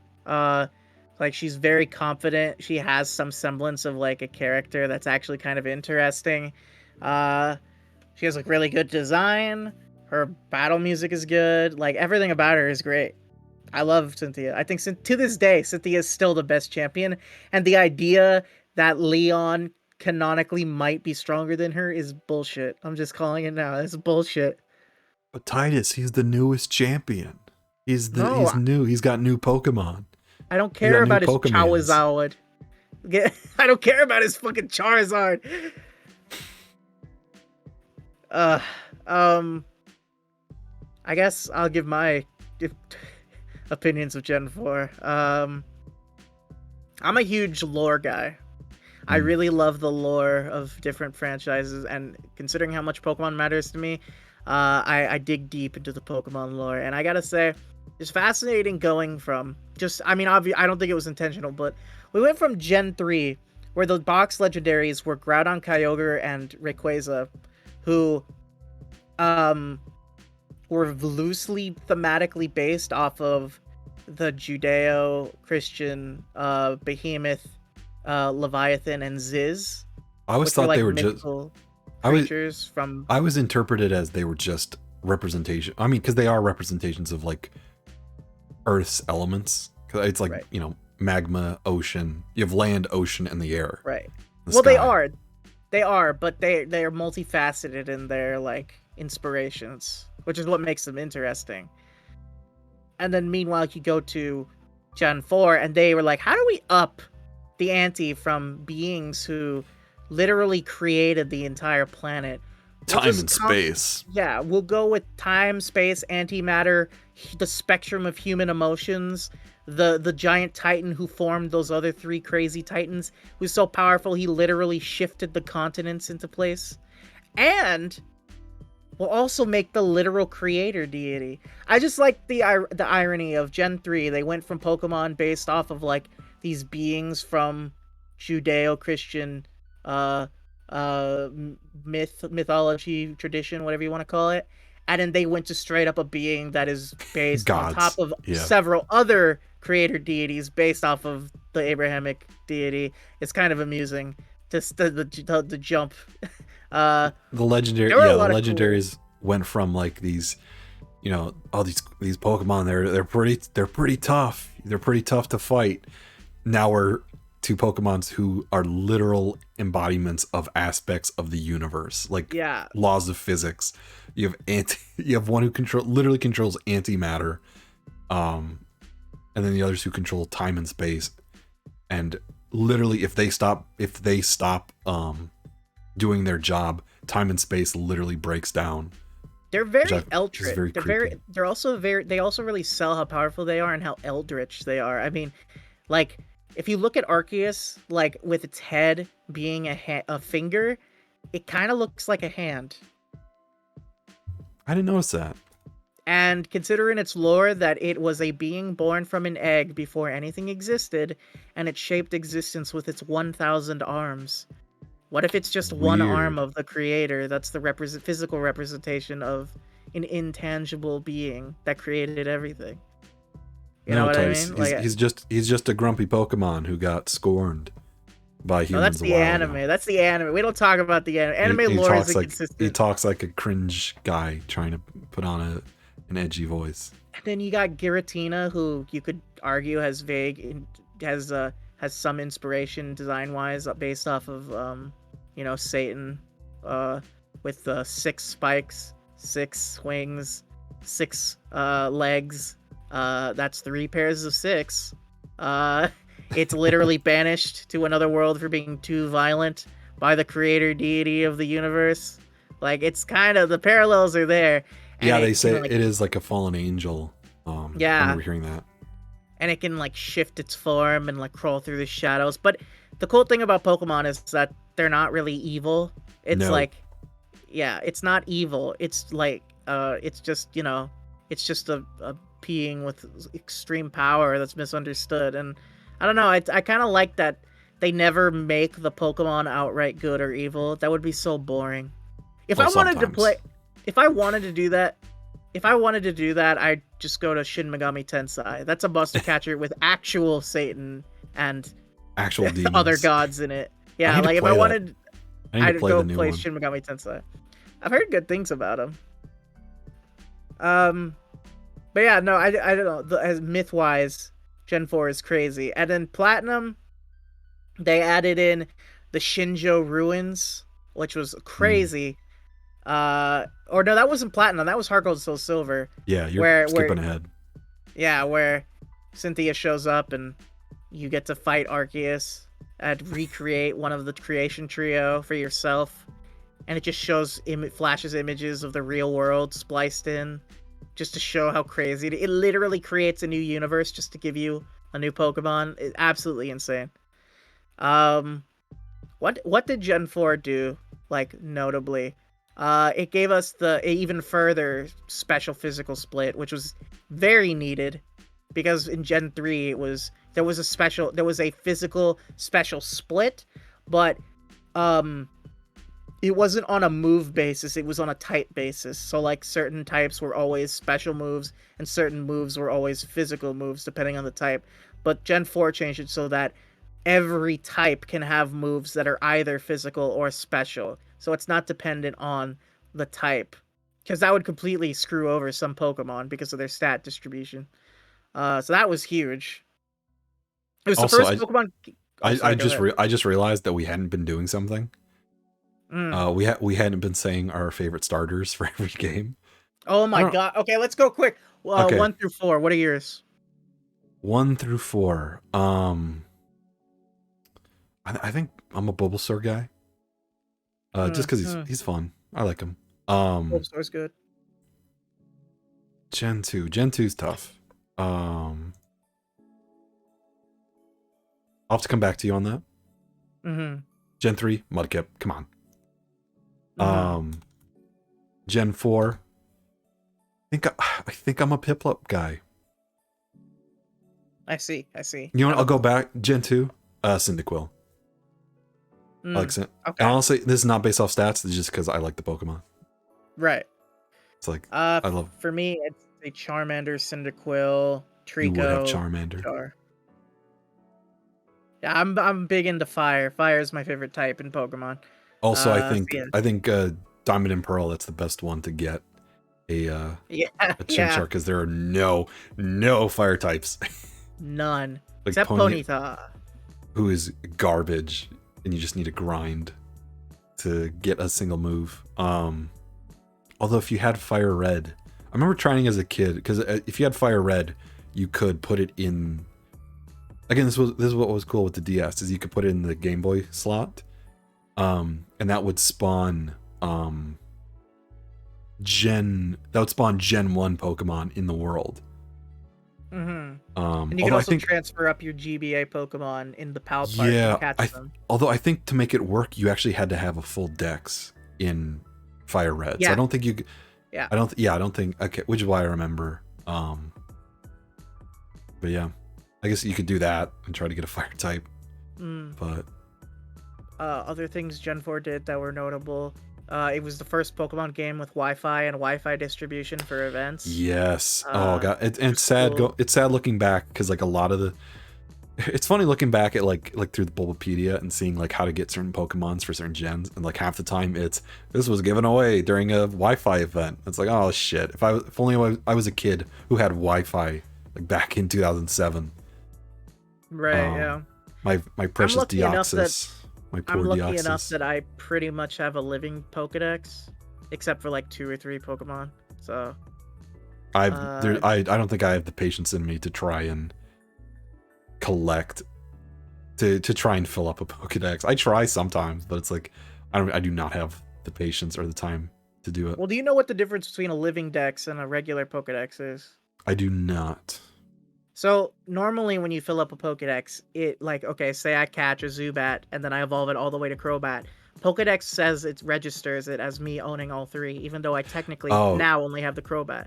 Okay. Living Dex is when I own. I know. Yeah. You have everything of And I have thought. Yeah. So I guess I have thought of that. And I'm like, no, I don't want to catch every single evolution of fucking Weedle. Just to have it. It's like, no, I'm going for that Beedrill. It makes filling out Pokedexes in new games really easy. I'll tell you that much. Yeah, I got Celebi and Mew. What about it? What you gonna do about it? What you thought you could hold off on the post game stuff? You thought you could hold out on the shiny charm for me because I didn't have those mythicals, huh? No, wrong. I have them, all of them. Give me the shiny charm. Again, if it's the apocalypse, there was nothing else to do. It's like, all right, now I'll start to collect all these living dexes. Is there anything more to say about Gen 4? I guess we are just kind of breezing through these. Well, because the juicy stuff is in modern Pokemon and our complaints of them. Yeah, I guess I just wanted to get into. which is kind of why I wanted to organize these by console era as opposed to just individual games. Because like when we get into the DS era, like there's a reason these are called like the people consider this as the peak of Pokemon.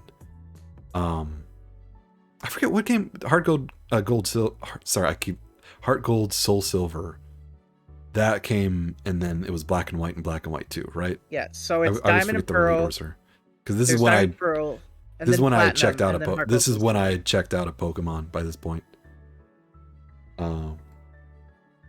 But yeah, again, amazing remake to the point where people consider it the best in the series.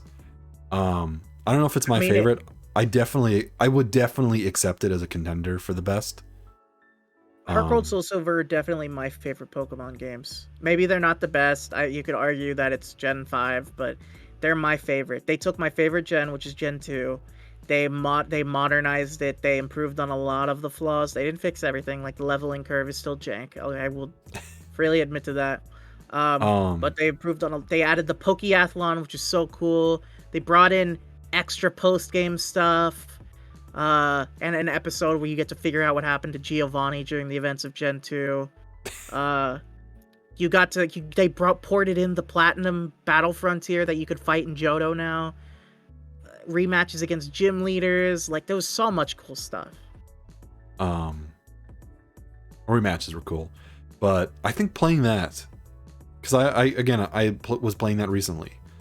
And even just like especially compared to like, you know, going to 3DS or going to Switch, I just noticed like with Soul Silver, like I just got kind of stuck in the game, like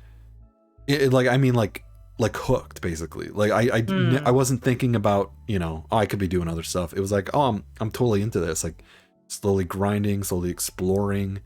I think it has. I need to give another replay. I need to play it more. I think it has like a perfect balance between like, because I like as much as people complain about it, like grinding and leveling up, that is a necessary part of Pokemon. I mean, that's where the fun is like having to level up your party before you go to the next town. I think because I played Soul Silver and I think it has like the best balance that gen.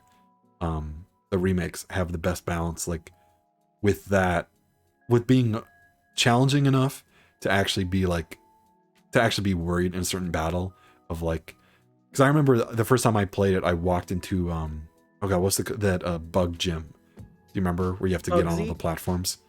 I remember kind of breezing through the early guys, and then right when I got to the actual gym, the actual boss, it was like I didn't level up a few of my Pokemon. Because again, you always have like the starter and then one or two who's super high level, and the rest are just items, basically. Like to learn a move. And I remember just kind of being like, oh shit, like I'm actually underprepared. Like this is actually challenging, and it was tense. Like, and I haven't felt like that in a lot of other Pokemon games, a lot of modern, newer Pokemon games. And it just challenged me more to be like, all right, next gym, I got to prepare better. I got to go out and level up and do all this stuff. And like, that is the fun. That is the meat to Pokemon. Like that is where sort of like my gamer brain turns on. I can just kind of zone out and do this. I do think it has the perfect balance. It's not my favorite. I do think it is up there as one of the best in the series. Agreed. By far, agreed. Do we want to jump to Black and White? Absolutely. I streamed a little bit of this. I haven't played it that much of it. I say I haven't played that much. I think I put like 15, 20 hours in Black and White. Or in Pokemon White, I should say. Just because I like that legendary more. But it is fun. Looking back on it, I respect it more for what it's trying to do. It is trying to introduce a completely new gen on a completely different continent. The wild continent of New York. But I like it. I like it doing different things. I love how I kind of like the weather system. I think it works sometimes in some areas. A lot of areas though, I don't think they tried as much. I know in winter, half the areas are like, instead of snow, it's like dry and arid, which is gross. Like I was playing it like last month which was winter in game, and it was just all the grass was dry, and it's like, but there was no snow, so it looks like when it snows, but all the snow melts and it's still cold. And as a guy who likes environments and atmosphere, I'm like, I'm not all about that. But with I do like the seasons though. I think that is they just need to tweak that. They just need to do something different, a little different.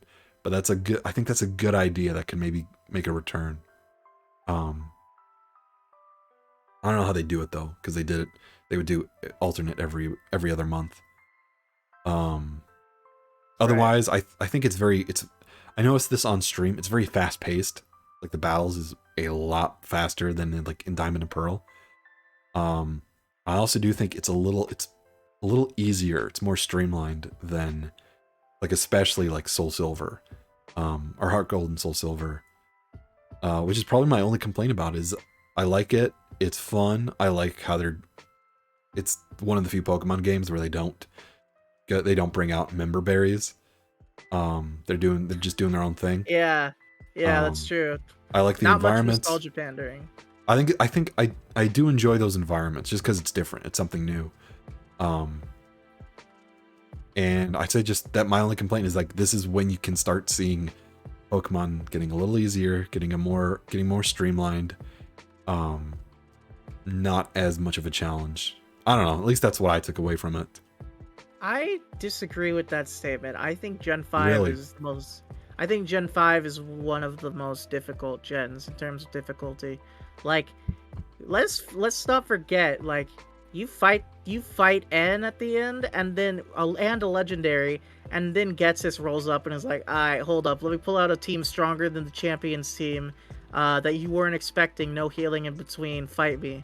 With my under-leveled but already fully evolved Hydreigon with maximum hatred, frustration. That is insane. Again, that is insane. I think you're talking about the end. You're talking about the culmination of this whole game. But for me, I focus on just the actual journey, across the game. So to me, I notice little things of oh, I'm not having to grind my Pokemon as much as I have to do in the previous games, especially the older, going all the way back to the Gen 2 or Gen 3. So I don't know, I guess we agree to disagree. I always thought I definitely didn't think it was the hardest one. I'll disagree with you on that, especially in retrospect, playing all these games together.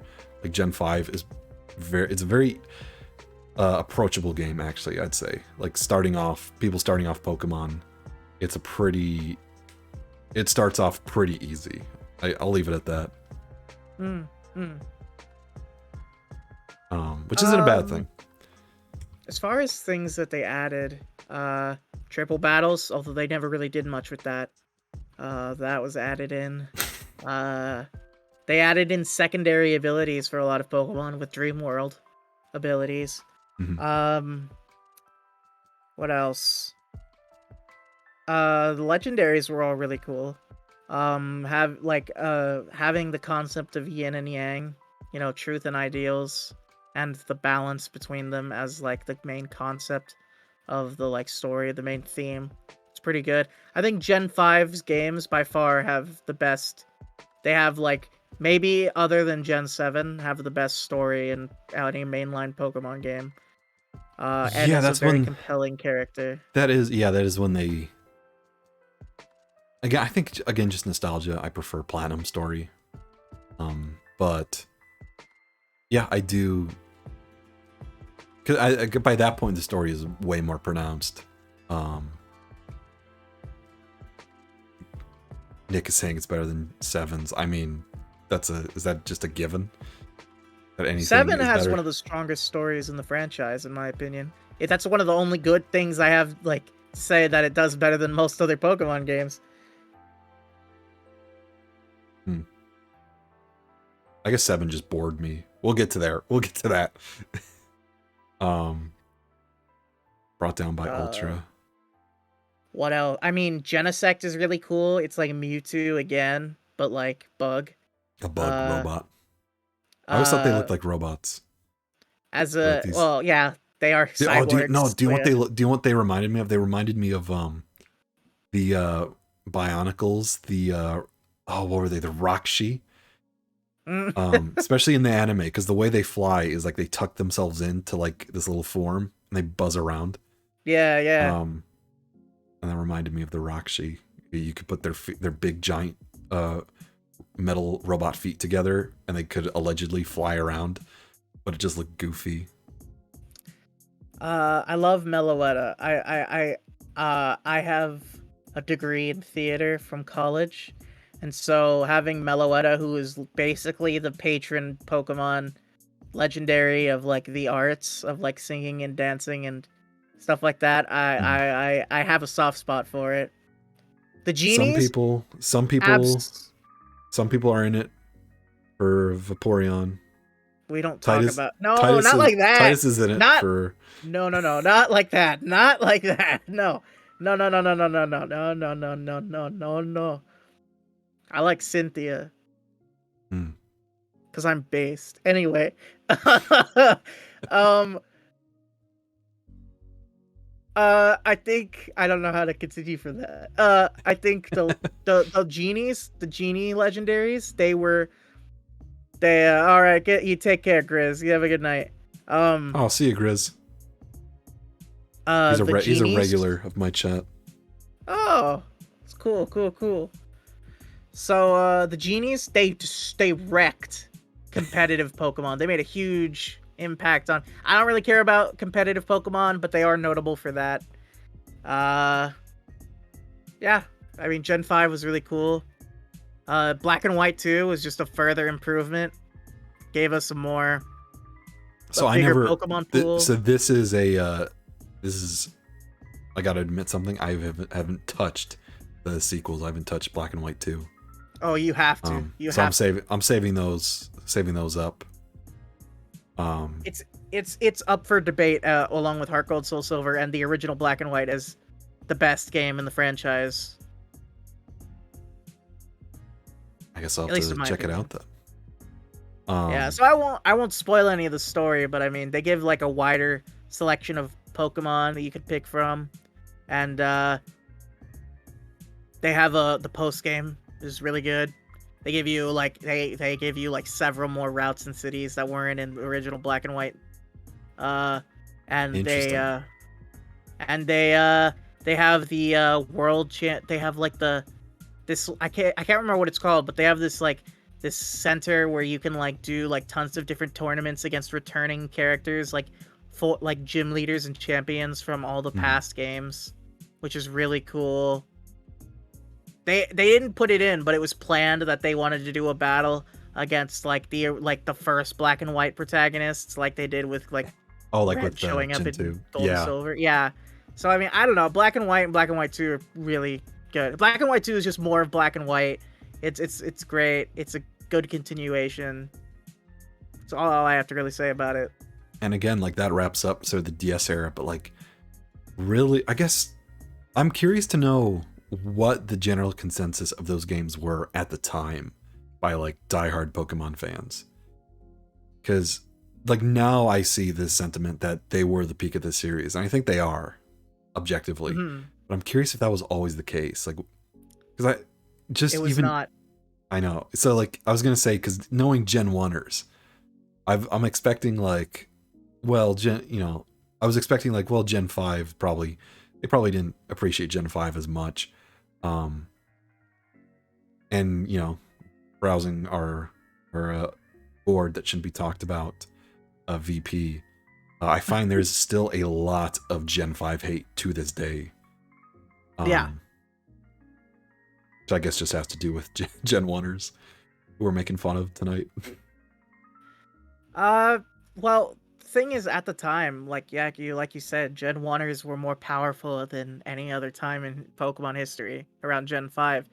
And so a lot of people didn't like that you couldn't get any old Pokemon. They didn't like the bold new direction that Gen 5 was trying to take, and it kind of took its toll on the people who were heading the Gen 5 games, and it's part of the reason I think they stopped caring as much, because they Really? really poured their. If you read some interviews with Junichi Masuda, he put his all into Gen 5, and they have so much like backlash, like it didn't sell nearly as well.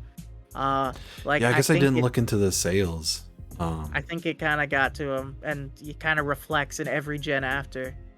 Really? That kind of, I guess that does make sense. It's weird going from like black and white right into X and Y. It's like, why is there a real decrease in quality here? What happened here? Yeah, in And every I way didn't know possible. that. I had no idea. Fucking those friggin' Gen 1ers ruining our Pokemon. Now, do you want to move on to Gen 6? Do you have anything else to say? Nothing except I think you're right. The DS era was the peak of Pokemon, unfortunately. Unfortunate that it's been like 10 years since the DS era, and I miss it. Yeah. I have a question. This is off topic and related to the DS.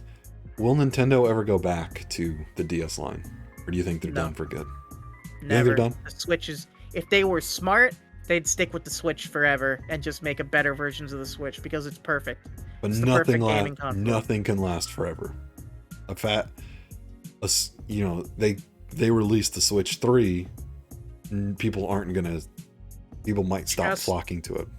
Just up the specs and just up the specs, the battery life, and get rid of the damn Joy-Con drift, and I just keep improving it. I don't see any reason for anyone to get mad at it. It's the perfect mix of a console and a handheld. God, that was the funniest. That was the funniest It'd be reveal. dumb to get rid of it.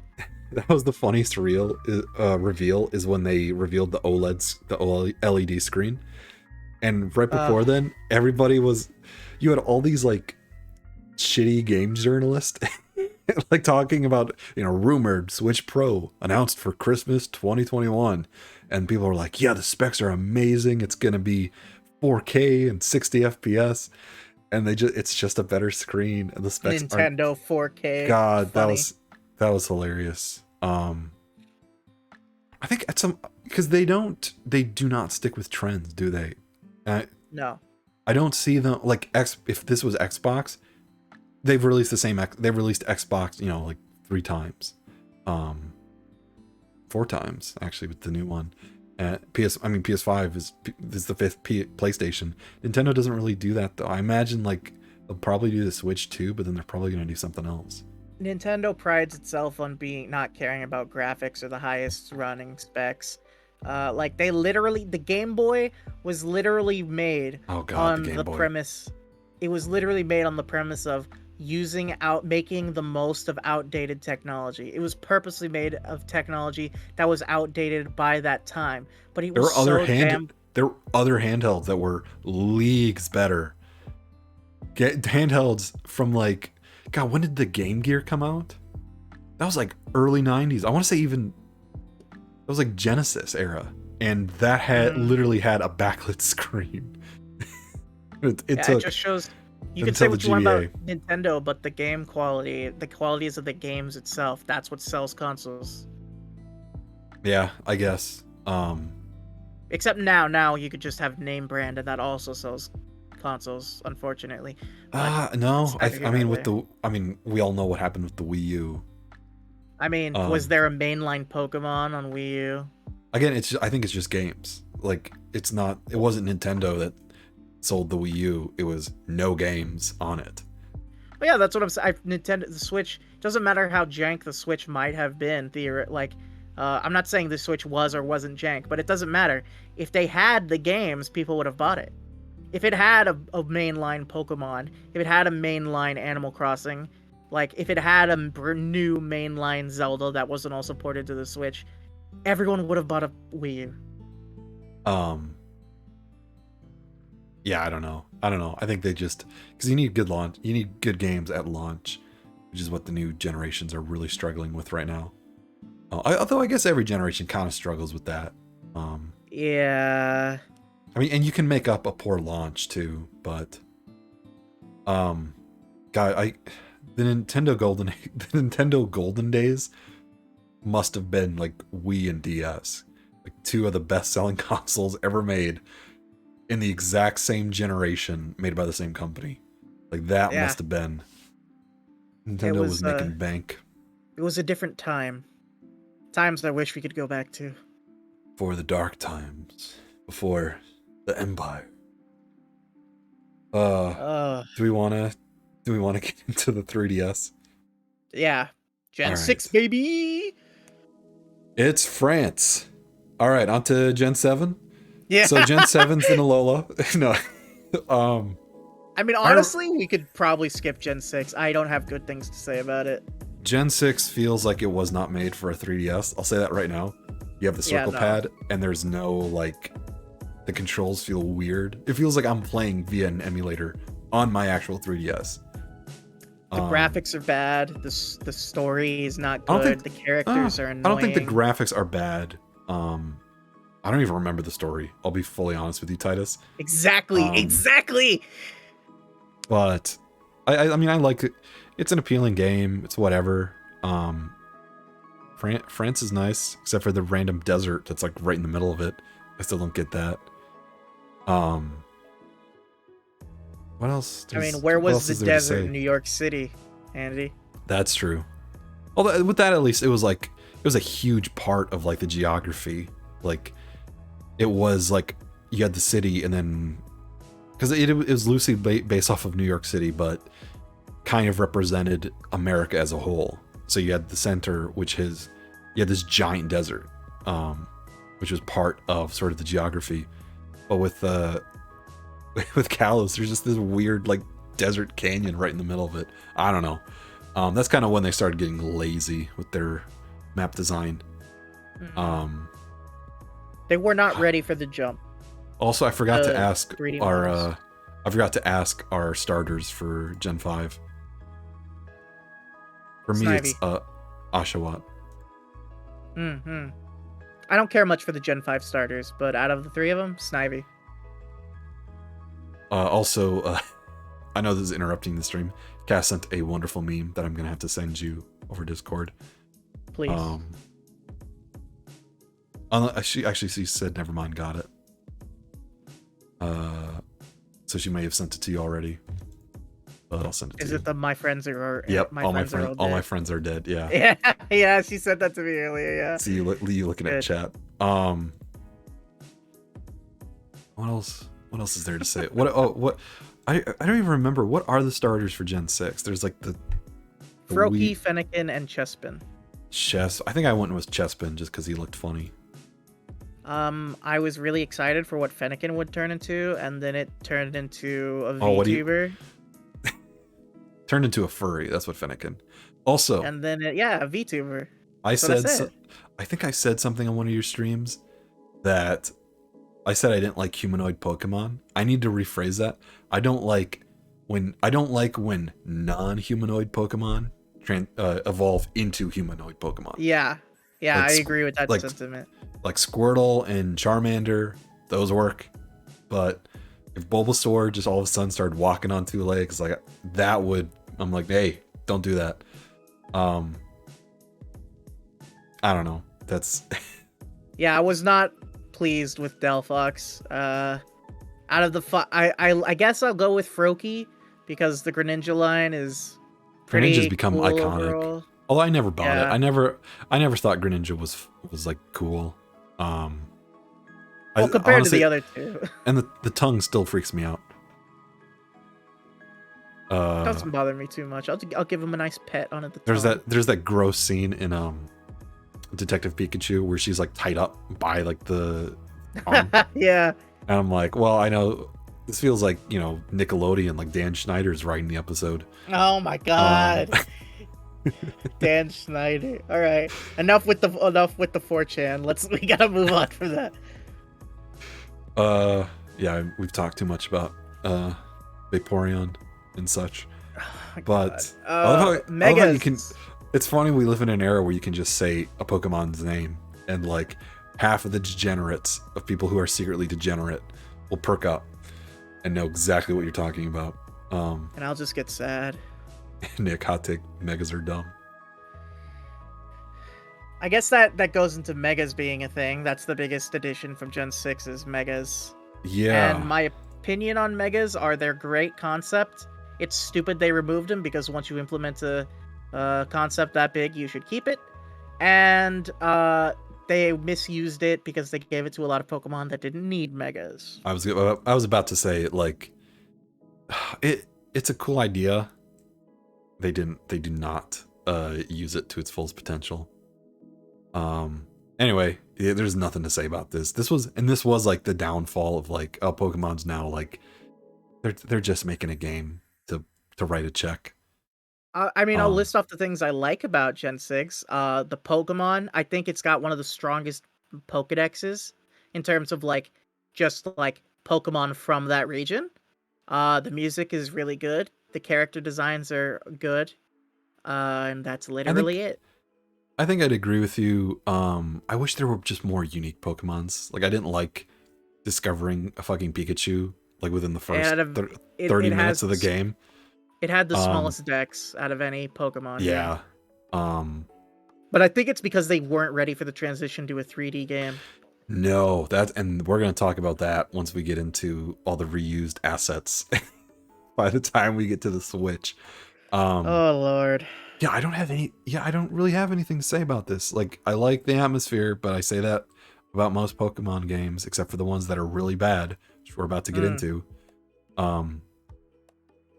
Yeah. You said you didn't like the graphics. I kind of like the graphics. I mean, it's nice 3D style for a 3DS. But I guess I'll end it by saying Gen 6 is out of all of the I ranked every gen of Pokemon games, Gen 6 would be at the very, very bottom of the list. I would literally rather play the original Gen 1 games than play Gen 6. Well, because you like the Gen 1 games. No, but I'm not saying I'd play like Fire Red. I'm saying I would literally rather play Red and Blue, flaws and all, over Gen 6 because those are Gen classics. 1, at least they had heart.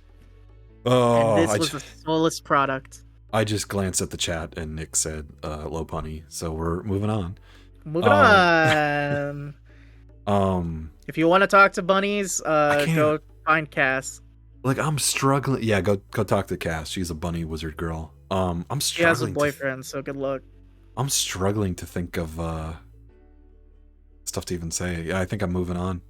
If you're willing to too. All right. Yeah, Gen 6 is a nothing gen. So were the Gen 3 remakes before? It was after X and Y. Yeah, okay. What do we think about the remakes? What do we think about them? They took away a lot of things that were good about Emerald, like the battle frontier. But yeah, it did add in some new stuff. It gave us a few new megas, gave us a few new characters that some people like, some people don't. They had the soaring mechanic, which was kind of cool. The lore from the Delta that was episode actually, was interesting. I will say that was actually pretty cool. The soaring. I don't like Zinnia, but the lore from the Delta episode itself was interesting. I'd say as far as remakes go, they're the worst up until Gen 4 remakes. They were the worst remakes. They were the worst of the time. We've gotten, but I wouldn't call them outright worthless. They added something of worth. They added something of worth, but at the same time, like, I don't think they're to me, you play Soul Silver and Heart Gold, like, that is the definitive way to play, Gold and Silver. I know you like Gold and Silver, you love it. For me, I'm like, dude, that is like an improvement.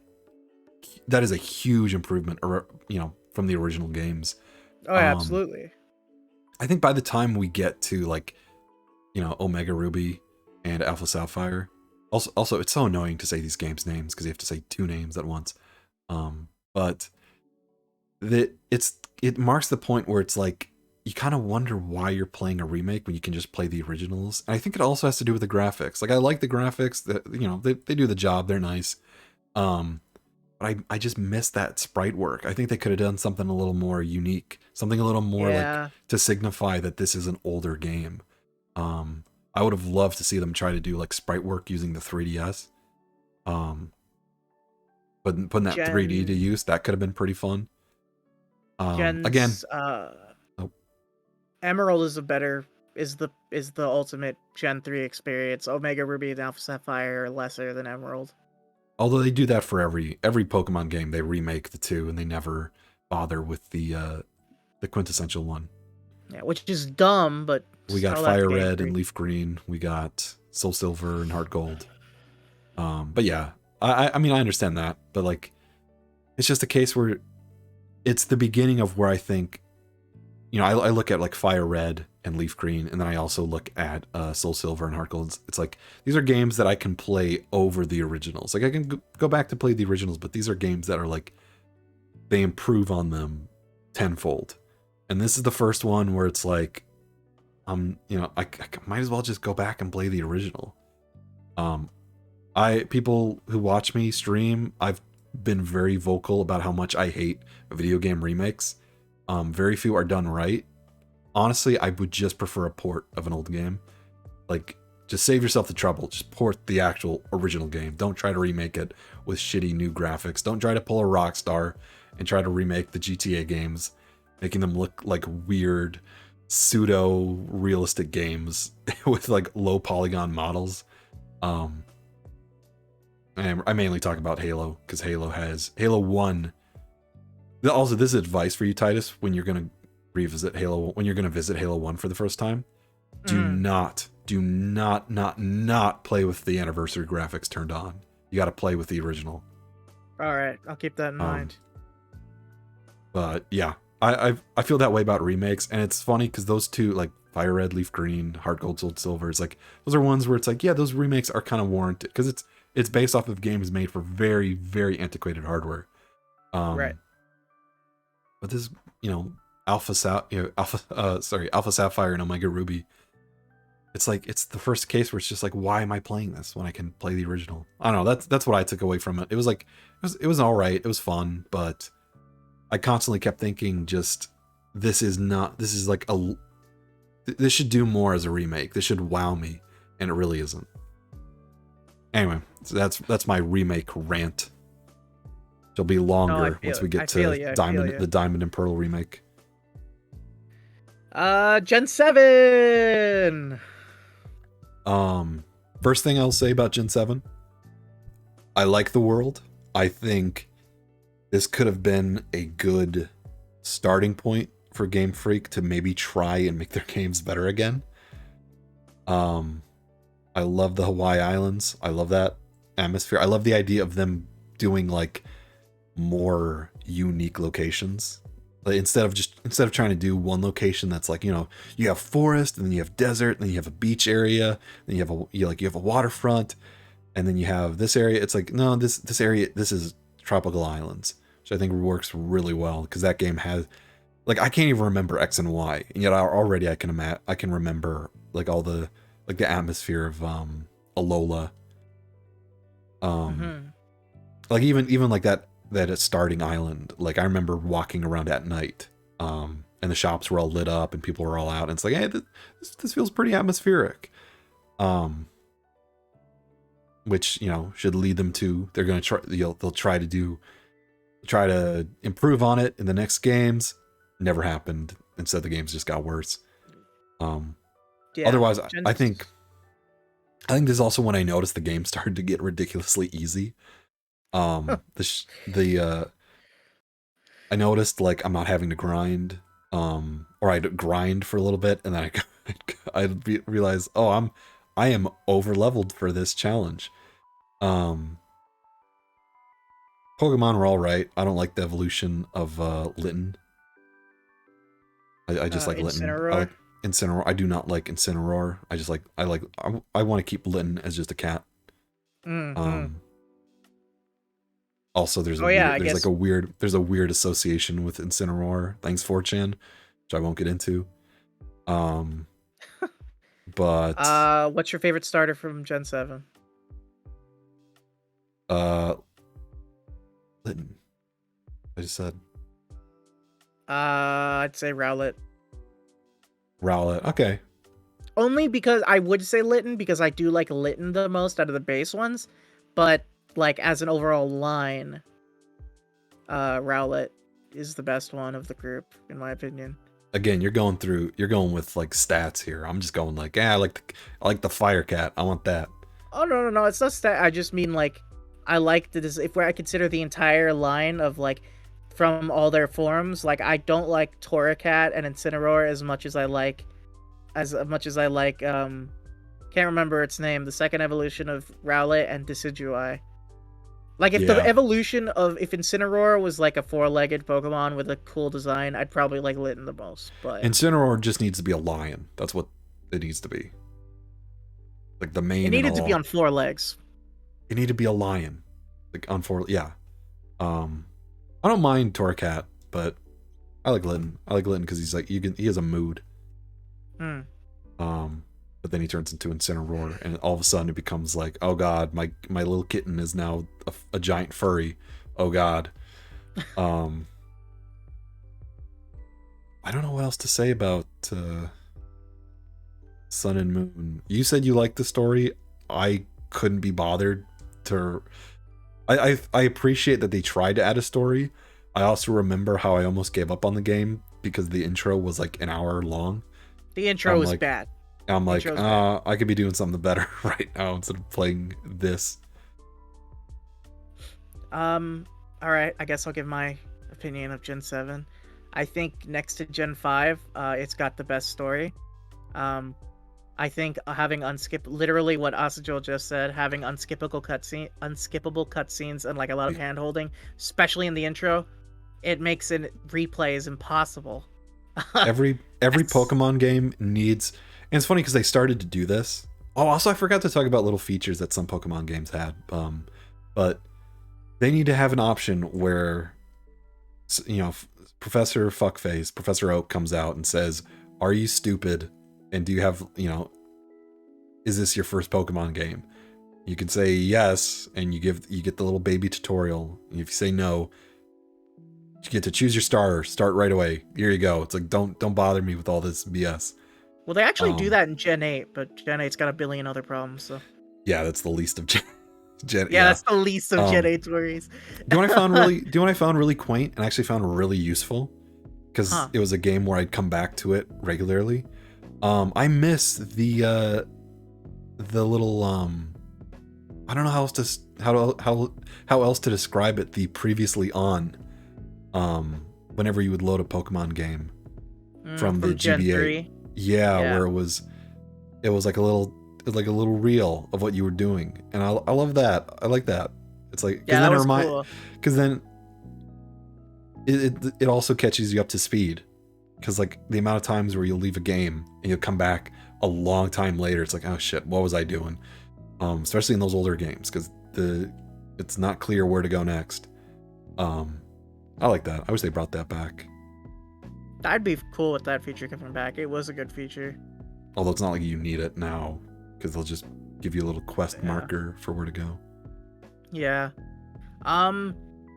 Gen 7, I like this. I think the story is really good. I think it's a very compelling story. My issue with it is that despite the story being good, it's not your story. It's you are the side character who does all the work, while Lily is the main character and gets all the praise for doing nothing.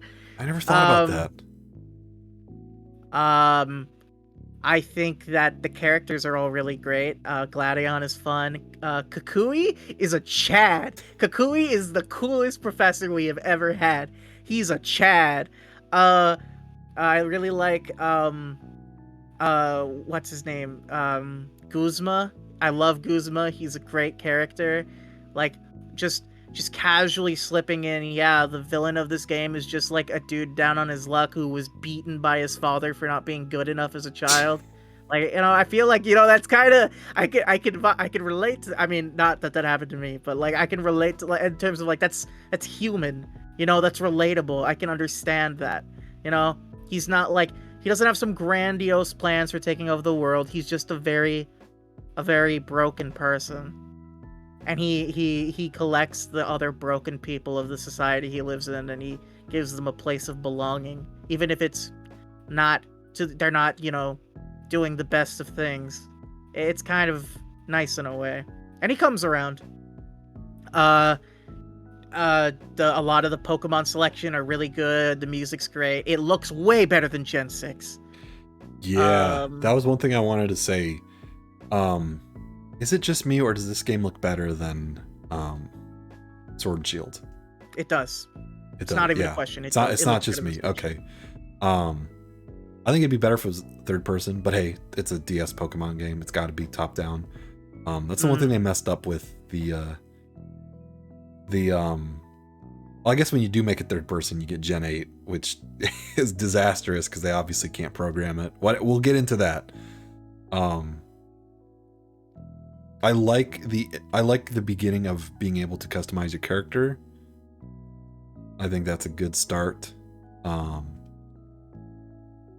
don't know what else much to say. It does a lot of good stuff. Game. Yeah, I was gonna say. But the world's fun. It's fun to explore. Oh, again, I'm not in it for the post game. I love the Ultra Beasts. The concept of like extra dimensional Pokemon that are absolutely alien to even actual aliens. That's so cool. I don't know how I felt about that. So cool. I think that was like a little too much for me. It's like I don't need that much depth, in my Pokemon lore. Like I miss the day. That shit. I miss the days when Team Rocket were cutting tails off of Slowpokes and feeding them to people. No, I have to disagree. I love the lore. I love Xurkitree and Stakataka and all these weird like aliens that just do not make sense with the Pokemon world's like biology, because they're just from a literal other plane of existence. That's so cool. It gave them an opportunity to really think outside the box with designs. I also like the Tapus. They're really interesting. Just having like a local guardian deity Pokemon who are like not perfect. They're low-key kind of jerks. Which is kind of amusing. And you actually have a personal connection with the box legendary.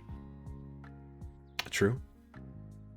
But yeah, I don't know. Gen 7, it was a huge improvement from Gen 6. It made me think Pokemon could come back from Gen 6's low point, and then Gen 8 came out. No, specifically, Pokemon Go came out. Yeah. So the next mainline Pokemon game, as we all know, is the award-winning Pokemon Go. Came out for mobile phones. That was 2016, right? Yeah. Because I remember Pokemon Go to the polls. So I remember. What a dark game. What a dark time. Nah, it was fun. It was fun. I was kind of joking about talking about it. I literally haven't played it since 2016. Since I tried it for a day and gave up. I don't have anything against Pokemon Go itself. I have something against the Pokemon company saying, "Oh, hey, look, we could just we're making so much money out of this. We should just make lazier games and keep shilling Pokemon Go." I hated that. Yeah. I'm trying to think of an example of this because I've heard it before. Usually, what you do, your big money makers, your cows that you can milk, you use the money for those to fund projects that you can work a little harder on, to be, to experiment a little more. It should be, you have Pokemon Go. That's a pretty big safety net for the Pokemon company. That should let them experiment more with Pokemon as a brand. But as we all know, they don't do that. They just want more of that casual market. Trying to think of other companies that have done that, where they've had like a big money maker. Actually, you know what? That happened with Titanfall. Titanfall 2 sold terribly, and they were thinking of giving up the franchise. I think they actually have. There's been rumors of Titanfall 3 coming out, but who knows? And then just off on a whim, they made this. I was gonna say this shitty little battle royale, but I know half of Twitch will yell at me. They made this free-to-play Apex Legends that used the exact same assets and was whipped up cheaply, and it sold like hotcakes. And now they're going to try to use that money. I think they were going to try to use that money to fund a proper Titanfall sequel. Like, that'd be a good way of doing things. Because I don't care about Apex Legends. I just want Titanfall 3. I don't think we're ever going to get it. I'm worried we won't get it, but that's how I would run things. But Pokemon Go signaled... It brought a lot of casuals back to Pokemon. Casuals that Game Freak desperately needed to buy their games. Hence, the beginning of the dark times of the Switch era. Do you want to move on, Titus, to the Switch? Yeah, I guess the only other part of Gen 7 worth mentioning is Ultra Sun and Ultra Moon. They gave a difficulty spike, and they introduced the Mega Ultra Lopians, which is cool lore stuff, but they changed the story enough that it kind of ruined that aspect of what made Gen 7 actually good, which made it lesser as a whole. That's all I have to say about Ultra Sun, Ultra Moon. I think in addition to that, the reason I don't really like the story, like you going into detail about the Megalopians, also your model's getting low res again. You might have to refresh. I gotcha. I always kind of thought of Pokemon as like, it's just the real world, kind of, with a few changes, and then with a few like supernatural elements, like as part of the basis for our world. Like, you know, we have Pokeball technology, we have, you know, these Pokemon that control the elements, that control aspects of space and time, but at the same time, it's like just a real world. So like the idea of there being like this interdimensional, like these other people who may or may not be aliens, or may just be us from a different dimension. I don't know how I feel about that. Which is why I kind of prefer Pokemon stories to be nice and simple. But that's all I have to say. You want to hop on to the Switch? Gen 8 was not disappointing. Wait, which came out? Was it Let's Go Pikachu? It was Let's Go Pikachu, Let's Go Eevee. I was going to say, we're going to start with there first, then we'll get to Gen 8.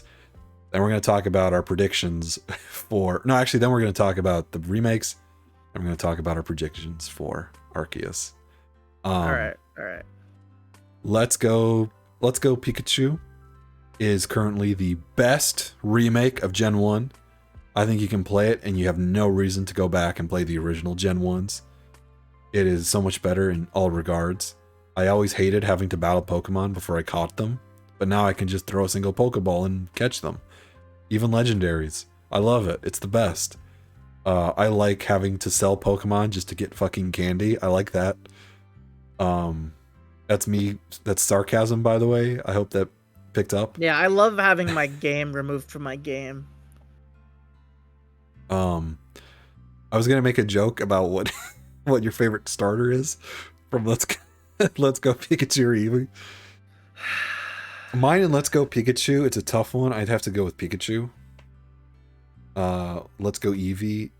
I think I'll have to go with Eevee. Yeah. I will say, I don't remember where I heard this from, but I do remember hearing it, where someone was asked why they don't put starters on the covers, and on the covers of game boxes, and I think one of the Game Freak devs said that it was because, not the devs, but one of the art designers said that it was because kids would just buy the one that they wanted the starter of. Pretty much. Like, I want Charizard, I'm gonna get Pokemon, I'm gonna get Pokemon Red. It's like, no, you don't. you can choose any one. Which I find kind of funny, but literally in this case, they did that. Graphically, it looks pretty good. Looks better than the Gen 4 remakes, yep. Which is it looks sad to say. It's literally just Pokemon but nerfed. Like, there's no purpose in grinding. Also, I will say, going from slowly progressing through these games, I noticed when shared XP began, and I noticed when the games got really easy as it got enabled. I hate the experience, modern experience share. I think you need to modify it. I think it works. 'Cause, I mean, either way, we would be using a form of shared XP back in the old games, which was just us like cheesing the system and like, you're swapping a Pokemon, I'm gonna swap him back out. I think there's a way you can do that to make that an actual feature. I don't think it's the way they did. I think you could like, I don't know. I think it still needs to be. It could work. This is not how it works, I think. Literally, all they would need to do, all that they would have to do, is let you toggle whether you want to turn it off or on. But Game Freak won't let us do that because they're. But you know what? I'm not gonna finish. I'm gonna stop myself because I was about to get really, genuinely angry. They do need an old school mode, I think, of like no shared XP. Yeah, Sujol, it is. I don't know if do they multiply it now? I guess they do. They must have to because you're main Pokemon. 'Cause I was gonna say, like in the old days, they would divide it, which meant if you wanted to grind multiple Pokemon, it took a little longer. Which is why I hated Ponyetta in Gen 4.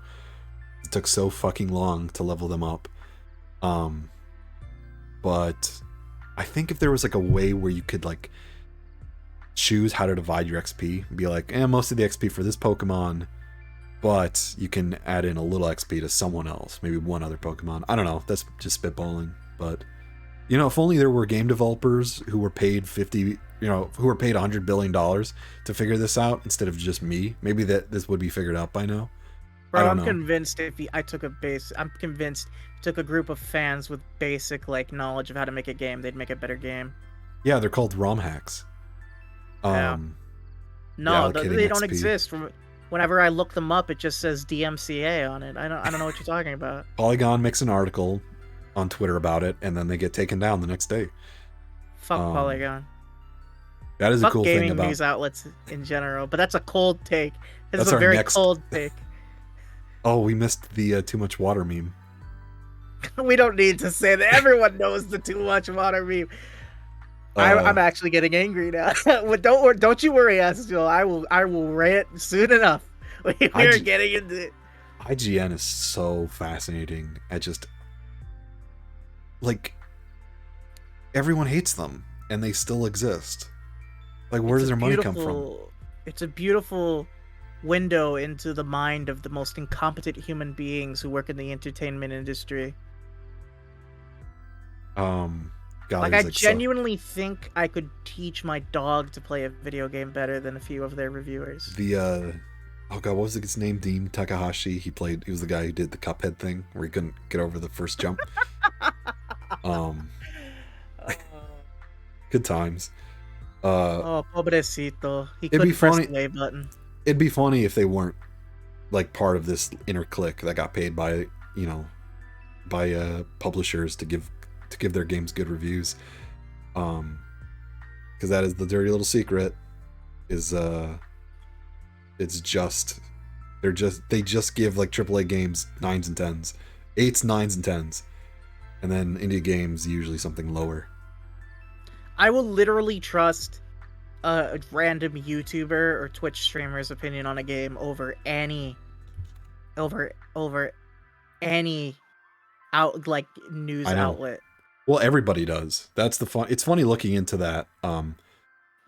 You mean to tell me Last of Us 2? Don't you bring up The Last of Us 2. That game is Titus. Garbage, and I'm sick and tired of hearing about it.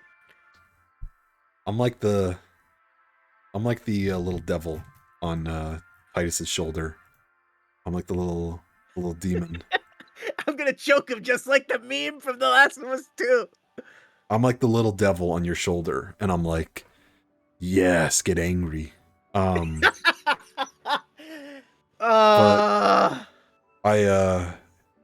we need to you know what? We need a rage stream. We need a stream where we list things off that we are angry about, and we just get angry and just rant all day. I would love that. That's a good idea. We should do that. list of stuff that's here's what we got to do. We got to get a list of random irritating stuff like about video games, and then at the end we have to decide which is the worst. We'll figure that out. I do think it's still I'm still up for us reviewing Legends Arceus. Oh, that'd be fun. Yeah. Although that's us anticipating that the game's going to be shit. It is. Come on. We're not fooling ourselves that this is going to be a return to form. I'll say this, graphics aside, I'm still probably going to enjoy it more than Sword and Shield or X and Y. I don't know. I've heard people say that about every single Pokemon game since X and Y. Let me dream, Andy. Let me have this. Let me. This time they're gonna fix it. Oh no, they're not gonna fix it. They're gonna blunder it, but it might be somewhat competent in a few areas. A little, maybe, kinda, every once in a while. Jesus, we're screwed. I wonder how much it's costing. Like, does anybody know the development cost? Nah, no idea. It's probably like $500 million, and half of it is being like trafficked or something. It's like money laundering. I always think they're like money. So I was talking about Halo Infinite, and people were joking when that demo first launched, and it looked like shit. It looks like the way how Legends Arceus looks, like how the graphics they don't just look bad, they look broken and unfinished. Halo Infinite looks like that, and it still looks like that to this day. And people were joking that it was a $600 million game. It's like, it's clearly just money laundering. It's a money laundering scheme that they're pretending is a video game. So I find that kind of funny. Because yeah, as a Halo fan, I can see I feel bad seeing other franchises go through similar fates. It's also funny because with Halo Infinite, the honeymoon period has officially worn off with the Halo community. People are not happy with Infinite. People hate the progression. No. People are angry with 343. I called this. I called this 6 months ago. I said people would hype up the game. They'd say it's the best game ever, like a week after it launched, and then flash forward to like 2 or 3 months after, and everybody's gonna hate it. And that's exactly what's happening right now. Anyway, I'm a what is his name? The guy who predicted everything. Nostradamus. Yeah. Or in Sopranos, they called him Quasimodo. I like that movie. I like The Hunchback. Quasimodo predicted this. Think of Nostradamus. I love Sopranos. Does that bring us a Sword and Shield? Do we want to talk about Let's Go more? I guess it does. No, I don't want to talk about Let's Go anymore. I will say this about Let's Go. I talk about not liking Gen 1ers a lot. That game is just peak, like, Gen 1. It's a Gen 1 circle jerk. Which makes sense because it is set in Gen 1, but it's like, just everything about it is so like, yeah, this is made for people who think there's only 150 Pokemon. Look, I'm not, look, this is probably the most controversial thing I'm going to say today. If you enjoy Let's Go Pikachu and Eevee, genuinely, you're stupid. If you genuinely like that game more than Generation 5, Generation 4, Generation 3, Generation 2, like, okay, look, I'll say that if you like Let's Go Pikachu and Eevee and you genuinely think it's a better overall experience of Gen 1 than Fire Red and Leaf Green, you are the embodiment of the soy Wojak. I'm just gonna say it. I'm gonna say it. I'm gonna say it. You are the embodiment of the soy Wojak. Oh God, I took a swig of water. I'm sorry. No, I'm not saying you're not entitled to your opinion, but your opinion is bad. That's all I'm trying to say. I love you. Yeah. Don't get me started on the stupid names for the exclusive moves on Eevee and Pikachu, like freaking Batty Bad. It's so stupid. They give Eevee a bunch of moves based off its different elemental evolutions, and they're all stupid name like Batty Bat or Buzzy Buzz or. This is Hey a Titus, batty bad game. Fucking Titus, give me my award. you know how Pokemon has parallel dimensions? Yeah. Also, I'll get on I want to mention something too. There's probably a parallel dimension where Game Freak never made Pokemon Go, and so after Sun and Moon, they probably made something really amazing and really like a really good throwback to like for old school Pokemon fans. Something that's probably as good as Gen 5. We have the Switch, we have new hardware, we can actually experiment and take risks. Who am I kidding? They probably wouldn't do that. Am I the only one who's concerned at how there literally is just parallel dimensions of like copies of yourself like living in a separate dimension? I don't know if Pokemon. I really. Oh, and Pokemon, yeah. I mean, every franchise that is somewhat successful uses the like multiverse thing now. But that's it's the easiest way to lazily write. There's something unnerving about that. About knowing that there's like copies of you in a different dimension. I mean, like most people already believe that like you have to make your own meaning, right? Does it really matter if you've just further proven that point by the fact that like there's infinite versions of yourself? Yeah, I guess. I'm mainly talking about that one episode of the Pokemon anime where they have they meet their alternate selves. Oh, that, yeah. Which is brings up a bunch of questions like what is going on? Like why is there's just other dimensions now? Was that ever a thing in the old series?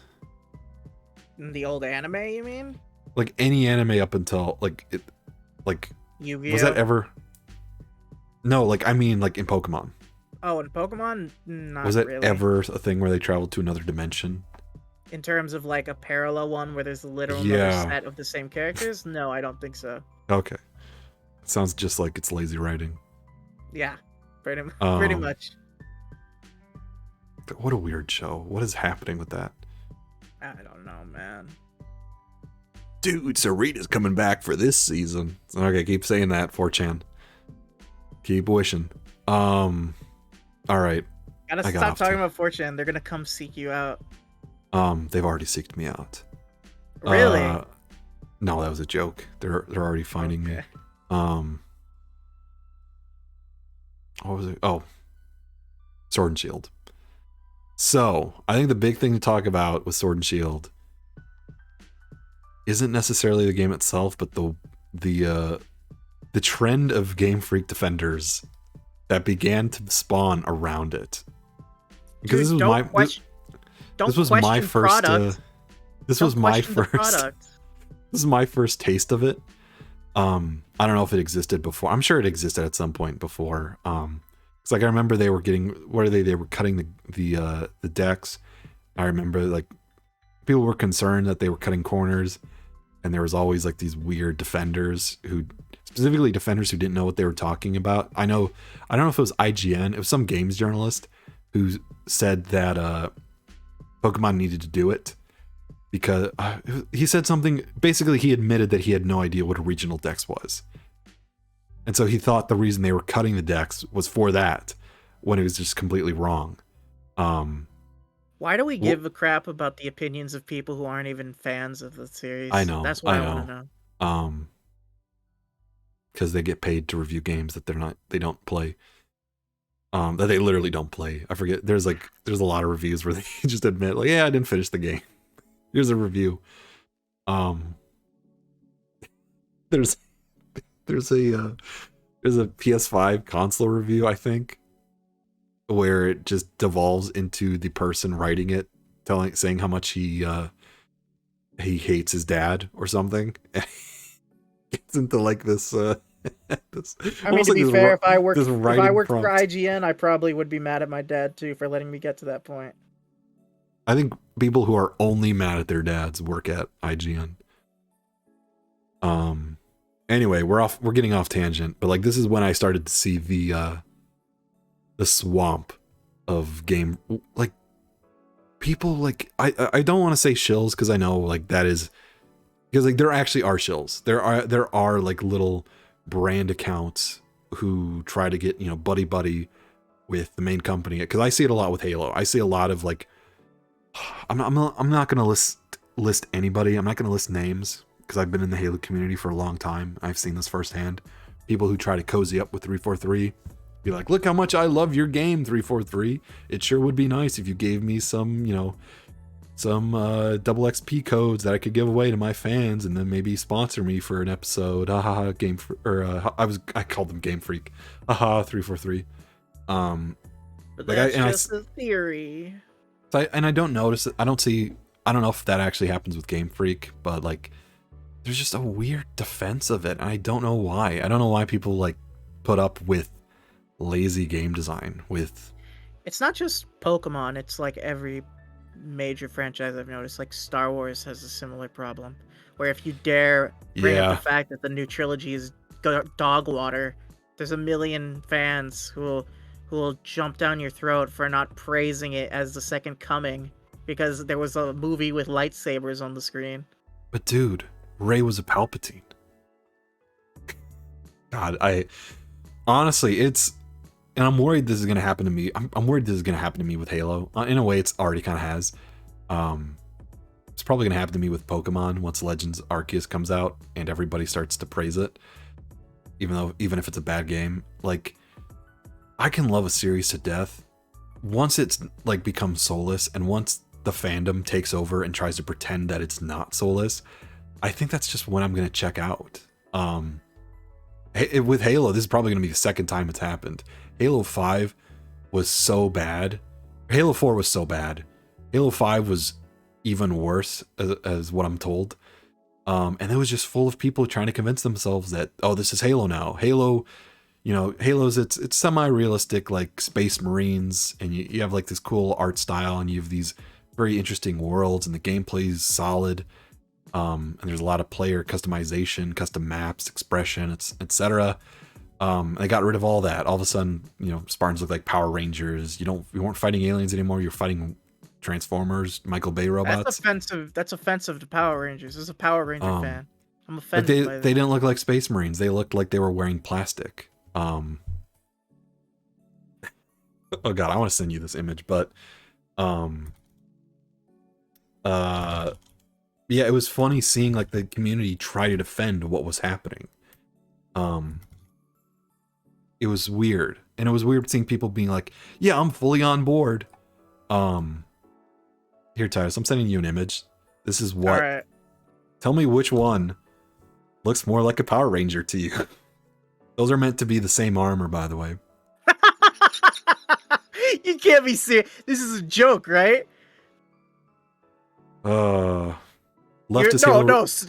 Straight up, this is a joke, right? This doesn't even look like this is from the same franchise. That doesn't look like it's from the same franchise. Okay, literally, I remember one year I visited my grandparents on a state along the border of Mexico, because I have a lot of relatives there, and I had relatives come over that gave me off-brand like Power Ranger toys that were like, they were like Los Rangers Mujer or something like that they got off some tiny like tiny little shop on the border that were of like rip-off off-brand items. That's what this dude looks like. He doesn't even look like a Power Ranger. He looks like Los Rangers de Mujer. That's what he looks like. I forget the name of the helmet. That's like the default. Yeah, it's the Mark V Halo Reach helmet, and that's what it looks like in Halo 5. So one was made by Bungie. By the way, this is bad for the stream. I think I'm gonna, since we're talking about it, I'm just gonna try to post this on stream since we mentioned it. Like, this is what I mean by a game just looking soulless, where, and people tried to convince themselves that this was the new look of Halo, and it looked good. And there's so many examples. I'm gonna post. I don't know why I need to talk to someone about Halo. I need to have a Halo rant. Yeah, here we go. I think Burke's more your guy for that. I know. Burke and Val. I was talking to Val about Halo. But yeah, that's what we're talking about. If you ever want to talk about some like weeby stuff, come to me. But other than that, I don't really play a ton of FPS, bro. I was about to quit Discord. I don't want to do that. Worst Halo 5 helmet. Let's see if I can find it. Let's see. Oh, first result. This monstrosity, which I'll post in the chat again, because I remember a time where you were part of like, you were called like a weird gatekeeper or something if you defended it, if you attacked this, if you like tried to, yeah, here we go, like if you want to take a look at the stream, this amazing beauty of a helmet. I'll just leave that guy up there. So yeah, I've been through this multiple times, seeing a franchise I love just die and be replaced by something that does not resemble the original product at all, resemble what I loved about it. And I see the same thing happening to like other franchises. It happened to me with Star Wars. I used to love Star Wars. I do not care anymore. I could not give two shits about Star Wars anymore. Also, Titus, your model is starting to break again. You may have to reload. Okay. That was a long tangent that I got into Halo. But I could rant about Halo all day. That's what I rant about in my Halo streams, which I'm actually going to do one tomorrow. Anyway, getting back on track. This is when I noticed that Game Freak had a lot of defenders. They had a lot of people. There you go. You're a lot better now. They had a lot of defenders who were like visceral towards people who criticized it. Like it was bizarre. It was like seeing a sports team or something. Like people defending sports. It's because they want to convince themselves that maybe they didn't waste their money. Yeah. Just convince themselves that Pokemon can be good again, honestly. That's exactly what happened with Halo. You have these people who like, oh, we can go back to the good old days. Now those days are long gone. You've got to move on. But let's get into the game itself. I'll let you lead on this one since I went on a whole tangent. Right. So, Gen 7, or no, we're not even in Gen 7. I'm sorry, we're on Gen 8. Or Gen 8. Gen 8. I guess overall thoughts. Rose's plan was stupid. It made no sense. I don't like the wild area. I think it was very underpolished. They should have just made regular routes that were like good route designs. Either that or they should have taken the time to make the full depth of the wild area, like make it as good as they could have. Of course, they're not allowed to work on a game for longer than 5 months anymore, so The wild area is weird. That should I'll let you go ahead. The deck cut was dumb and pointless, and it only showed their incompetence. There's no reason they couldn't have the whole decks in there. It's just because they didn't have enough time, because they didn't want to put in the effort to do it. Because they had all the models from the. Oh, we didn't even talk about that. All the 3D models from the 3DS that they just ported over, which is why they look so bad. I wouldn't be shocked if there were 3DS just assets, like props and textures in that game. Probably. But I like a lot of the Pokemon designs themselves and the character designs. I don't like Leon because he's written terribly. His personality is, I'm pants at directions. That's his personality. And he has a Charizard for no reason. They were really trying with Leon, weren't they? No. He was this amazing. He's the best Pokemon trainer in the world, and he's also a best friend. And of course he had a Charizard. The legendaries don't make sense thematically. The two dogs don't really fit with Eternatus. And Eternatus is just a repeat of Necrozma. Theme-wise, Eternatus is just a repeat of Necrozma, except less interesting and a weirder design. The DLC areas were actually pretty good. I liked all the additions to DLC. DLC areas were good. I gotta. But the fact that I had to pay twice as much as the game cost to get what should have been the second half of the post game is completely stupid and morally bankrupt. B Titus, and your model's glitching out again. I think that's your internet oh, connection. come on, bro.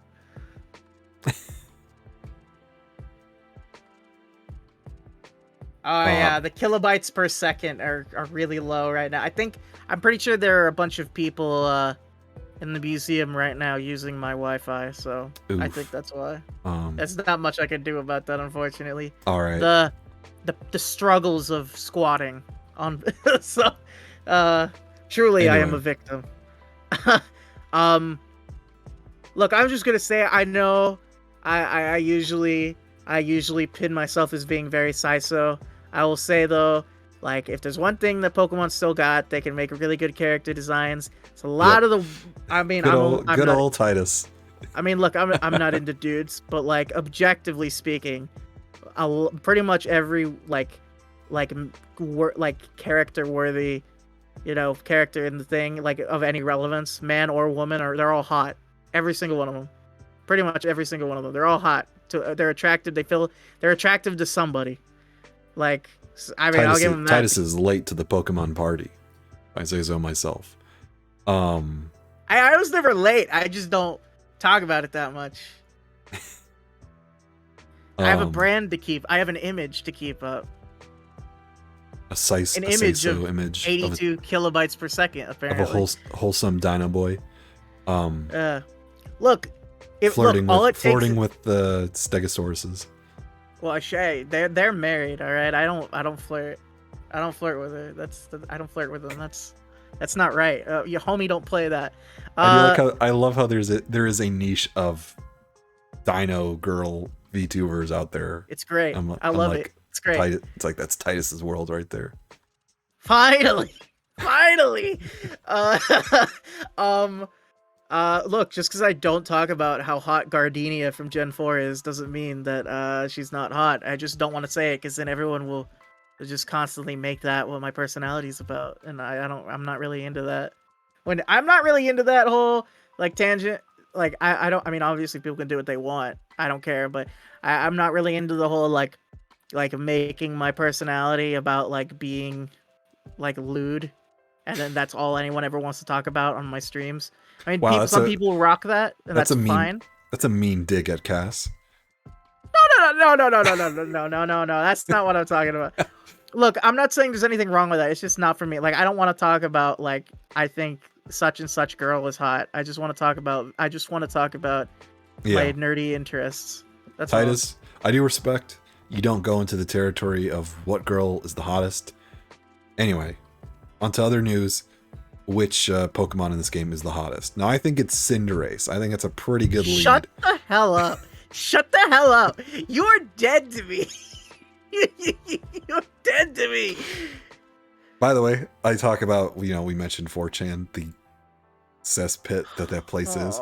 It's funny. So I will say my favorite starter is Scorbunny. I like him. He's funny. He's cute. There is a shocking amount of Cinderace art out there. Yes. Because apparently Go from the anime has a Cinderace. Yes. So they're often... Yes, he does. Fangirls often draw them together. He has all of the starters from Galar, actually. Ash doesn't own any Galar Pokemon. He owns a Galarian Farfetch'd that evolved into Surfetch'd, and then he has a Dracovish, and that's it. Yep. Yeah. No. Yes. I think my favorite starter is Grookey, because it's a funny monkey with a stick. Scorbunny grew on me from the anime. I will say from the anime, watching the anime, Scorbunny grew on me. Like Scorbunny was very cute in the anime. It was very fun loving. I was waiting to bring that up. I was skimming through the anime. I did like the Scorbunny episodes. I thought he was funny. But he evolved into Raboot only like 16 episodes in, and then the Cinderace like 30 or 40 episodes in, and I'm not a huge fan of either Raboot or Cinderace. Raboot looks like me in junior high when I thought it was cool to run like Naruto when I was playing soccer. Yeah. So it's funny because with these designs, and Cinderace just looks like an off-brand Nesquik character. Yeah, I don't mind his design. I mean, the colors work. Although I think honestly at this point it's just unnerving the amount of art I've seen of that single Pokemon. It's I'm like, just okay, tired of this is humanoid starters, to be honest. um. So now you hate humanoid Pokemon. Well, yeah, because the starters always start as regular animals, and then they turn into Except for humanoid. Except for Gen 1. You had, you had Squirtle and Charmander. Those aren't humanoid. What are you talking about? They stand on two legs. Just because that they counts as stand on humanoid two to me.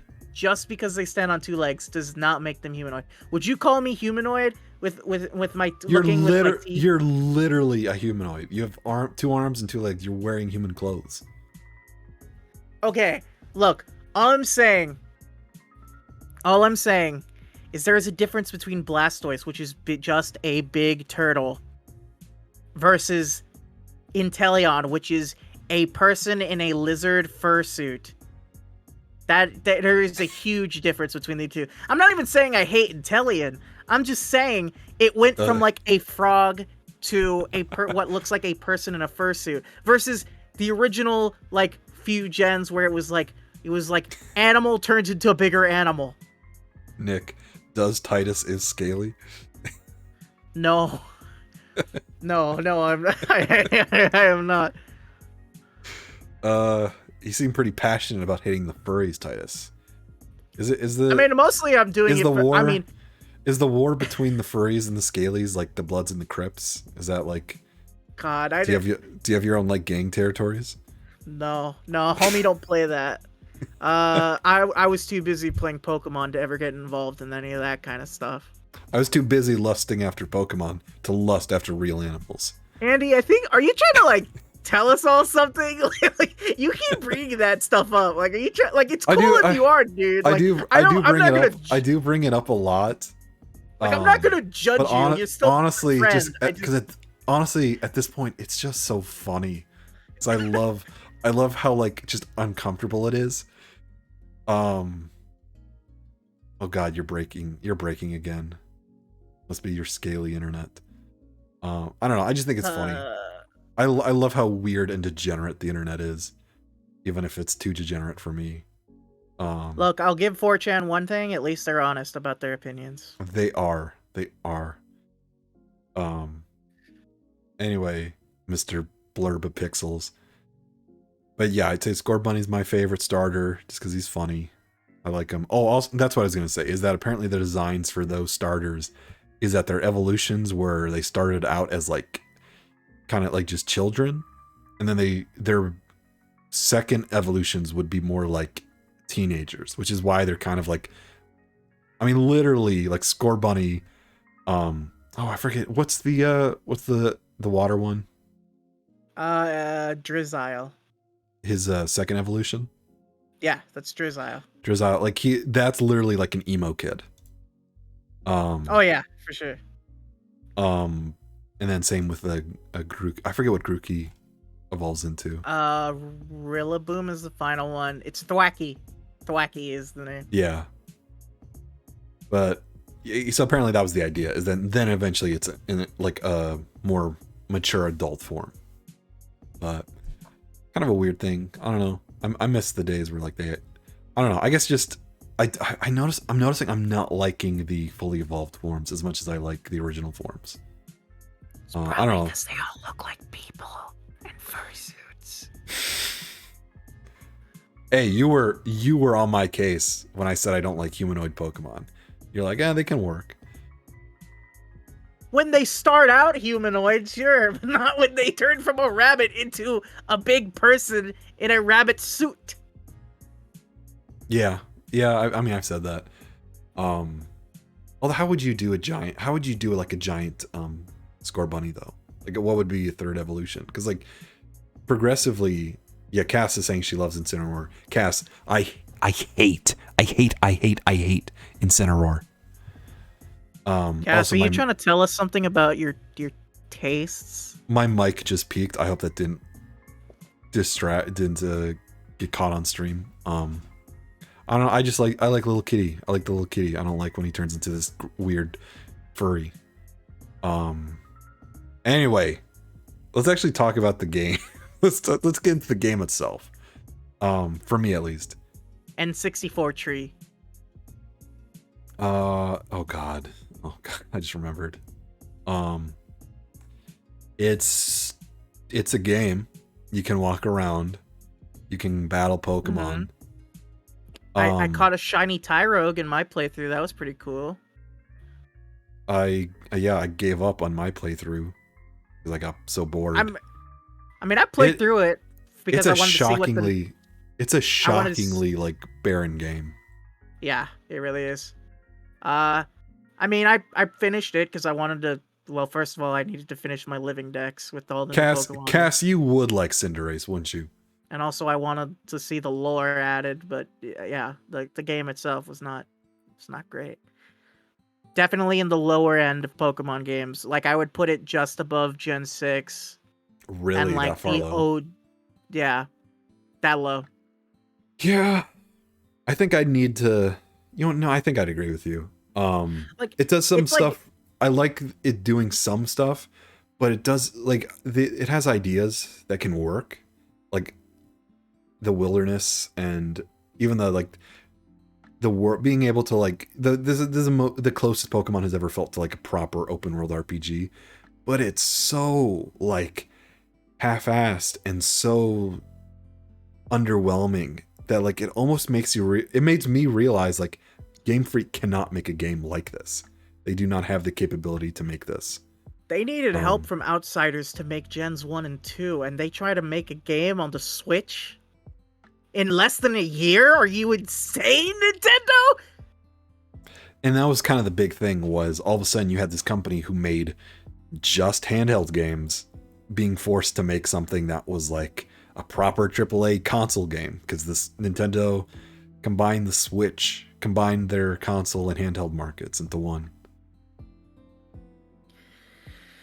DLC was good. I liked Calyrex. Calyrex genuinely, the storyline with Calyrex was like really good. Genuinely, if they included all the DLC stuff in the game like it should have been, like if they just took an extra year to actually make the game and put in the DLC in the game like it should have been, it would have been like, it still would have been in like the bottom half of the Pokemon games, but it would have been at the top of the bottom half. It would have been like I would have said it's genuinely, it would have made it a much, much better game. I'd say it's actively better than just meh. It would have made up for the complete lack of content. God, it's weird. It's weird to just, because like there's like so little like that hooked me with that. Like there was nothing that hooked me with that game. Like I remember just kind of giving up at some point. It's like I'm leveling up my Pokemon.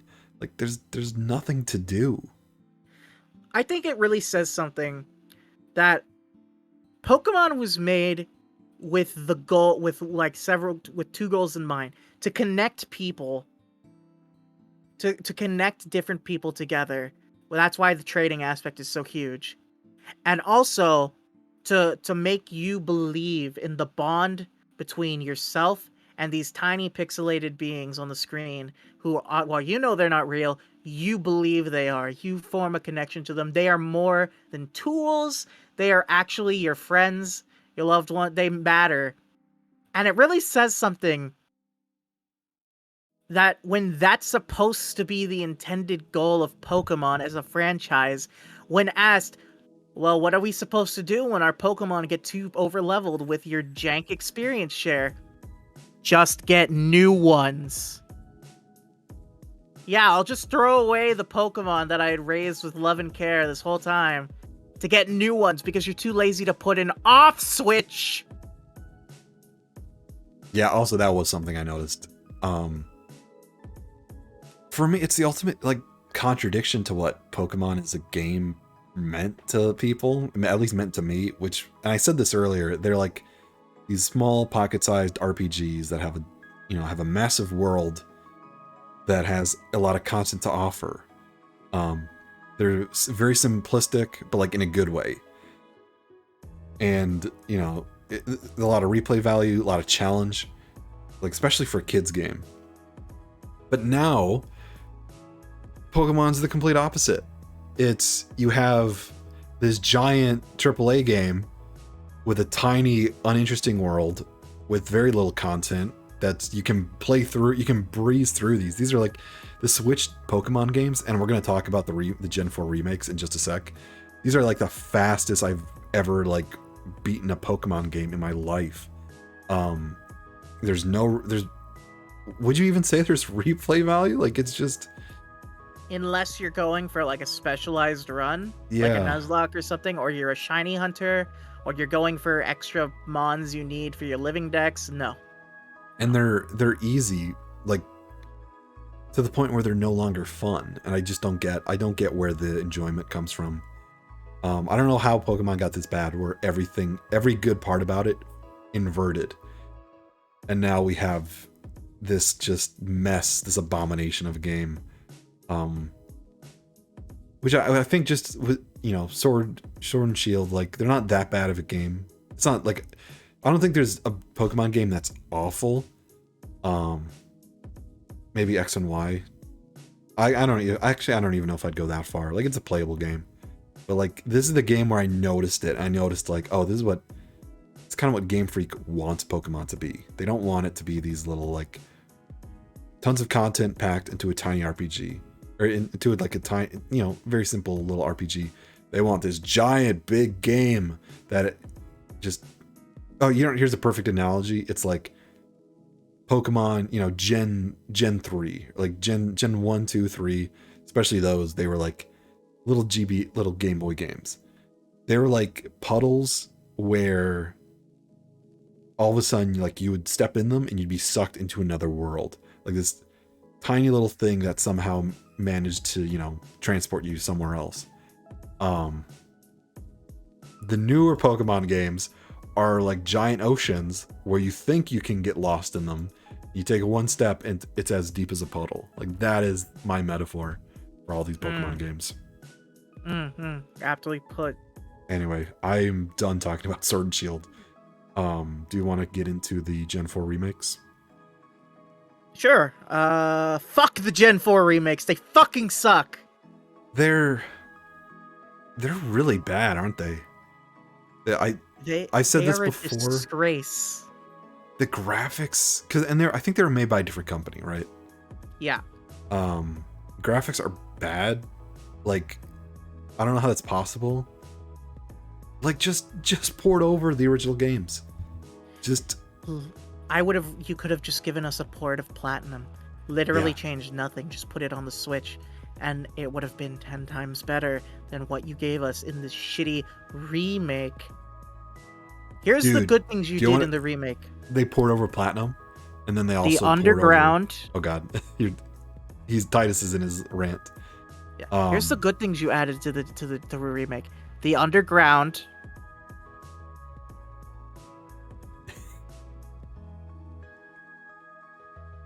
Which you can't access unless you have a Wi-Fi connection to download that update, by the way. Oh god, is that true? So, and you also can't access a ton of other features like contests or music that actually sounds like music. So, gee, I sure hope that in 10 years, when all the freaking Wi-Fi stuff goes offline, that people won't ever try and play this game again. I like, my favorite part about the game is that they're the same ROM, both games, just a different flag is checked whenever you have a different one. So it makes the lives of ISO rippers much easier. Game Freak, you guys are looking out to emulator fans out here. You know what I learned? There's only one ROM. You only have to rip. You know what I learned just the other day? What? Is that when they cracked open the data files for the remakes? Yeah. You know when the oldest file in the game files, like the oldest thing they could find on record, when it dated back to, which means Oh god. the longest from back they could tell they actually worked on these games? Oh god. November of 2020. This game shipped before November of the next year. They literally spent less than a year making this. I mean, it looks it. say that I word on believe Twitch. I believe that. Do you remember? Do you remember when the water reflective lighting was broken, and it would reflect the GUI in the screen on the screen? Do you remember that? Yeah. Because they didn't program reflections, so they just had a mirror, and now reflections don't work. They just disabled it. Fucking Gen 4 had reflections where your character would look in the water and see himself. The art style God, is trash. I And the hate the art style. blooming effects is crap.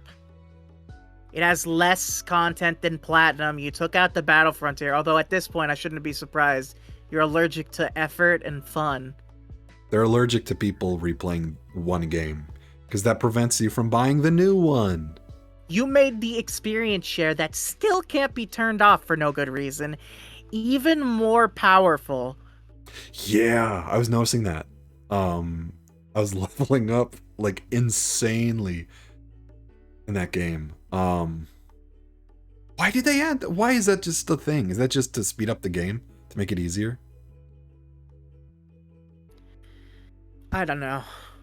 You know that Adam Driver meme from that movie with him and Scarlett Johansson where he screams and is crying and he punches the wall? That's me whenever I have to think about modern Pokemon, except I'm not exaggerating. Every day I have to wake up and live with modern Game Freak.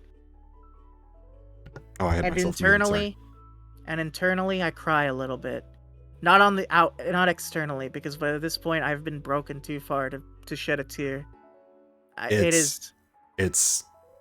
It's awful. Like, and at this point, like, I'm not surprised. Like, hey, it's a remake. Cause like at this point, it feels so like corporate, so clockwork. Like, it's, you know, the people who grew up with Gen 4 are now adults. They can now buy stuff. Look, I'll say this: they are damn lucky that people love Pokemon based off brand name alone. Because the last Digimon game that was released, and the last Monster Hunter Stories game, which is basically just Pokemon with Monster Hunter monsters, they were both better than all of Gen 8 combined. But it's not a Pokemon game. And Digimon game was a port of a Vita game. Ooh, I need to check that out then. I haven't played a Digimon game. They're good. Well, there are two types of Digimon games. There's the ones that are like Tamagotchi type tamer games, like where you raise them and then they die and you keep raising them up. Or the other ones that are more like Pokemon, where you can catch them and like you make a team and battle other people with their Digimon. I prefer the latter formula. I do like the latter formula because I don't like raising a monster and then it just dies. I don't like having a Tamagotchi. They had Pokemon Tamagotchis. Try out Digimon Cyber Sleuth if you ever want to give it a try. Ooh. It's pretty good. Take a look. Yeah, this is sad. Just get to the end of this. It's like, there's really no. I am tired. I'm tired too, man. I'm a tired, broken man. Do we want to keep talking about this remake? No. Okay. All our hope and optimism gone. I wrote down the next stuff. It's like, talk about what Game Freak, has done wrong. There's gonna be a long section. We've kind of already done that. Yeah.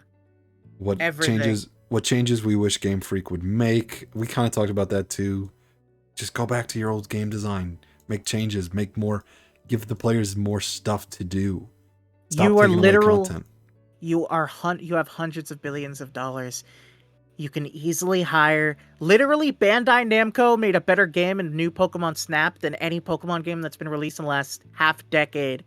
Literally, just get a competent developer to make a good Pokemon side game to release 1 year, and take another year or two to actually finish the damn game you're working on. I suggest a radical idea that kind of works with yours. So briefly, in the early 2000s, the Golden Age, there were 2 series of Metroid games going on. You had the Prime games, you had Prime 1 and Prime 2, and then you also had the 2D games for GBA. You had Fusion, and then you also had Zero Mission, which was a remake of Metroid 1, but it's its own game.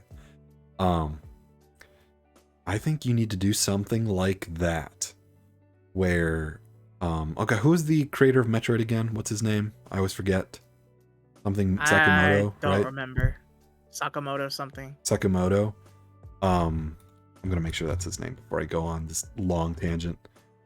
Sakamoto Metroid. Yep, Sakamoto. So with those games, you had the Sakamoto was working on these tiny little 2D ones. Those are his games.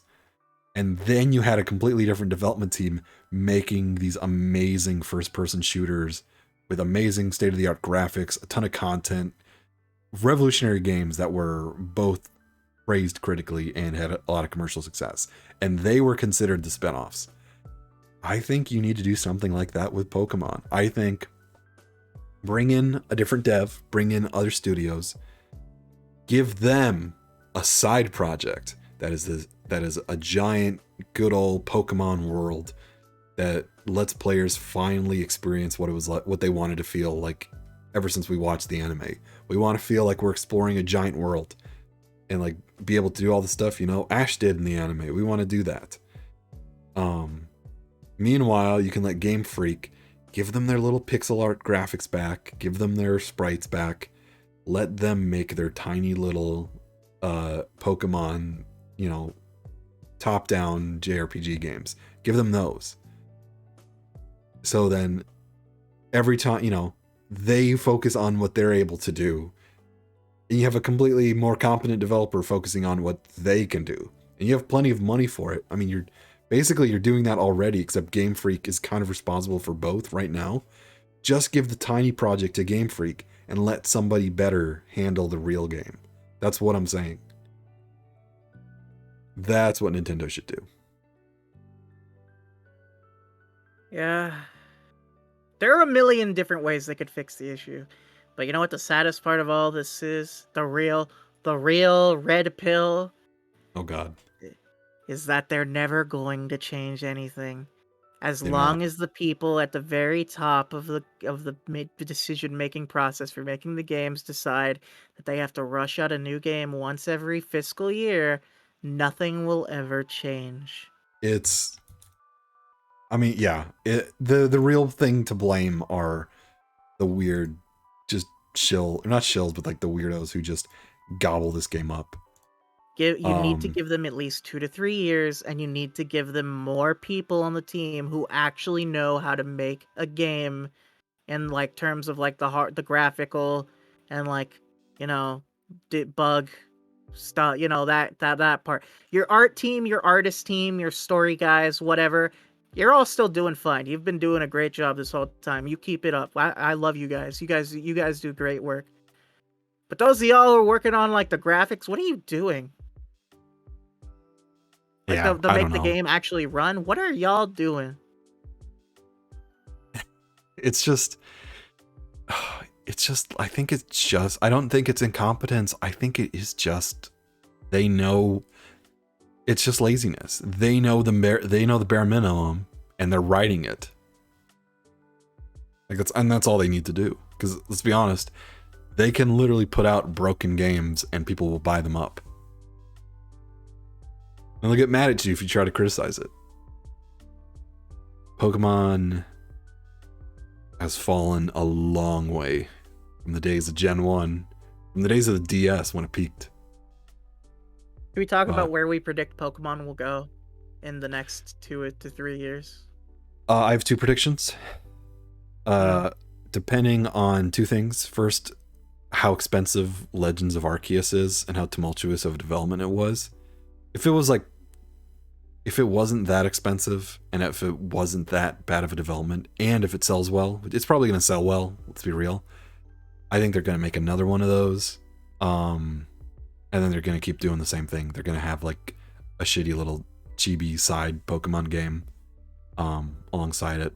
We're eventually going to get like I'd say we're going to get a Gen 5 remake, but I don't think Nintendo would touch that because there's not enough nostalgia for that. I think like it'll take a few more years before we get anything that is a throwback to Gen 5. I don't think we're ever getting throwbacks to like X and Y or Gen 8 or no, Gen 7, sorry. So I don't know. Who knows what they're going to do with that. Otherwise, if this game has been super expensive, if we find out that development has been horrible, like tons of crunch, Game Freak just unable to reach a deadline, and then the game maybe doesn't sell as well. It's going to sell well either way, but like if it's not the best-selling Pokemon game of all time, if it sells well but it's kind of middling success, I think they're going to go right back to Sword and Shield. Like they're just going to copy that formula. They're going to do something else, and that's just going to be Pokemon. I don't think they're ever going to try to experiment. That's my predictions. Yeah. My predictions are Gen 9 will be a marginal improvement. At least. At best, it'll be like the same level of improvement of Gen 7 from Gen 6. It'll be an improvement. It'll give a few people hope, but I will not be fooled again. I will enjoy it more than I enjoyed Gen 8, and then be disappointed when Gen 10 comes. I think that they will do a Gen 5 remake. It will be really, really bad, even worse than Gen 4's remake, and people will eat it up regardless, and I will cry. And I think that at E3 2025, they will officially announce NFTs of the first 151 Pokemon, and people will defend them. God, I didn't even predict that. Would Nintendo even do that? That seems like it's I don't know, man. Crypto seems too scary to Nintendo. I don't think they'd venture that far out of their little safety bubble. I want to believe they won't. But I also used to have more faith in Game Freak, and they've dashed that hope against the rocks upon the shore of my soul many, many times before. I think if NFTs weren't crypto based, which again just defeats the point of what NFT Nintendo would probably have it done by now. Also, your models for getting out again.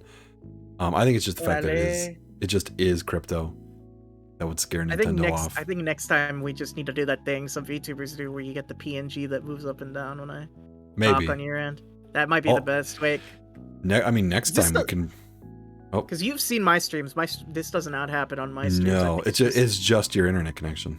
Yeah, it's weird. I don't know. Anyway, future problem.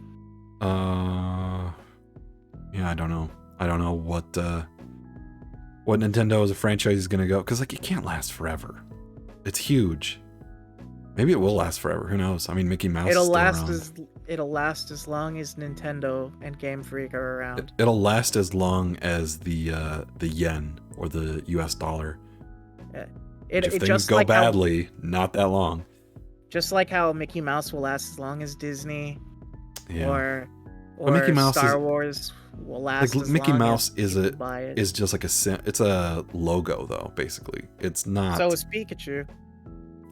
Yeah, that's true. Like people don't. I don't think there's anybody who's like, oh my god, I love Mickey Mouse.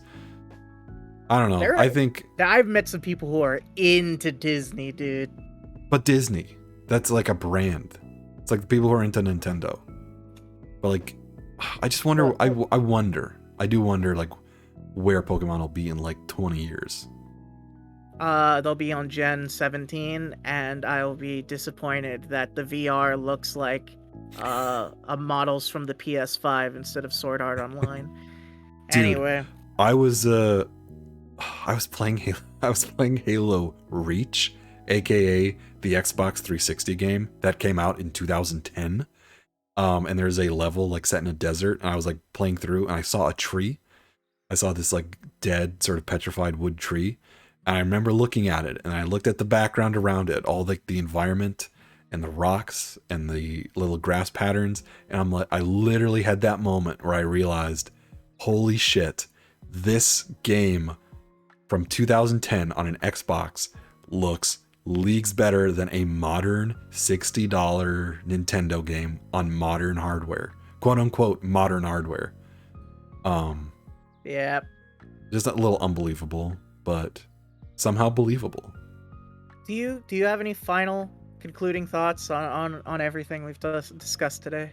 God, dude, I am so you have no idea how tired I am right now. This is a long stream. It's like 2 a.m. right where I am. I could go for a long time more, but I also am tired. I think Titus, I think we need to come back for 2 things. We need to have a round 2? We need to have a round 2? Titus, I think we're eventually going to have a round 3. I want to see you back. I want to see you back where we're going to talk about Legends of Arceus. And then I'm going to catch up on some stuff.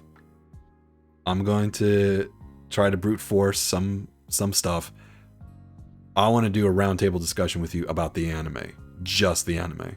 Oh, shit! What up? All right, I'm down for that. That sounds sick. All right. I think, yeah, otherwise, anything to say? I have one final message to this was game. I will say, last watched. year, grinding through all these Pokemon games, it was a wonderful experience during COVID, during a bad year for a lot of people, during a bad year for me. It was a little bright spot that was like, yeah, this is, I'm going to end on a bright note, because God, those old Pokemon games, they're simple. They're not as, they're not as advanced and complicated and complex as a lot of other games, but goddamn, are they fun? Are they a bunch of time wasters? Do they bring back a lot of good memories? What do you have to say, Titus, before we call it an end of a stream? All I have to say is, if Your anyone blurry dinosaur face. Yeah, don't mind that. Don't mind that. Listen, if anyone of any importance who works on Pokemon in any way is watching this at some point in the future, I just want you to know. I just want you to know, Pokemon means a lot to a lot of people, especially me. Especially Titus. A lot of my life, a lot of aspects of who I am as a person, the friends I've made, my relationships with a lot of different people, the fact that I'm sitting here now as a VTuber, the fact that I chose to dedicate my life to being an entertainer and making people happy, a lot of the concepts of friendship and family and teamwork and good versus evil. You two had a part in shaping that in me. Pokemon is a foundational building block in who I am as a person. You mean a lot to a lot of people around the world, and it breaks my heart to see that you guys just don't put in the effort that we all know that you're capable of. So I know it's dumb. I'm some nobody on Twitch. But if anyone out there with any power ever listens, consider for a moment that the money isn't all that matters. That at the end of the day, you're gonna have to look back at everything you did. And do you really want to look back and see all of the work you did and not be as proud as you could be of? If you're truly proud of the work you do, then fair enough. But if you, as I suspect, aren't as proud as you could be of the final product that you have been releasing lately, I would strongly encourage you to reconsider the way you run things. I know you can do better because you've proven it before. So you owe it to yourself to be better. I feel really bad for making that joke right as you started your really sentimental Pokemon speech. No, it's fine. I hate to say it, and I genuinely believe this, because knowing how game studios work and knowing just how fast developers just get replaced. I don't know specifically for Game Freak, but I know, going back to Halo, I talk about how good Bungie was when they made the original Halo, and yet you never hear me talk about Bungie's new game, Destiny, which is god awful. The people who made Halo, who made my childhood, the Bungie who made it does no longer exists. People who made my childhood are no longer there. And I fear the same is true for Game Freak. I mean, it has to be. It's been around for so long. It has to be a completely different set of people making it. I believe that. I don't think it's the people who are making it. I think it's the people at the top who are dictating the way things are run, like the schedules and where the money goes. I think that's the issue. I don't know. I think it is a symbiotic. I think it's a two-way relationship where you have Nintendo at the top saying we want Pokemon's game out by Christmas. Then you have Game Freak who know that it's going to sell like hotcakes, and they're just like, all right, let's just whip something up together. All I ask is that you genuinely do the best you can, whatever that looks like, so that one day when you look back, you can be proud of what you'd managed to do. If you don't feel like what you're making is the best it can be under, the limited amount of power you may have, I would strongly recommend you change that. That's all that I ask. I appreciate the people who work on Pokemon. You do a lot of work that means a lot to a lot of people. And if you're someone with the power to make some kind of meaningful change, then I ask you to consider what that means to people. That's it. That was a beautiful speech, Titus. Thank you. I went to school for 4 years to learn how to do that and not mess up. I'm sorry, I had to make it. I had to not make it so. What's the word when you have to bring up the room? Cringe. You have to cringe. Yes, I am cringe, but I am free. I am cringe, but I am free. I love. That's my. Yeah. No, it's. You don't change the part of you that is cringe. Change the part of you that cringes. That's based. Unless you're doing something immoral, then you should probably change that. I love that. I love that quote. Yeah, it's just. I mean, that's just how video games are made nowadays. Like there's very little like passion put into it. I actually did see there was a really. I don't know if you know who Racevic is.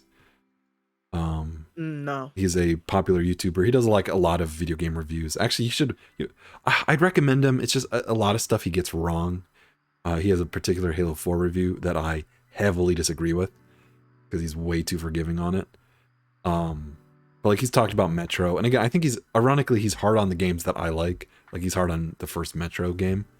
But he's talking about the sequel, the one that just came out. I say just came out. It came out 3 years ago. It was a Ukrainian dev, and he talked about how much passion they put into this giant game.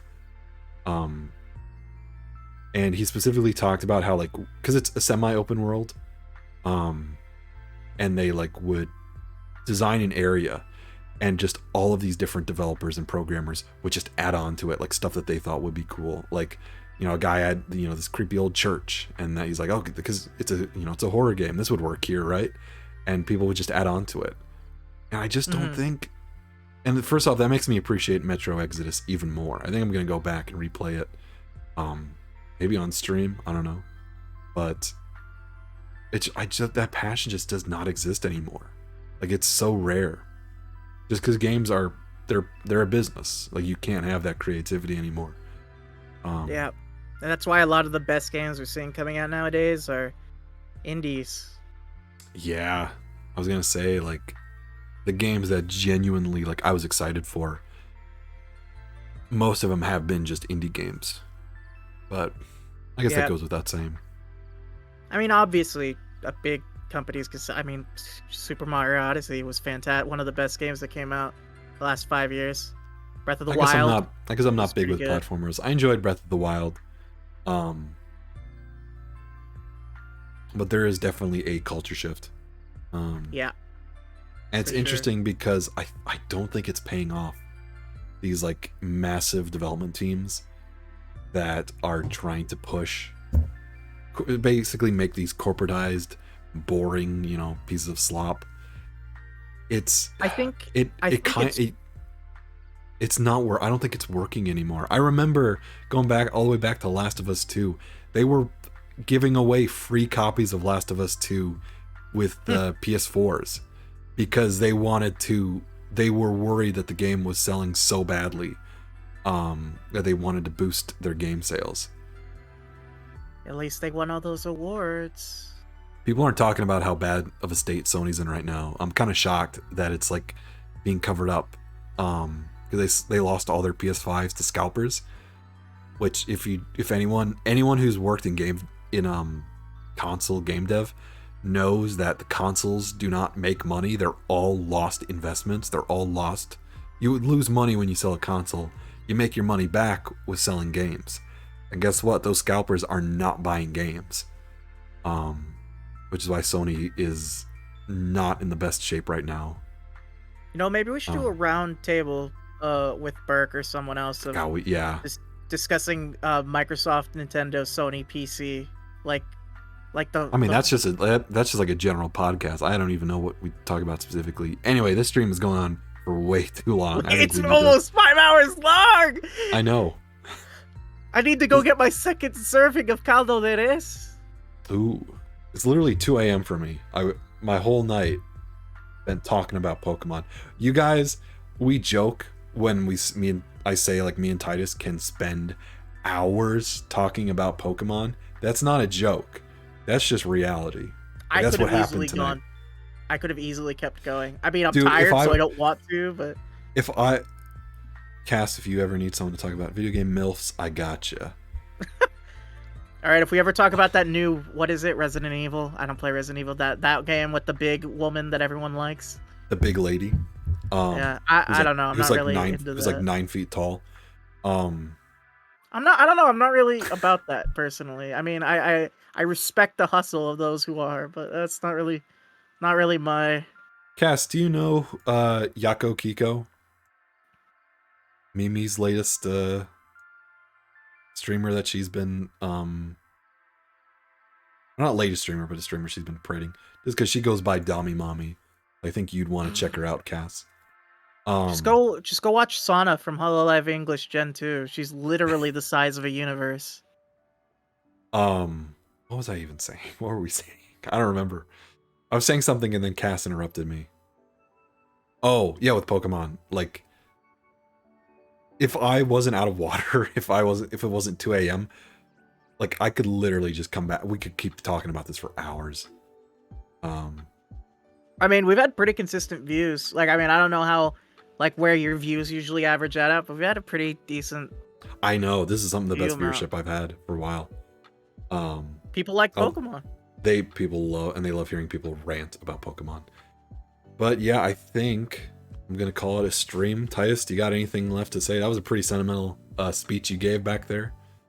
I respect it. I've just been shitting on Game Freak. I have no respect for them. So I'm a little different. But let me say this. Every time that I take pot shots, I don't direct it at the average person working at the company. I'm not even like genuinely angry or hateful at any of them. I at the people who I do think are responsible. I just think there are clearly people who are responsible for making the decisions that cause these problems, and it's frustrating because I know that they're capable of better, but money is such a big motivator. Money and, business politics and all that. And, I can't pretend I know how all that works, how to navigate that, but it affects the products, and genuine fans tend to notice. But does Pokemon even want genuine fans? Or do they just want a casual audience? I mean, one brings in money, and the other... I hate to say it, but the other complains that the gen isn't like Gen 1. Well, just do what I do and make a Pokemon tabletop campaign that you run yourself, and then you make the Pokemon that you know it can be. How long is it going to be till they make a Pokemon game that's just based off the anime? I mean, that's basic. That's kind of what Let's Go Pikachu was. Yeah, pretty much. I was actually shocked at that. Even Team Rocket were there. They were actually. Jesse James and Meowth. Yeah. Is this the part where we shout Yeah, out our where we yeah. socials? Yeah. Shout out yours, Titus. Give your Twitter and your Twitch. All right, you can find me on Twitch, under Titus the Dinosaur. You can follow me on Twitter where I post things I think are funny, but they usually aren't, and where I post updates. You can follow me over on YouTube where I upload VODs of all of my streams that I do here. I stream on Mondays, Wednesdays, and Fridays. Wednesdays are Yu-Gi-Oh! Night, and Mondays, Fridays, I either do collabs like this or I play Monster Sanctuary, which is really cool. It's a monster catcher game mixed with a platformer. It's pretty based. Thank you, Andy, for having me. It was fun talking to you. This was a lot of fun, Titus. I'm glad because we talked about doing this forever. Ironically, we're still going to be doing it with 2 more. I'm excited. I'm excited for that. I kind of want to. Cause I'm curious to see how Legends is going to turn out. I am cautiously optimistic. Dude, what if it's like a train wreck? Those screenshots, it looks rough. I forgot, Titus, I quick checked to see when it was releasing. I forgot that it released like this month. I forgot about that. It's like the 26th or the 28th or something. God. So like 3 weeks. 3 weeks to fix all the bugs and make the graphics better. Oh. All right. Yeah, let's call it a night. Good night, everybody. This was a very, very fun stream. I'm glad I decided to do it with my good old Dino pal Titus. It is 2 a.m. I am struggling to speak, but this was a lot of fun. We'll probably be back. I don't know when the next discussion stream will be. If we'll get around to Kingdom Hearts, because remember we were gonna do that with Burke. Yeah, Kingdom Hearts. Which I still haven't finished. Kingdom Hearts is light. And then we got to follow that up with Dead Space. Oh god, I don't want to go back to that game. And then good old Halo 1. So I don't know which one. We're probably going to get to... Ironically, we're probably going to get to Legends Arceus before then. Yeah. I'm pretty sure the order ended on was Kingdom Hearts, then Dead Space, and then Halo 1. That's the order. And then we'll do some Pokemon anime stream later. I need to actually watch the series instead of skimming it. All right, Andy. I'm forcing you into the stream because you need rest, my man. I do need rest. Good night, Titus. Good night, everybody. Thank you so much. This was an amazing stream turnout. Thank you a lot. Stream tomorrow. I was gonna say stream tomorrow. It's actually today because it's Saturday for me. Streaming. I don't know. I forget the time. I think 8:30 p.m. Central Time. I'm gonna get some sleep now. Good night. Good night, Twitch. Good night, everybody. Be good to yourself and others. Bye-bye.